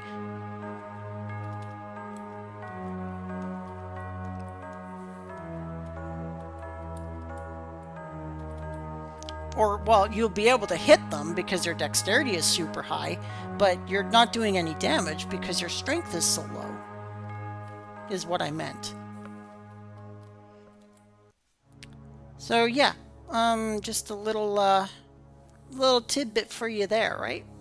Hopefully you guys enjoyed that one.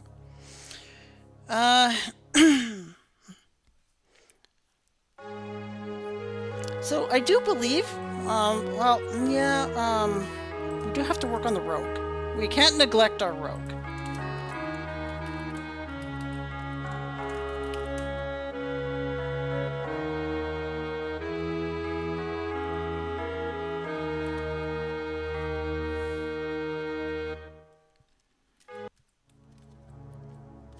Our rogue is only sitting here at level 11. She needs some love too. So we're going to do our best to push our rogue here to level 20 and probably end the night at that. So she probably should be level 20 at around 11 o'clock.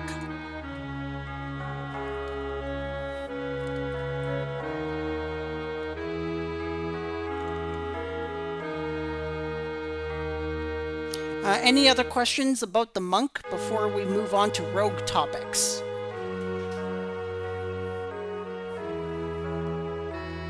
Oh, my back. Sorry. My back just went like, and I was like, ooh.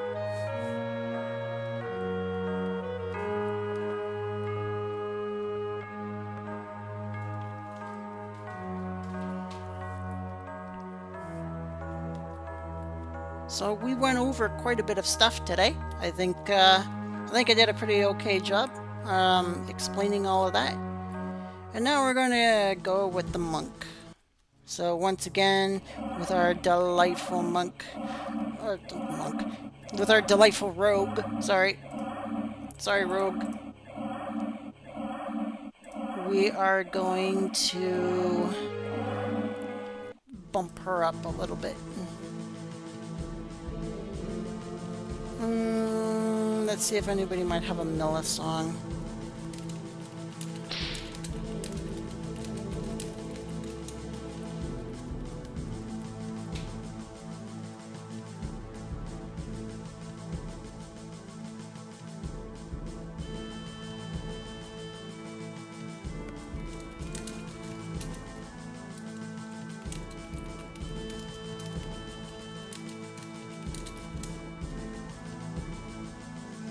Aw, thank you, Taylor. That's very sweet of you.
No harm in having to.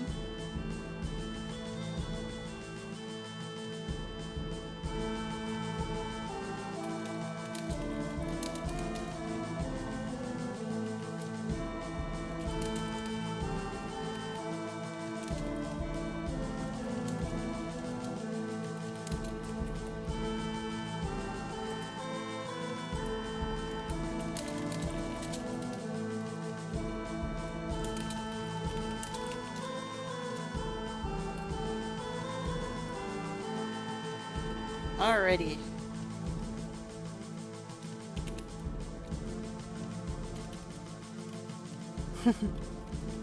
I heard that. Just yelling all the way down from the other side of Provide. I heard that. Alright, let's find you, Taylor. Where are you?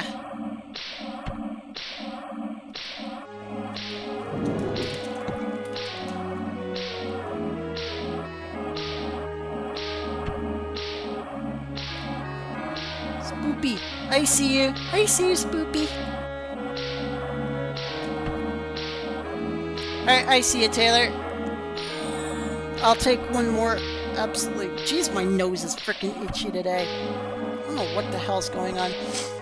I'm using like a brand new soap for the shower, and like, I don't know what the hell it's doing to my nose, but like my nose has been itchy all day. I don't know, maybe I'm allergic to it. We'll find out.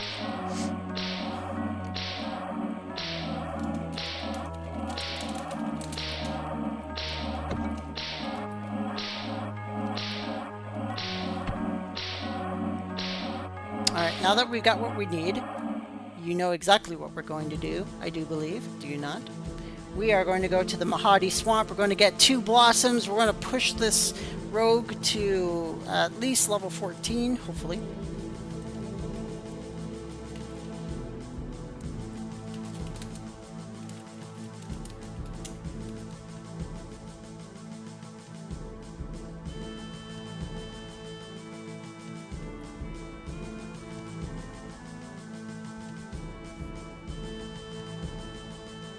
We're gonna see if Vivina's awake. She might not be. Oh look, Set's here. Holy moly. Set is old. Dayok 50, everyone. Damn. Set is old. 162 years old.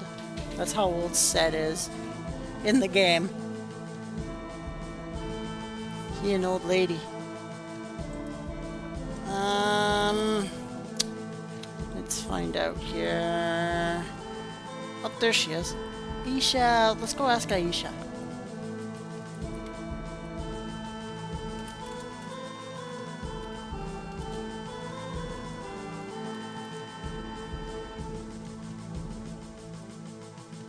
Let's see if she's awake.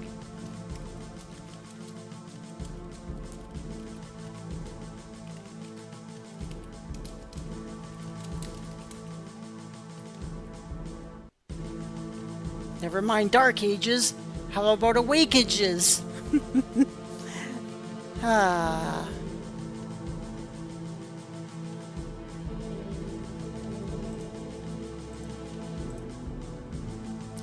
She might not be awake. Oh no, we're running out of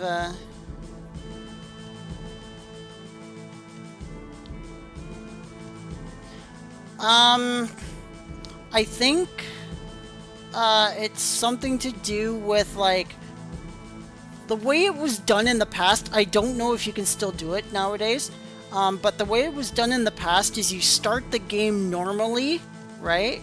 Like with the launcher, and then you like right click the launcher again and then run it in administrator mode, and it'll open up 2 Dark Ages boxes. Now, it might not do that anymore. They might have patched that up, but that was the way to do it in the old days. So the only other way would be to like have like a laptop beside you and log in on your laptop and then log in on your desktop.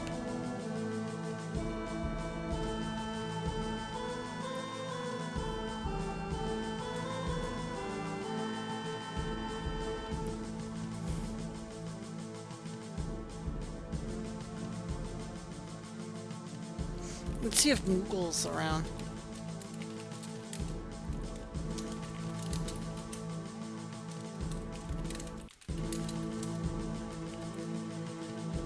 She could probably tell it's Rosyla. It's like, yes, I know, your name literally has Rosyla in it.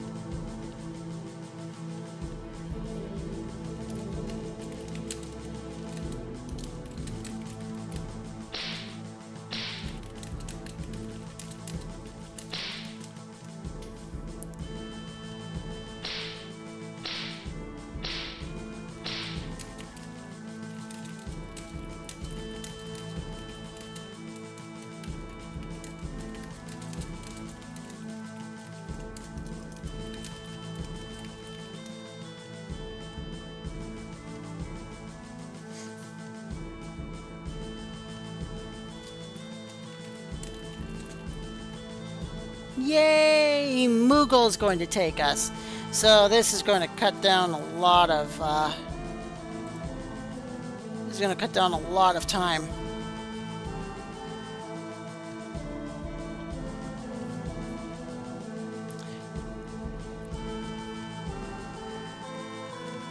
So once again, you guys will be able to see the Sevti Blossom in action here.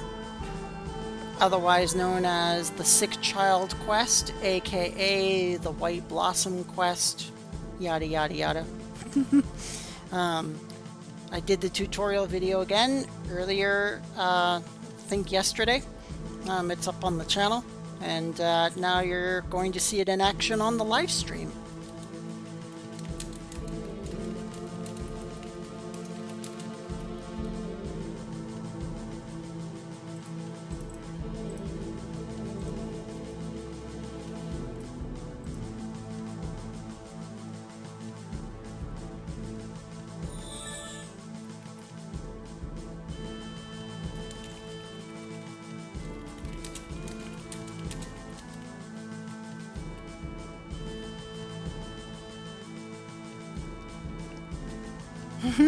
Moogle saying hi. Let's roll and rock.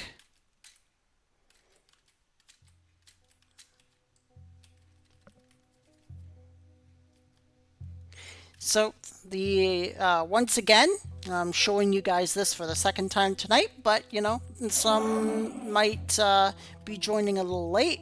So we're going into the Mahadi Swamp Maze, and we're going to go into the middle of the maze to collect what is known as a Sevti blossom. It's a white-colored blossom.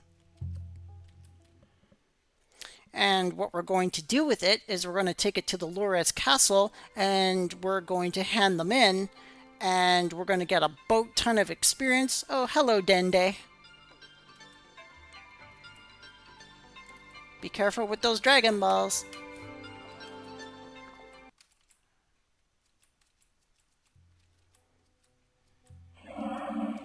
So, as you saw, we went up, over across the South Bridge, down through that door, past the Dende, and then we're going to go through this door here. And then we're going to go through, this door here, and this takes us into the heart of the maze. Right as soon as we get in, we're going to go this way.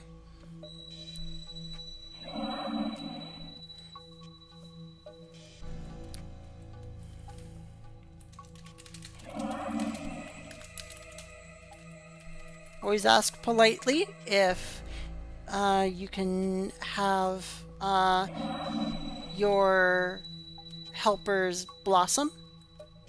And if they say yes, then double the experience, right?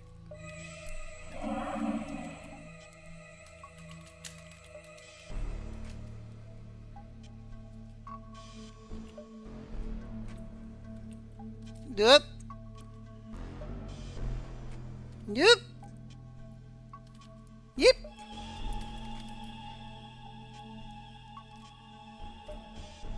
Alright, so we're going up this way.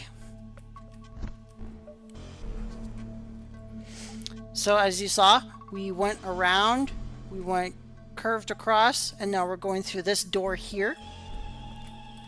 We're going to go down.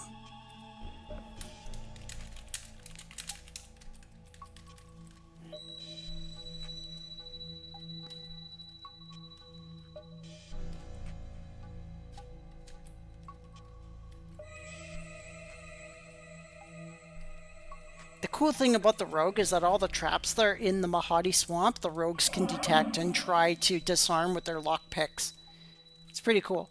So if you have like the lockpicks equipped in your gauntlet slot, there are some traps here in Mahadi that will prop up a little thing here. All right. So now at this crosswalk, we're not going to go this way. We're actually going to go this way. We're going to go south.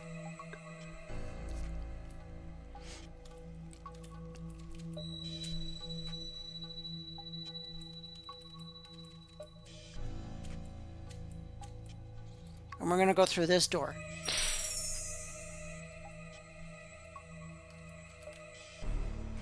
We're going to go through this little entryway here. And then we're going to go south. Down through here.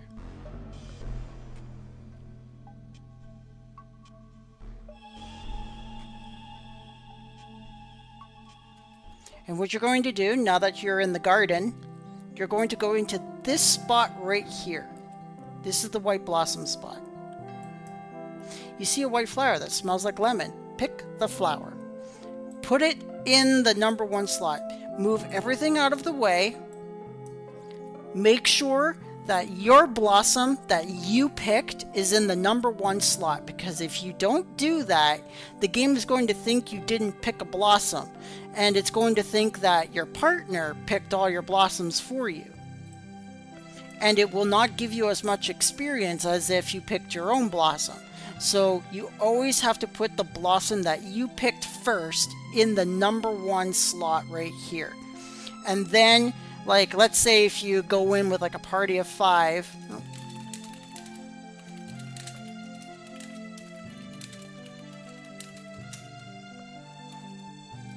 Let's say you go in with a party of 5 and all 5 of them give you their blossoms, and you have like a grand total of 6 blossoms to complete the quest, because it takes 6 blossoms to complete the quest. If your blossom is not the first one, it's only going to give you 25,000 experience for every single blossom there, like all throughout down the list. So, but if you have yours in the number 1 slot, it tells the game that this is my blossom, and my party that came with me here gave me these blossoms, so it still counts as my blossom, as opposed to a randomly gifted blossom.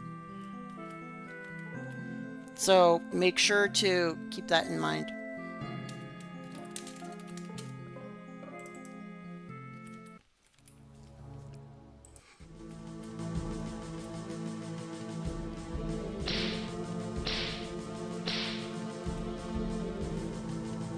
And then we're going to go into the Lura's castle, not Lura's, but the Lura's castle.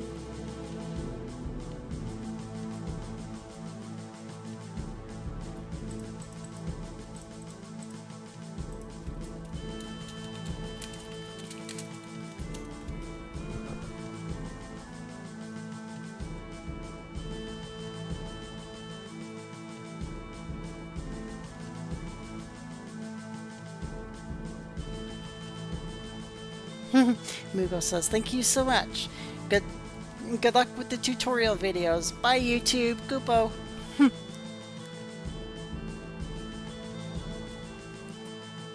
We're going to go up here, up these stairs. So we weren't going straight, we were going up the staircase. We're bypassing all of these rooms. And we're going to go through this door here. And then we're going to go through this door here. This little lonely door here in the corner. Make sure to put yourself away from this door, because it has a tendency to suck you in, even if you're standing like that far away from it. So put yourself in the very middle of this room. Next up, talk to Pauline. You're going to choose the sick child. How is she? You're going to offer the Sevti Blossom. And then you're going to give the Sevti Blossom in 5,000 coins. Notice, it just gave us 150,000 experience points and increased our level by ×2. So now we're at level 13. We have a second Blossom. The sick child, how is she? Offer another Sevti Blossom. Give Sevti Blossom in 5,000 coins. Levels us up again. And now, like, it gave us another 150,000 experience. And you can give Poland 4 more of those white blossoms for another grand total of 600,000 more experience. So your full-on total for that one quest, if you hand in all the blossoms, is 900,000. And, like, you can hand in the blossoms at any time. You don't have to dish them all at once to them. So, like, you can only pick 1 flower a day yourself. So every day, if you want to just do it yourself, you can just give the blossom to her. But just be careful, because the Mahadi swamp is dangerous, as you saw. There's a lot of critters around. Those, like, orange worms and those turtles are aggressive. So they'll chase you and they'll attack you. And there's also... sorry, my hip's a bit sore. But also, Also, there's traps in the weeds, right? They'll poison you, they'll blind you, things like that. Some might put you to sleep. So, the swamp can be dangerous if you're going alone. So I recommend taking a party member. But we are now level 14, and we need 53,000 to level up.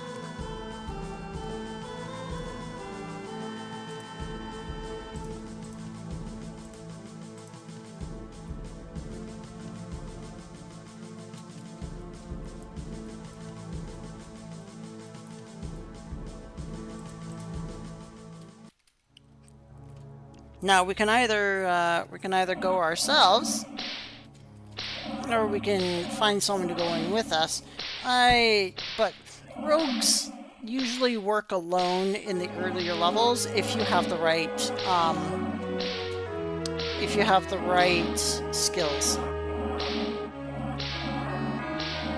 So for us, we have the right skills, so we're just gonna go right on in. So, and this is how the rogue works. So with our stiletto trap, right? You'll want to, depending on like how good your memory is, you might want to put down like a couple of reminders as to where your trap is, or your traps, and how you're going to align them. So for the rogue, you might have to put down 2 or 3 traps at once. But let's say you can't remember where your traps are. What most rogues do is they put like 1 gold coin down on the ground, and that kind of is their marker as to where their traps are located. So you put down the 2 traps here, right? And those coins are kind of like your trap marker, your trap location marker.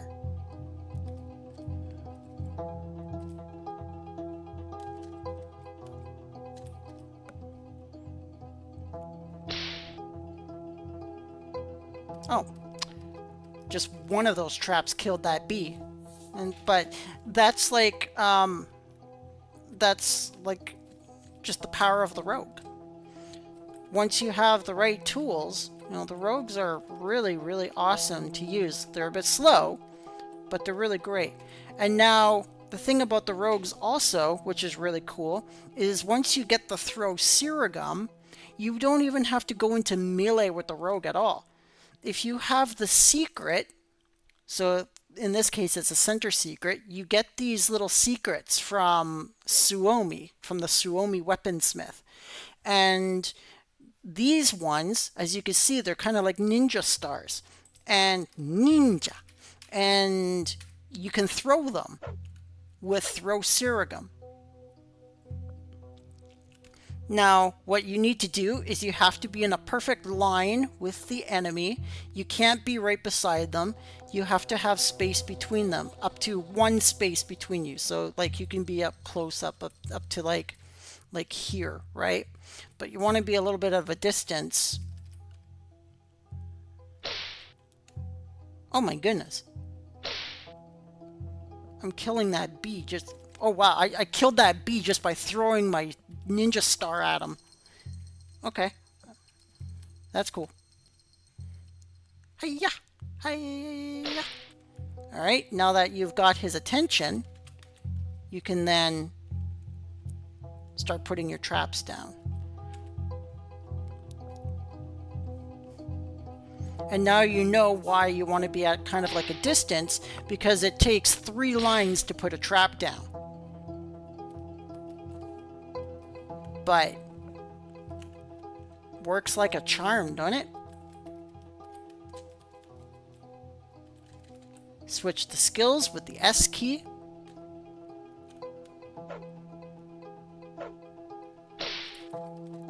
Oh.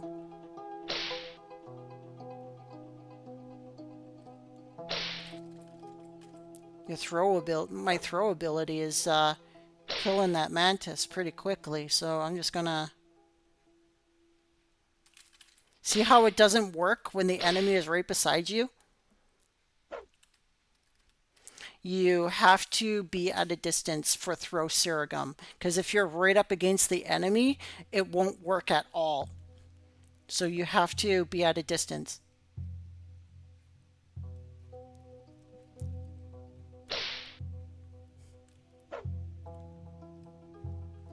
Press the D key. Start making your traps once they start chasing.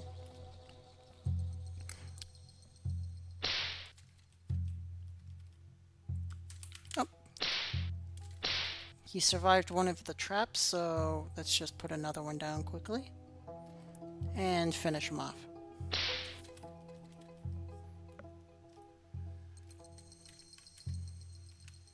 Whoop. Go back to skills, throw Sirigum.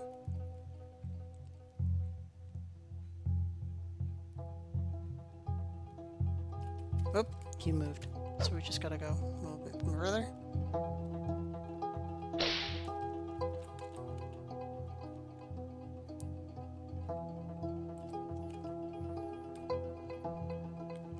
Put down 2 stiletto traps. Watch him run into it.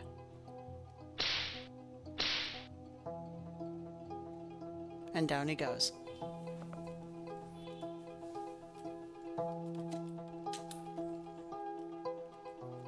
Switch back to Sirigum.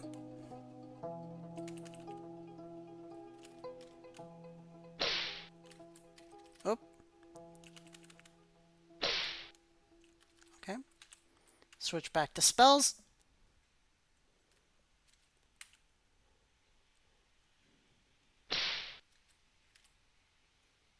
And there he goes. And look how much experience you get. Like, it may seem slow, but it really isn't, honestly. And you get all the experience. You don't even share it with a companion. You get it all yourself.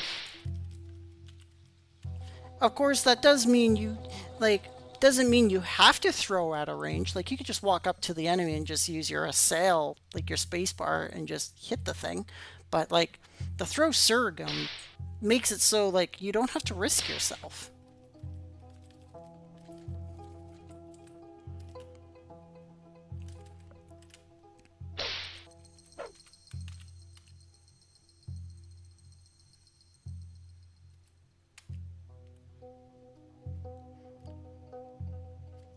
Any questions about the rogue so far?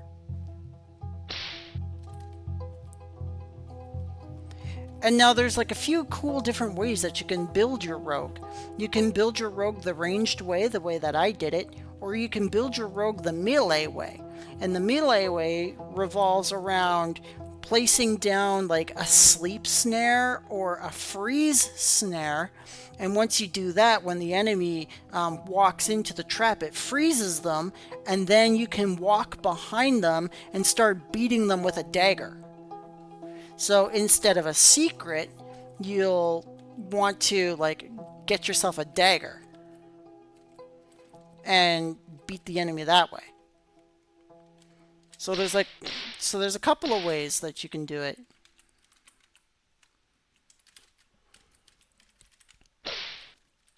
There we go.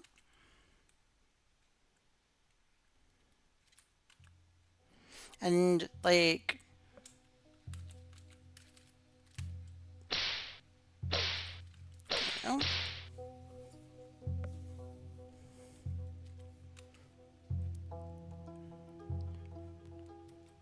sorry, I'm getting a little itchy like along my hip area and stuff. That's why I'm kind of like wiggling around a little bit. So apologies for that.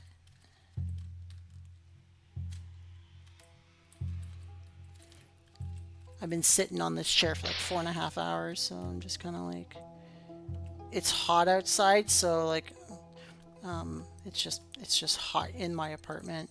And like I can put the air conditioner on, of course, because of course I can, but like if I put it on, you guys won't be able to hear me. My air conditioner is so loud.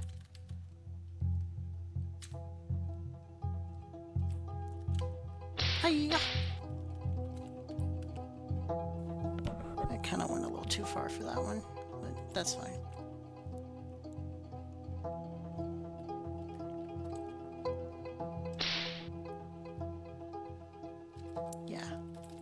One's one is fine. Ah, for crying out loud.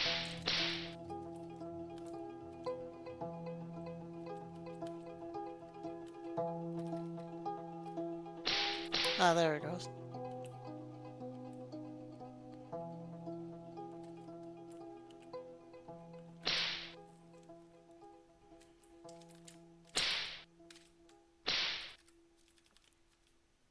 And there we go. Any questions about the rogue, everybody? Anybody? Oh, hello.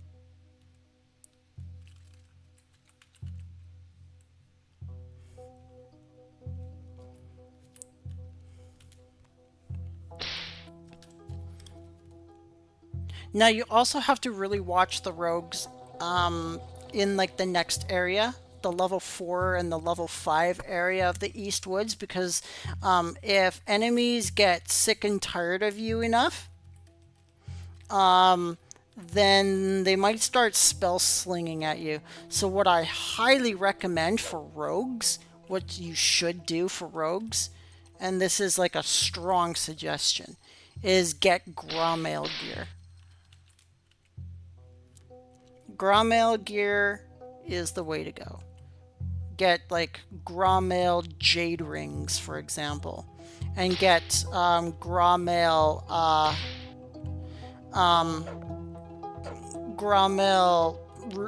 coral earrings.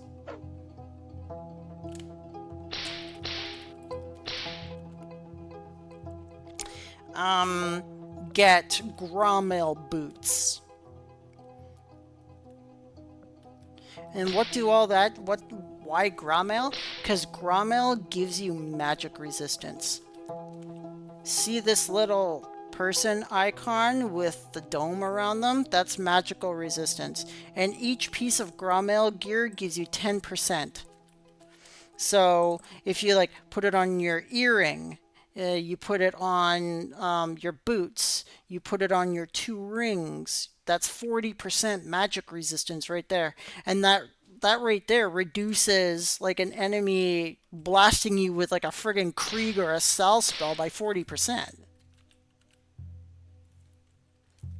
So 4 out of 10 times that spell's going to reflect.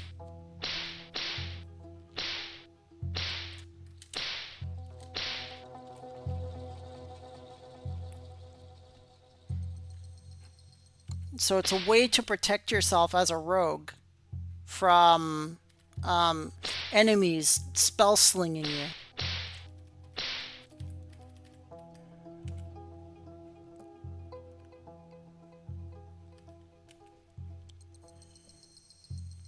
So it's definitely a winner in my book. So go and get yourself a pair of jade rings from Suomi, and from the Suomi armor smith, and then ask a Grommail priest to consecrate them into Grommail jade rings, and you won't regret it.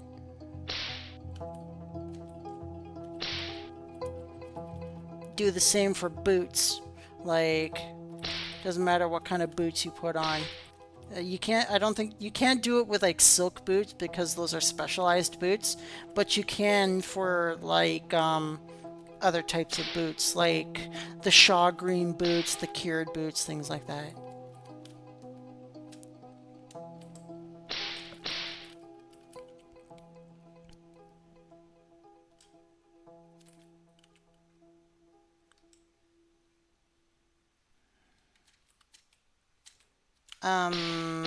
Wolfie.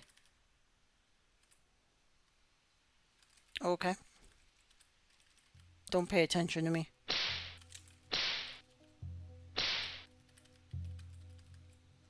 Whoops. Got a little too close that time. There we go.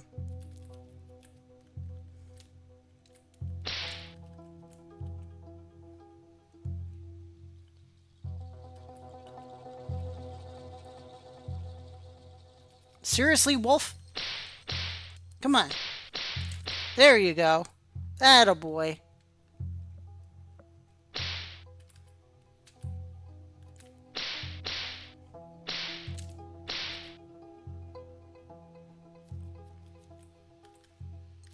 The bee was a lot more coherent than you were, Wolf. What's wrong with you?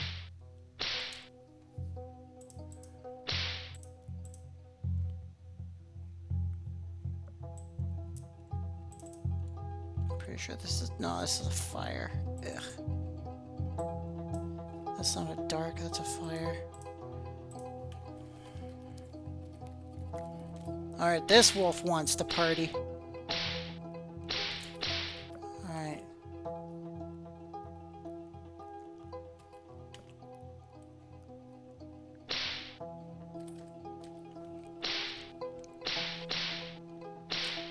And down the wolfie goes.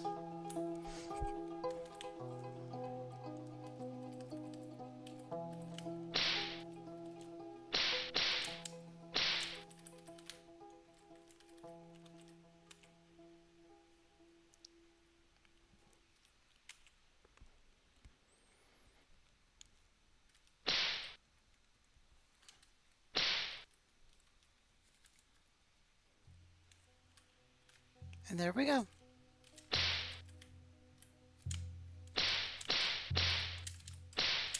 Oh, this bee is just dying. We don't even need to do a trap for that bee. We do for this one.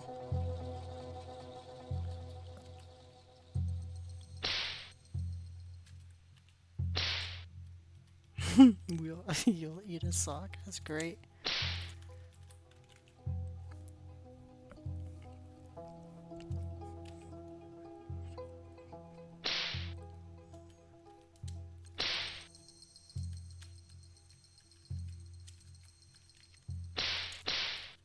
Alright.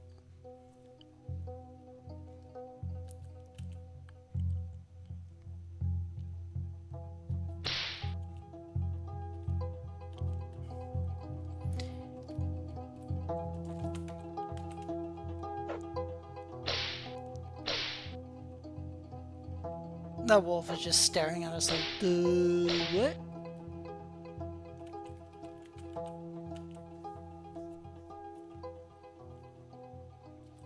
Really, wolf? Really, wolf? Come on. Come on, wolfie.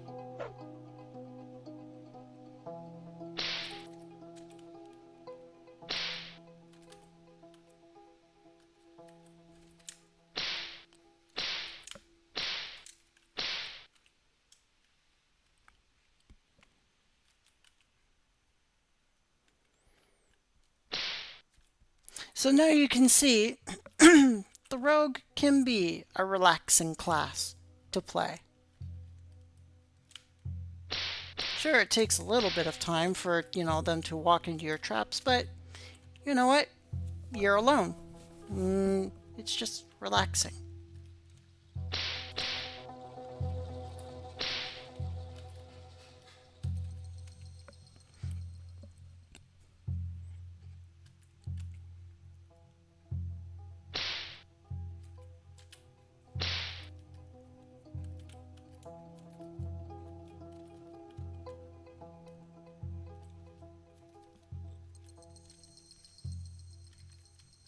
We're going to go on for another maybe like 15 minutes and then we'll call it a night.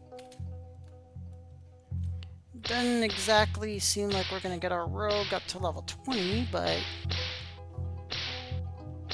that's fine.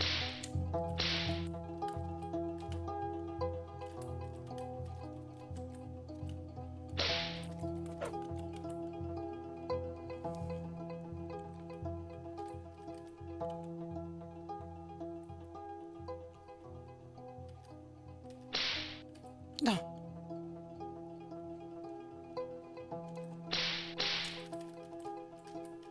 Uh-oh.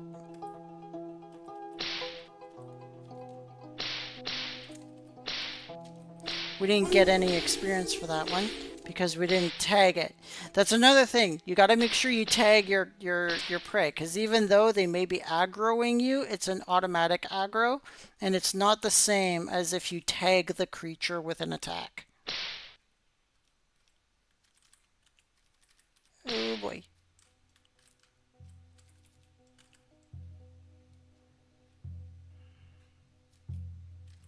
Getting a little,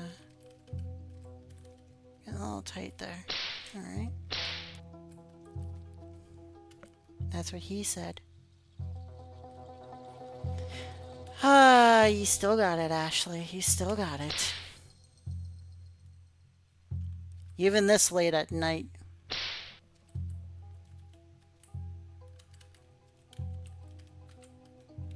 What kind of grooves are these? Oh, okay. Yeah, those are not magic grooves. Alright. You saw that the magic decreased by 500? Yep. Those were not magic leather grooves.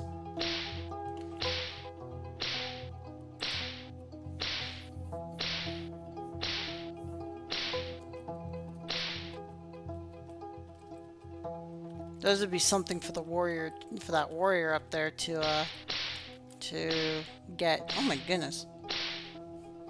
Get wrecked.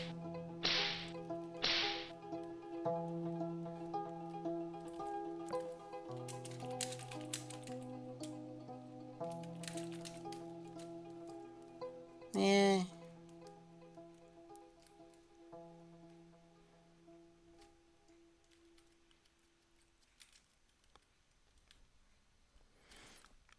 We can start to make our way out. What's the time? We're almost at 5 hours in the live stream. I think it's almost time. We didn't get our rogue to 20, but close enough. I'm still quite happy. Die, Wolfie! Yeah, it is getting time to rest. I'm getting a little tired. I do not have the energy that I had a couple of nights ago. Ah! He's a little too close.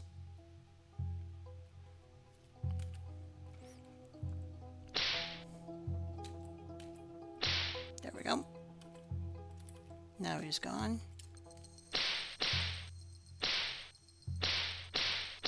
There we go.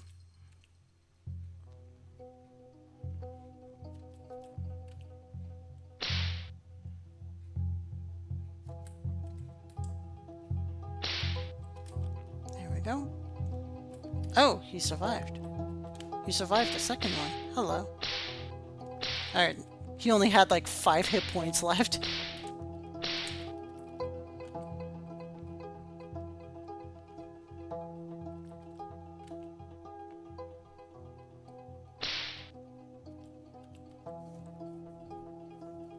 Alright, we'll be level 17 now.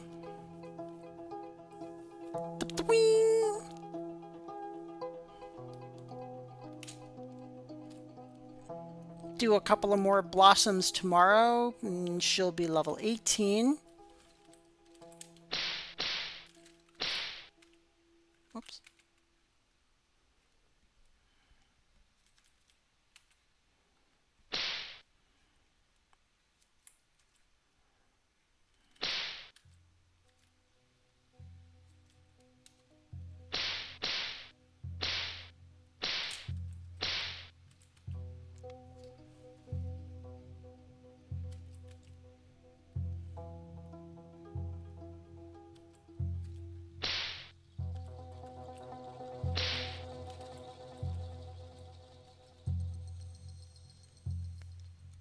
Pretty good. Yeah, exactly, right? Yeah. Like, I'll wake up in the morning and that high kick will only be like level friggin' 4. It's like bonkers ridiculous how little that high kick is leveling up. It's so ridiculous I might actually have to buy a quadruple skill bonus scroll from the Kruna shop just to level that damn thing.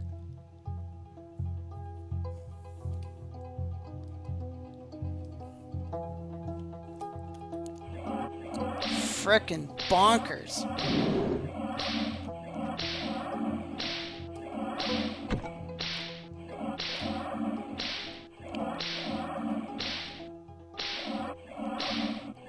So we have 12 points to put onto our statistics here. We are going to, let's see. I am trying to go for the blind snare, and I'm also trying to go for the sleep snare. So let's find out what we need for the blind.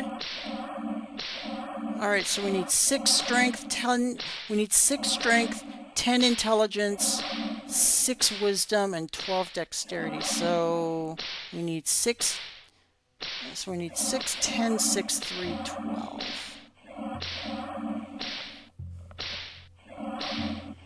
But if we go with the blind snare, it's only a few more extra. So let's do... Okay, we have 12 points.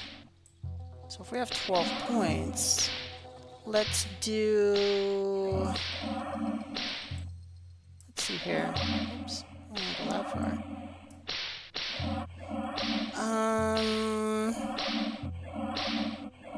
So we need 10 strength. So we can boost this to 7 and ask a priest to cast Kriegneert on us, which will boost the strength up to 10. So we won't need to burn 2 levels of points to level that up. We need 13 intelligence though. That is definitely a requirement. We need 8 wisdom.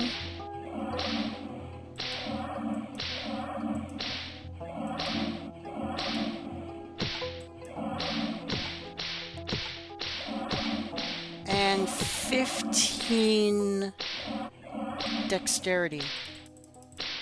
Alright, so we have everything we need. We just need to get 2 bat wings. We only have 1. So we need an extra bat wing.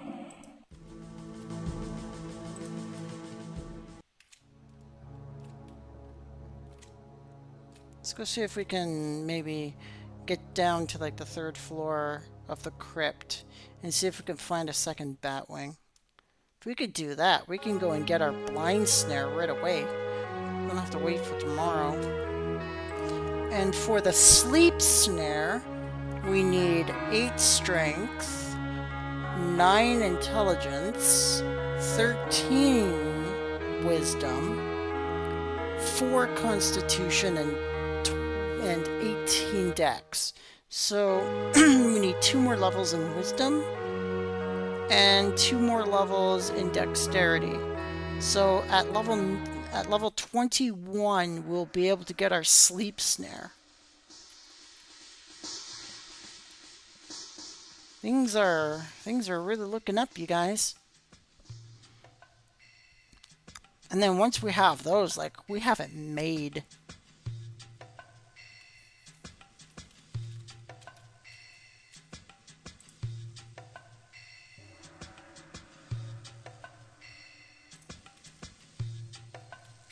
Oh, look, it's Tom.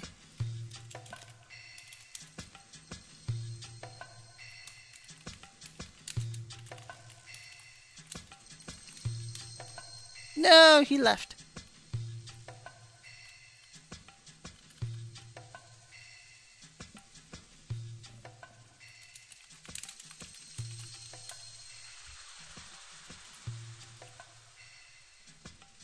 It sounds like it's raining outside.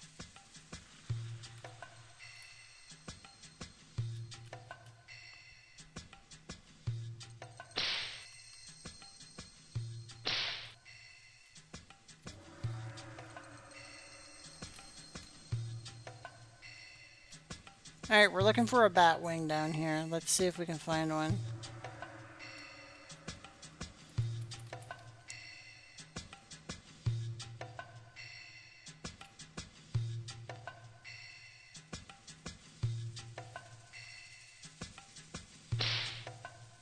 Get out of here, centipede.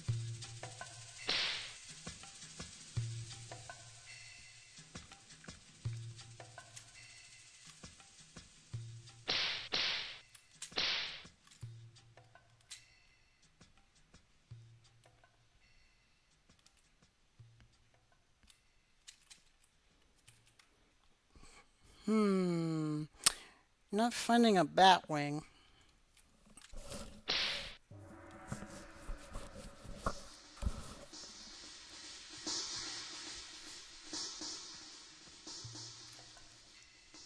Why is a mithril gauntlet sitting down here?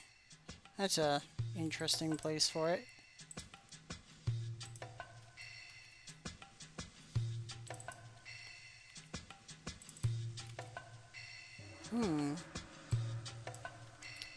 That's a water leather belt. Hello. No! I am not falling for that again.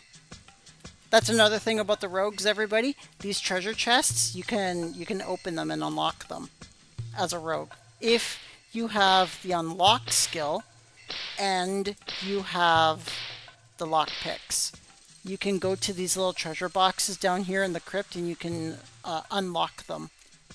But be careful, that one chest right there has a poison trap on it. You get cool stuff from it, but I'd rather not be poisoned down here. Been down that route twice. I was like, nah, it can't happen to me again. Could it? Oh yeah, happened to me second time and a third time. I was like, do I ever learn my lesson? It's like, no. What is a lesson?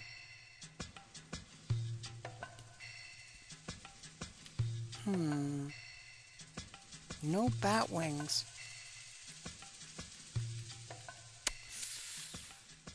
A lot of spider eyes. A lot of centipede glands, but no bat wings. It's probably what everybody else is looking for too. Which is the reason why it's not showing up on the floor. Speaking of which, there's a bat right now. You know what? We're gonna try it. Hey, batty.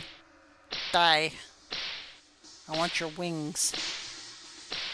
Give me your wing. Nope. That bat is like, no, you beat my wings to pulp.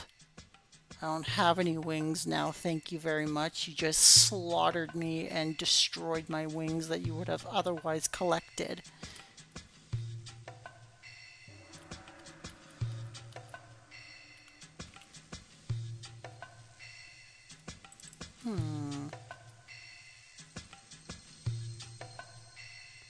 I'm very certain it is like pouring outside. It sounds like it is pouring. Oh yeah, it is really raining out there. It's been raining for a while, apparently. Huh. I just looked at the weather radar.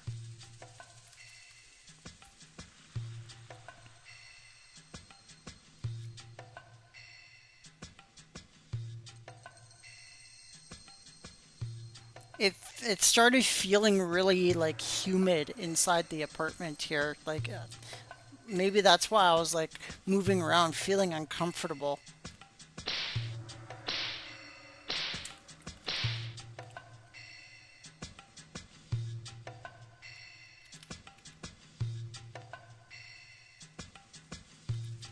Oh, for Pete's sake, really? Really, Centipede? Alrighty. That's the way you want to do it. No, that's my bat. That's my bat. You leave my bat alone.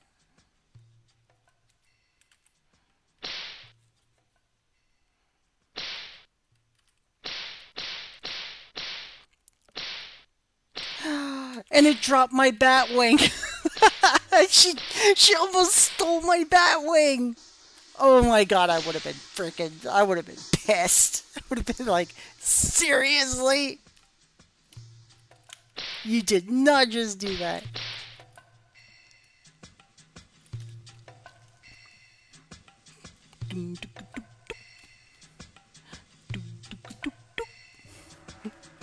How ironic would that be? It's like, oh, I'm looking for a bat wing. She just comes in and frickin' steals my bat and just like, and she's like, oh, guess what I got? I got a bat wing.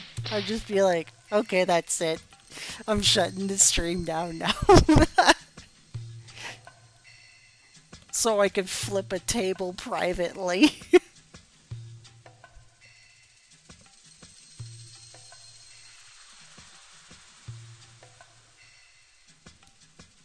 I wonder if this is a magic gauntlet.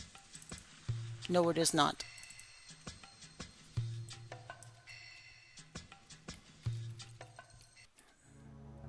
And you could tell it wasn't a magic leather gauntlet because it dropped my magic points by 500.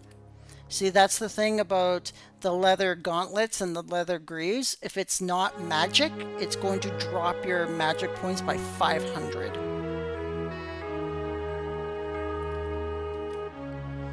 But if they have the magic designation, they don't. Okay, so this is going to be a little bit risky.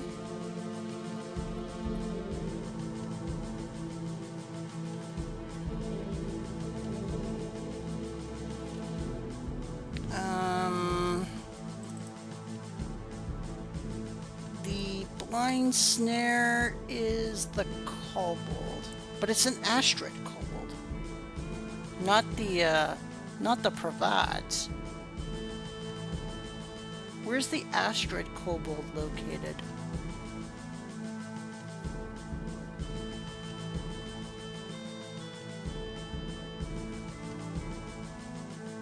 No, I don't have to go to Pravat for the greater blind snare. I have to go to Astrid. And let's go.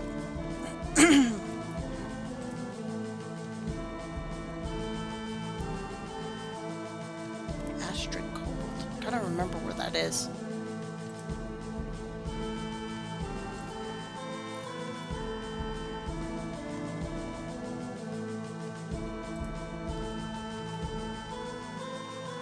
I think that's over in Suomi, if I'm not mistaken. I'm quite certain it's over there in friggin' Suomi again. Everything's over in Suomi these days.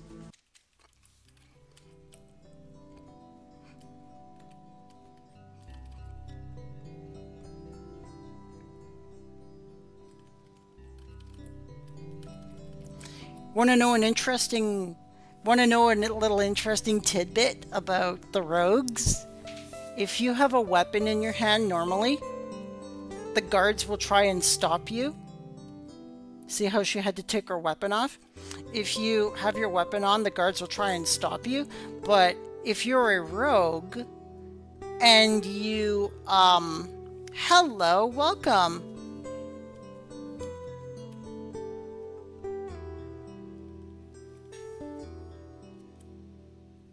Oh, the third job advancement's been released in the Korean game Legend of Darkness. That's very interesting.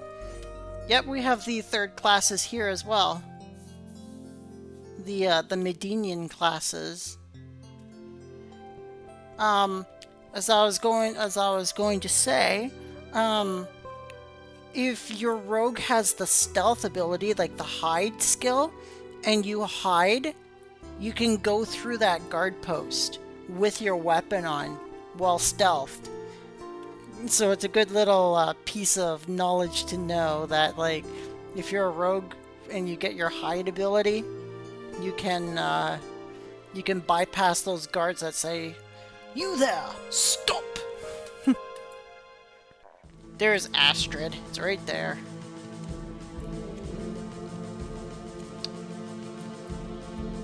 I have no idea where that Astrid kobold is.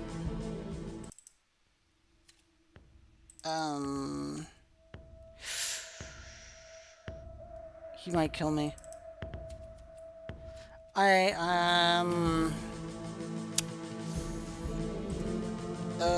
That's probably not a good idea.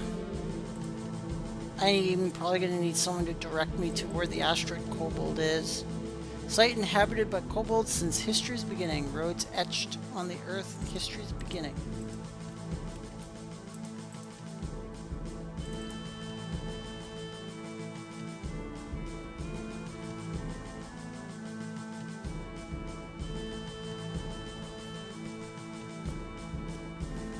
Yes, it does, Trenty.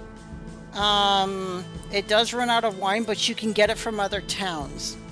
You can get it from the Pyatt Tavern, the Able Tavern, um, and a couple of other towns as well.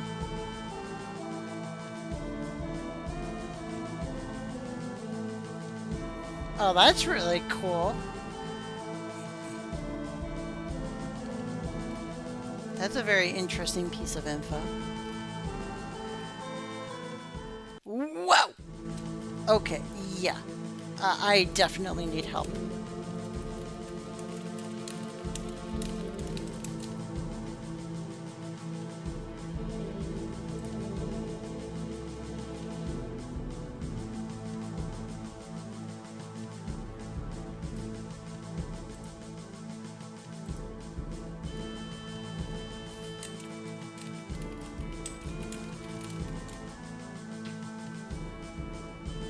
Yeah, we definitely need some help.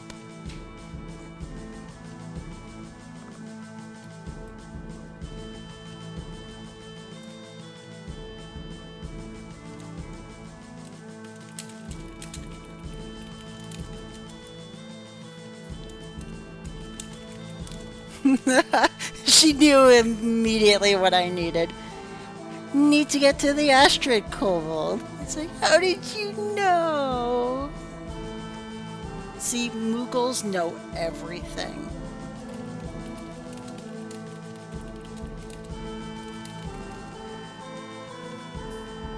Alright, so Moogle is on her way. She's going to save my life. Because, yeah, that's a scary, that's a scary little place. Once heard an origin legend for Moogles is that they're angels from heaven.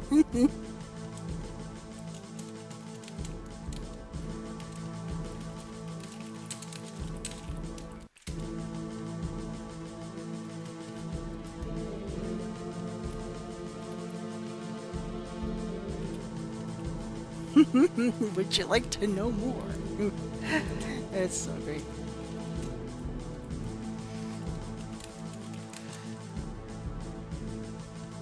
To quote from Oliver,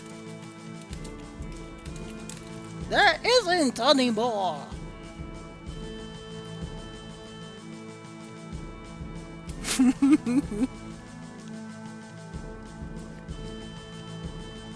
Oh my god.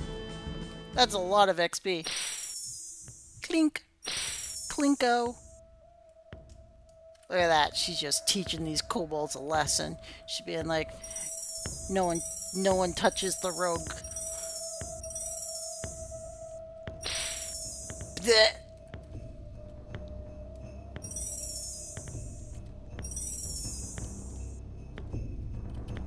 What?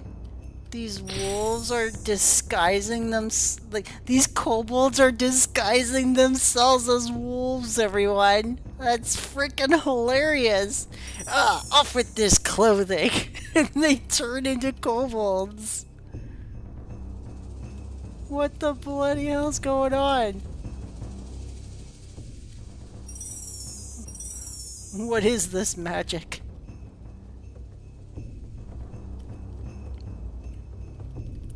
Gotta go into this one. Okay.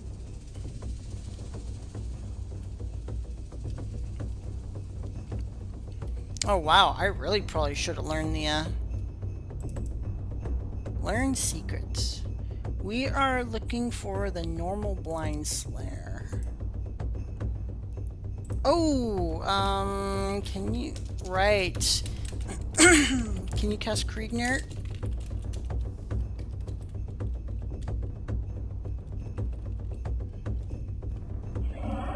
Oh, thank you, sweetie. You are awesome. Whee!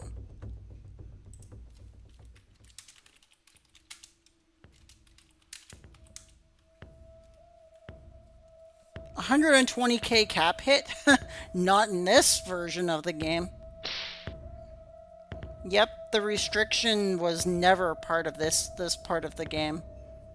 It's interesting how they changed stuff over in the Korean side than the American side over the last 20 years.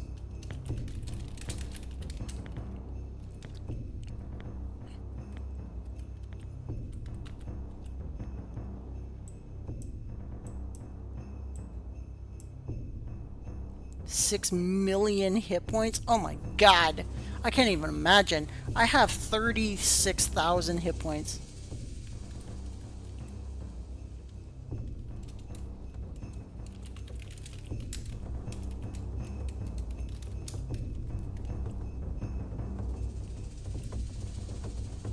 How many? No, it's only 2.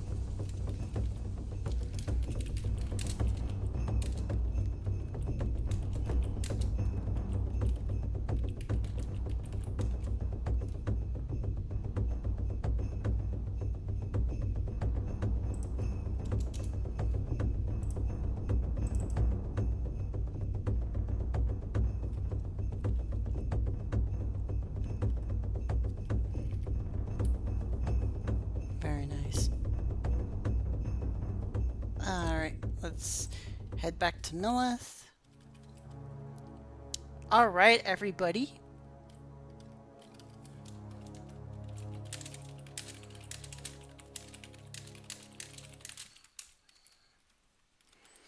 We now have our delightful blind snare. It's gonna be awesome. For now, everyone, we are going to be powering down for the night. It is past 11 p.m. I'm pretty tired. We have been pushing this for 5 hours and 24 minutes as of right now. And it's quite a long time to be on live stream. It doesn't match the 8 hours that we did the other day, but 5 hours is still pretty good for what it is right now. It was really nice to meet you. It's really cool to see just how the difference between the two versions of the game, Dark Ages, the US version, and Legend of Darkness, the Korean version, and how they differ from each other like that. That's really cool. Thank you for giving us that tidbit of information. I do hope you all enjoyed the live stream tonight. Thank you so much, Trenty. That's very kind of you.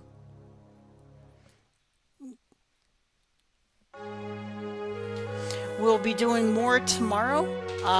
Tomorrow, don't forget, there will be a goodie bag for everyone at the end of tomorrow's live stream. So once we finish the live stream, just make your way up to my main character, Rosyla, and she'll give you a little goodie as my thanks for being part of the live stream, being part of the live chat, and being part of the community.